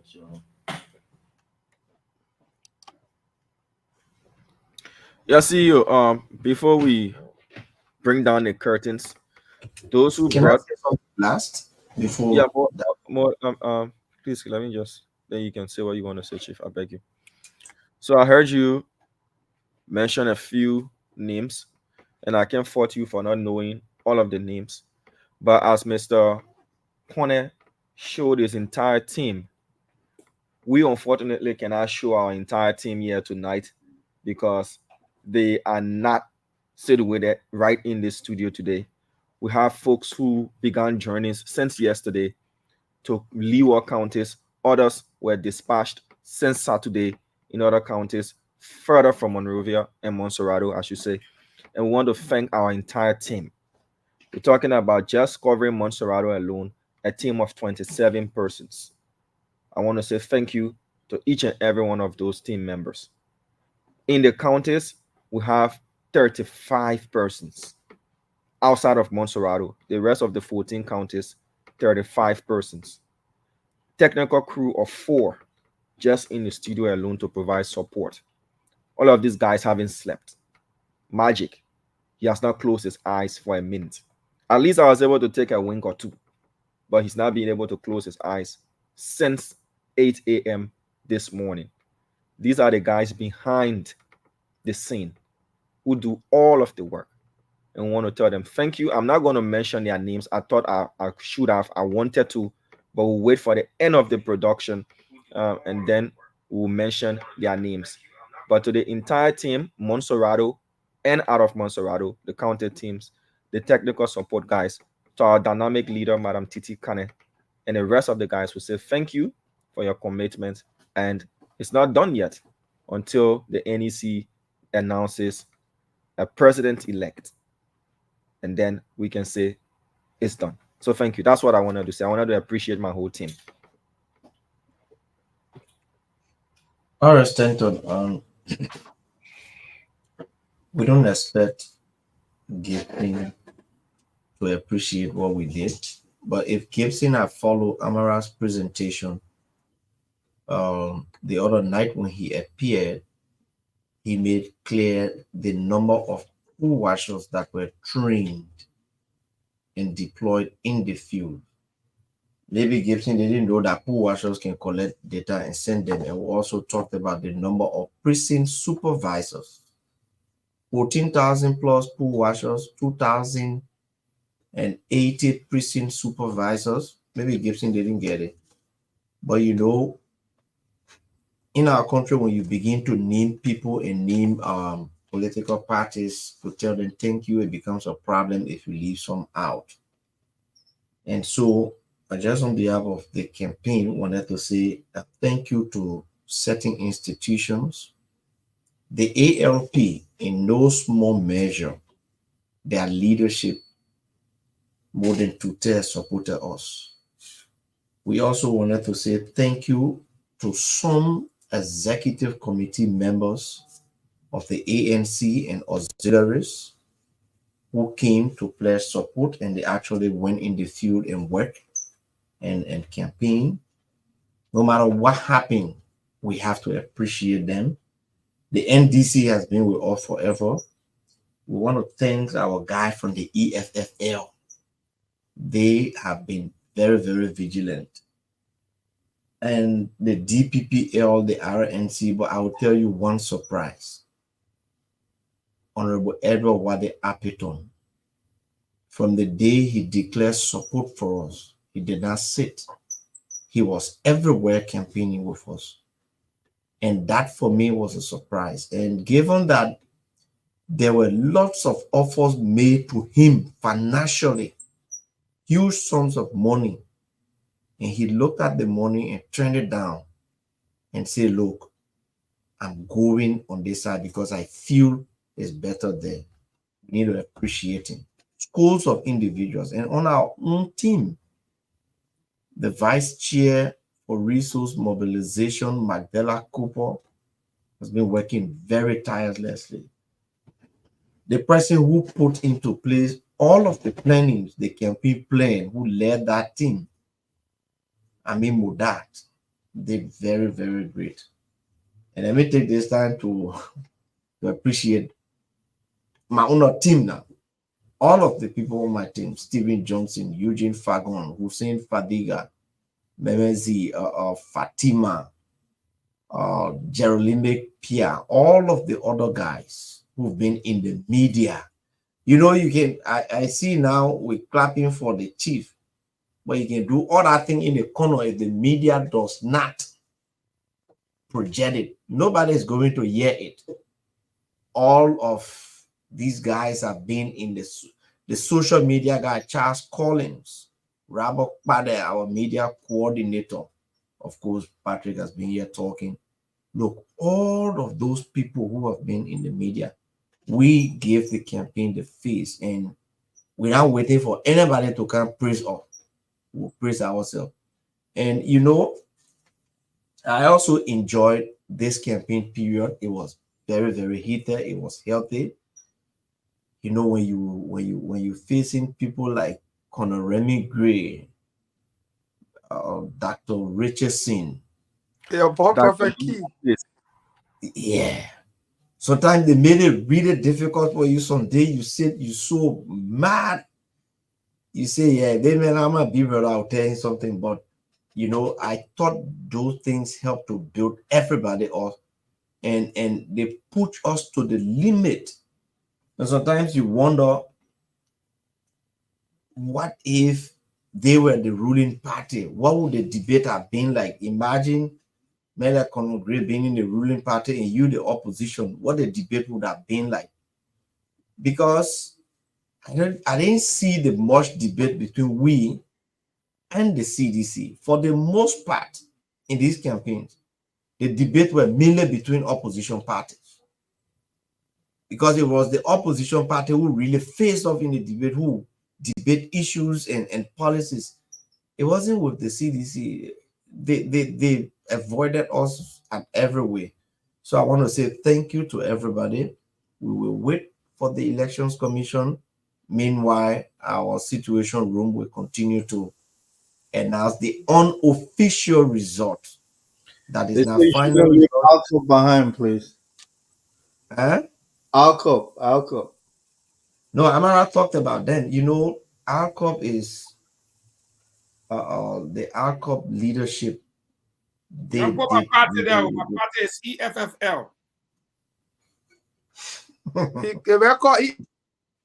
Honorable Lucini F. Kamara was also everywhere with our standard bearer, and they really did well. The LPP, you know, the other day when Stanton Bay plow for what he did, Councilor Gonglo, he called me the next day, Stanton. I didn't tell you, Councilor Gonglo called me the next day. He said, look, when you go on the show tonight, tell Stanton that what he's doing will discourage voters. I am here and I left my vice standard bearer to work. I came on some other special issue, but I am in touch with the standard bearer of the UP. And so the other morning, Sunday morning, the moment the woman entered and sat down and he told Dr. Yakwaulo, he said, "Oh, I spoke with Councillor Gonglo this morning and he made me to understand that you are representing the LPP folks. Thanks to you guys. Amula Mame, you help us in the media. Thank you." Well, before Mr. Johnson goes, let me just say this. I think the Mr. Weir and his team never told us what exactly they intend to do for them to be given a second chance. I thought people would firstly talk of the record, and then on top of that, they'll say, well, these are unfinished things that we ensued or we embark upon, and give us chance to finish. But those people went to work. Instead, they tuned up the fear that Liberians have had that this was a government that was going to come in place and exclude the bulk of our people, who firstly even gave them the opportunity to have a first chance. CDC by themselves cannot win presidential election. It takes the um, the support of others.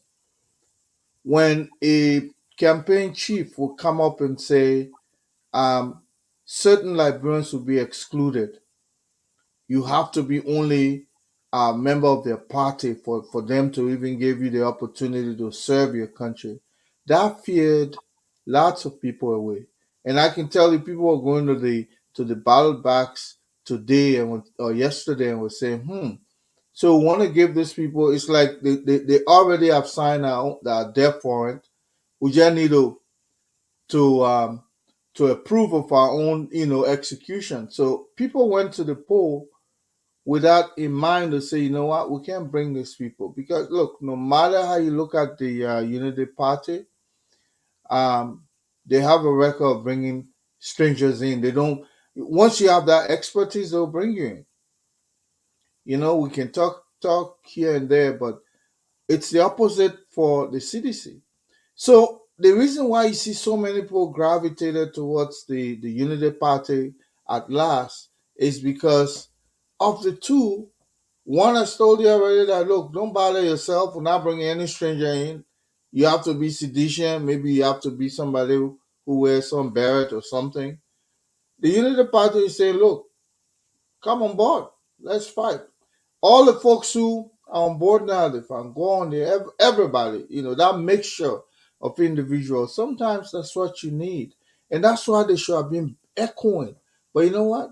Maybe it was God's own will that they did not say it. Rather, the Unity Party kept echoing, look, this is our thing, come on board, help.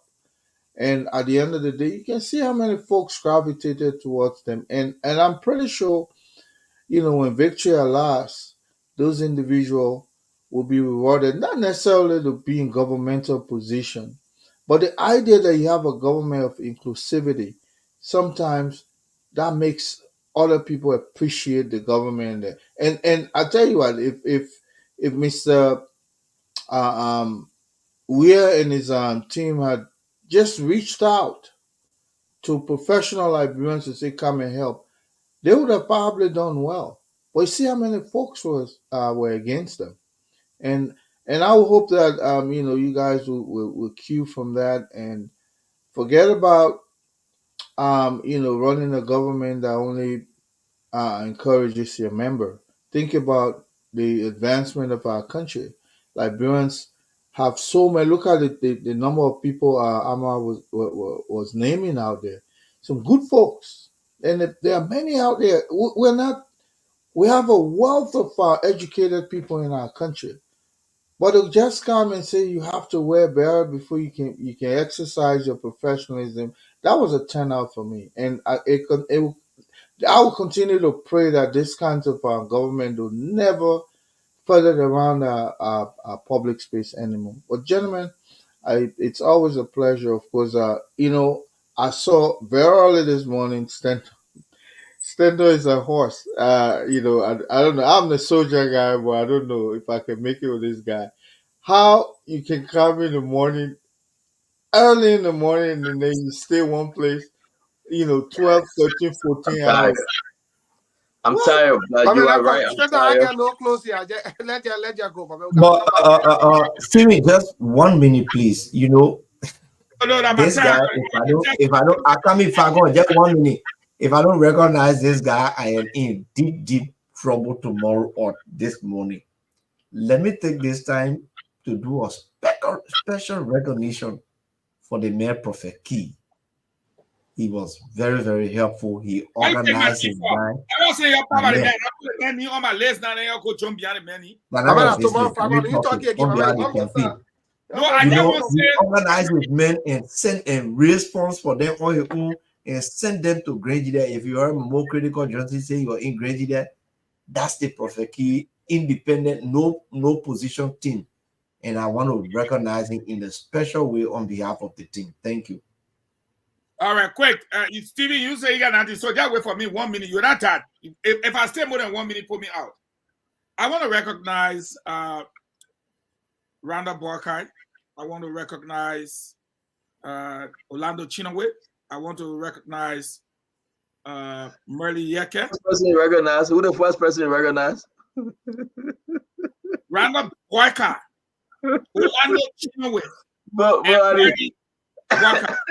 you know the reason why I recognize those three people, along with Jojo Boakai Jr., it's because when I'm stuck and I want to go around and get to the old man, and you understand me, those are his kids. So now I will call them, they will take the phone and they will carry it there. They'll say, oh, Papa, I'm going to call him. I want to recognize them for that. And sometimes when I want to know things happening around the yard or something, I ask them. So I had to say thank you. I want to say thank you to Jake Kabakoli. I want to say thank you to Jake because Jake has always been there every time, everywhere, every day. Some kind of way we got something from Jake coming through. You know that, Stanton. So I want to recognize Martin Scully. Yeah, we're going to pay tribute to you, Martin. Boy, you did it morning, evening, and night. And tomorrow, I will still pay tribute to you again. I want to pay tribute to Milton Bly. He put his ministry, his life, and his soul on the line to be able to fight for what we're able to get. I want to pay tribute to Mark Jabate, who went, as a matter of fact, to the Western region and brought us video footages, interviews, and what have you, through dangerous circumstances. I also want to pay tribute, and as you said, we should pay tribute to Prophet Key. Yes, that's my boy, and he came around and he did it. Tomorrow I'll pay his special tribute. I want to pay tribute to my deputy, Alex G. Kelsley, Glendy Juniors. I'm sure Stanton Smiley, because Glendy came in at a time when nobody wanted to post again. He just started firing on all cylinders. Glendy, girl, you did well. Tomorrow we'll talk to you. Queen Johnson in Monrovia, you did well. You almost got killed. Ambassador Hawayomi, wherever you are, we say thank you. You brought fire to our fundraising. We want to say thank you to Fumba Sheriff in Minnesota. We'll be adding the names up as we broadcast every day. Thank you for all your work. Thank you. Let's hear something from you, man, Stephen, please. I mean, Stanton, I'm overwhelmed. I'm overwhelmed, and I can just imagine next year when all of us, many persons who had gone into exile because of the fear that the government was after them, and seeing folks like Martin Colley, Moses Yamia, the other kid who was Susulu, the kid from the embassy, and victory, them come home to their country, and being part of a victory that they can take ownership of is something that I found very emotional. I think it's good that we're moving in a direction where our country can be peaceful again, moving in a direction, as Remy Gray said, well, people can be given the opportunity, not on the basis of how much battle cry you can scream, but how much competence you bring to our national conversation, to our body politic. You know, so I'm happy. I'm excited. Stanton, you did a great job. You know, you started off first. We got pissed with you. Later Still, don't on, forget to recognize Strong Banner Peking. yeah, strong by me. But let me get to you. Stanton, it was Stanton. It was because of Stanton we Stanton established. Mayor, they open up with all No, that no, it was stuff. because of Stanton we established the class. You know, who listen to Stanton someday. The guy would just flip. He started dealing with Joseph Parker who said, no, we got to counter the guy. What kind of man? I see you for your 1 billion. How many talk shows will be created in your country now? One day we listen to the man who said, no, we got to play something. The guy here will get a hard time. If we allow them man to go to the elections like this, we'll be in serious trouble. We gotta set up something that will counter it, and God, turn it out for the best. Now imagine if it was the opposite, where we had gone to the election and Spoon Network was heavily against us. And the wave, Stanton play everybody. First time ANC thought it was What's that? The man against, man. The man ANC thought it was Guinea Grand. Even great they wanted to see Stanton every day. They were Guinea Grand. Said it again. CDC thought they were Guinea Grand. I said, told them we were Pierre and everybody. The man and played it all plays out for the UP in the end. The man have But been Steven, you bring up a good point. Let me say this to you. No, so close in him. business, and I will close say him. this real quick, Steven. In business, right, I was trying to be very careful because of George Manor. We have vindictive attitude. Okay, a lot of people came to me. They will shut you down. We were asking for 1 radio station. We went to 2. We went to 3. Eugene Fagon on the show said no, we shouldn't give it to him. Eugene said, "Who is this guy? You don't think that this is trouble for the government?" All those information were coming to me. So I had to be nice. I had to dance with the devil. But because when I first entered the country, the first person I met was Jose Yumabweka. I went to his place in Bomi. We ate with him. He came to my groundbreaking ceremony. We celebrated. But Jose Yumabweka was running against George Manawia. So where do I draw the thread? You get what I'm saying? So I fell with him. I said, listen, and I had a conversation with JMB. I said to him, Jay was there. I may say something you don't like, but I'm doing this for the better tomorrow. Because if they find out that I'm on your side, they will close me down. So that it was the game plan. It worked. Everybody came around, but only a few people knew my heart. And every time you saw that I was going hard on the old man, I had to catch myself and say, no, a promise made should be a promise kept. And that's exactly what happened. But it came to a place, Steven, that I was tired. You can't pretend no more. I was just tired with the whole job we have nonsense. And I just surrendered. I said, you want closer, you can close it down because we have built a reputation. The people didn't know us now because of political party. They get to know us because we were being very hard, very straight, very rough. And now I was fearless. And I mean, this will go along with me. And I'm going to write a book. I will be very fearless because you know what? The Liberian people want you for who you are. They don't want you to be a flip-flopper. They don't want you to pretend. You know the trouble, but you say they are okay, putting Band-Aid on the wound. But again, it was just God. Everything was God. God did it. God did it. God did it. And all praises and glory belong to God. And I'm done. Choir man. Amen. No, choir man. The man says he's going to close Spoon if he wins. So just imagine, those are campaign promises. Look at no, but let me tell you this. You're right, Ed. I thought about that thing, and then people need to know it, Steven, that if George Manawia wins this election, he will close Spoon. And the people didn't like the fact that he said that. Then what we get in our news from if you close Spoon? So I will vote against you because my vote is to tell you that I don't want you to close Spoon, so I want you out.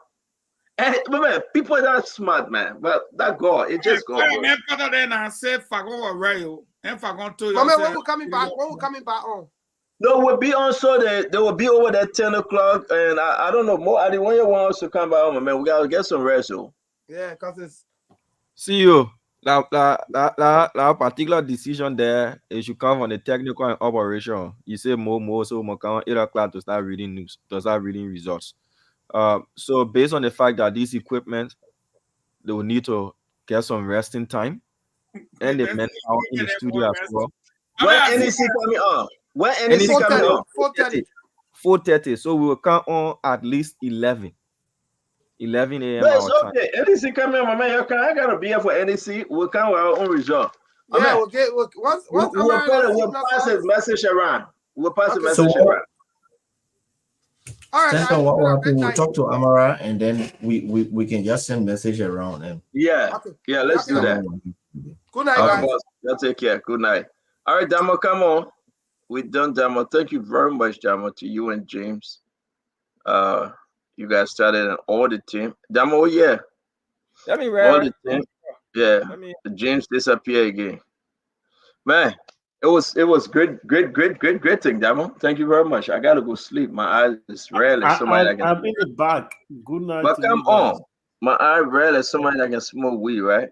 You said I red. It's already in the morning. I'm getting ready for class. All right, man. But y'all have a good night. Take care. See you. Good night. Good night to everybody. Good morning to folks in Liberia.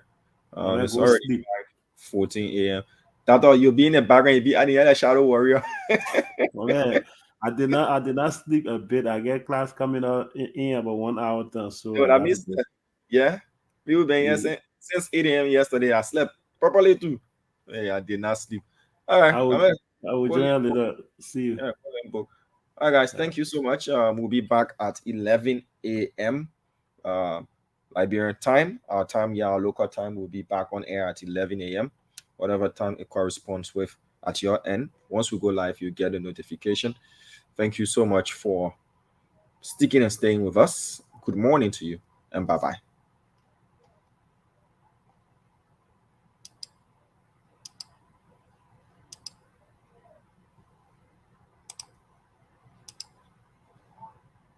Late here to drive for the $7,000 car. The wife will campaign for. That's stupid. That is what campaign for your stepson to wash a car. With the champagne, 350 US dollars. That means you will campaign. That is what campaign for you to like to the lobster and he's showing a baby chicken and driving at $8,000 car. That means you will campaign. That is what campaign for China to be controller general. Why a man that PPCC boss? That means you will campaign. That means what campaign for Bessie Yegan to be head of place. Why a man that run the big woman to NASCAR? That means you will campaign.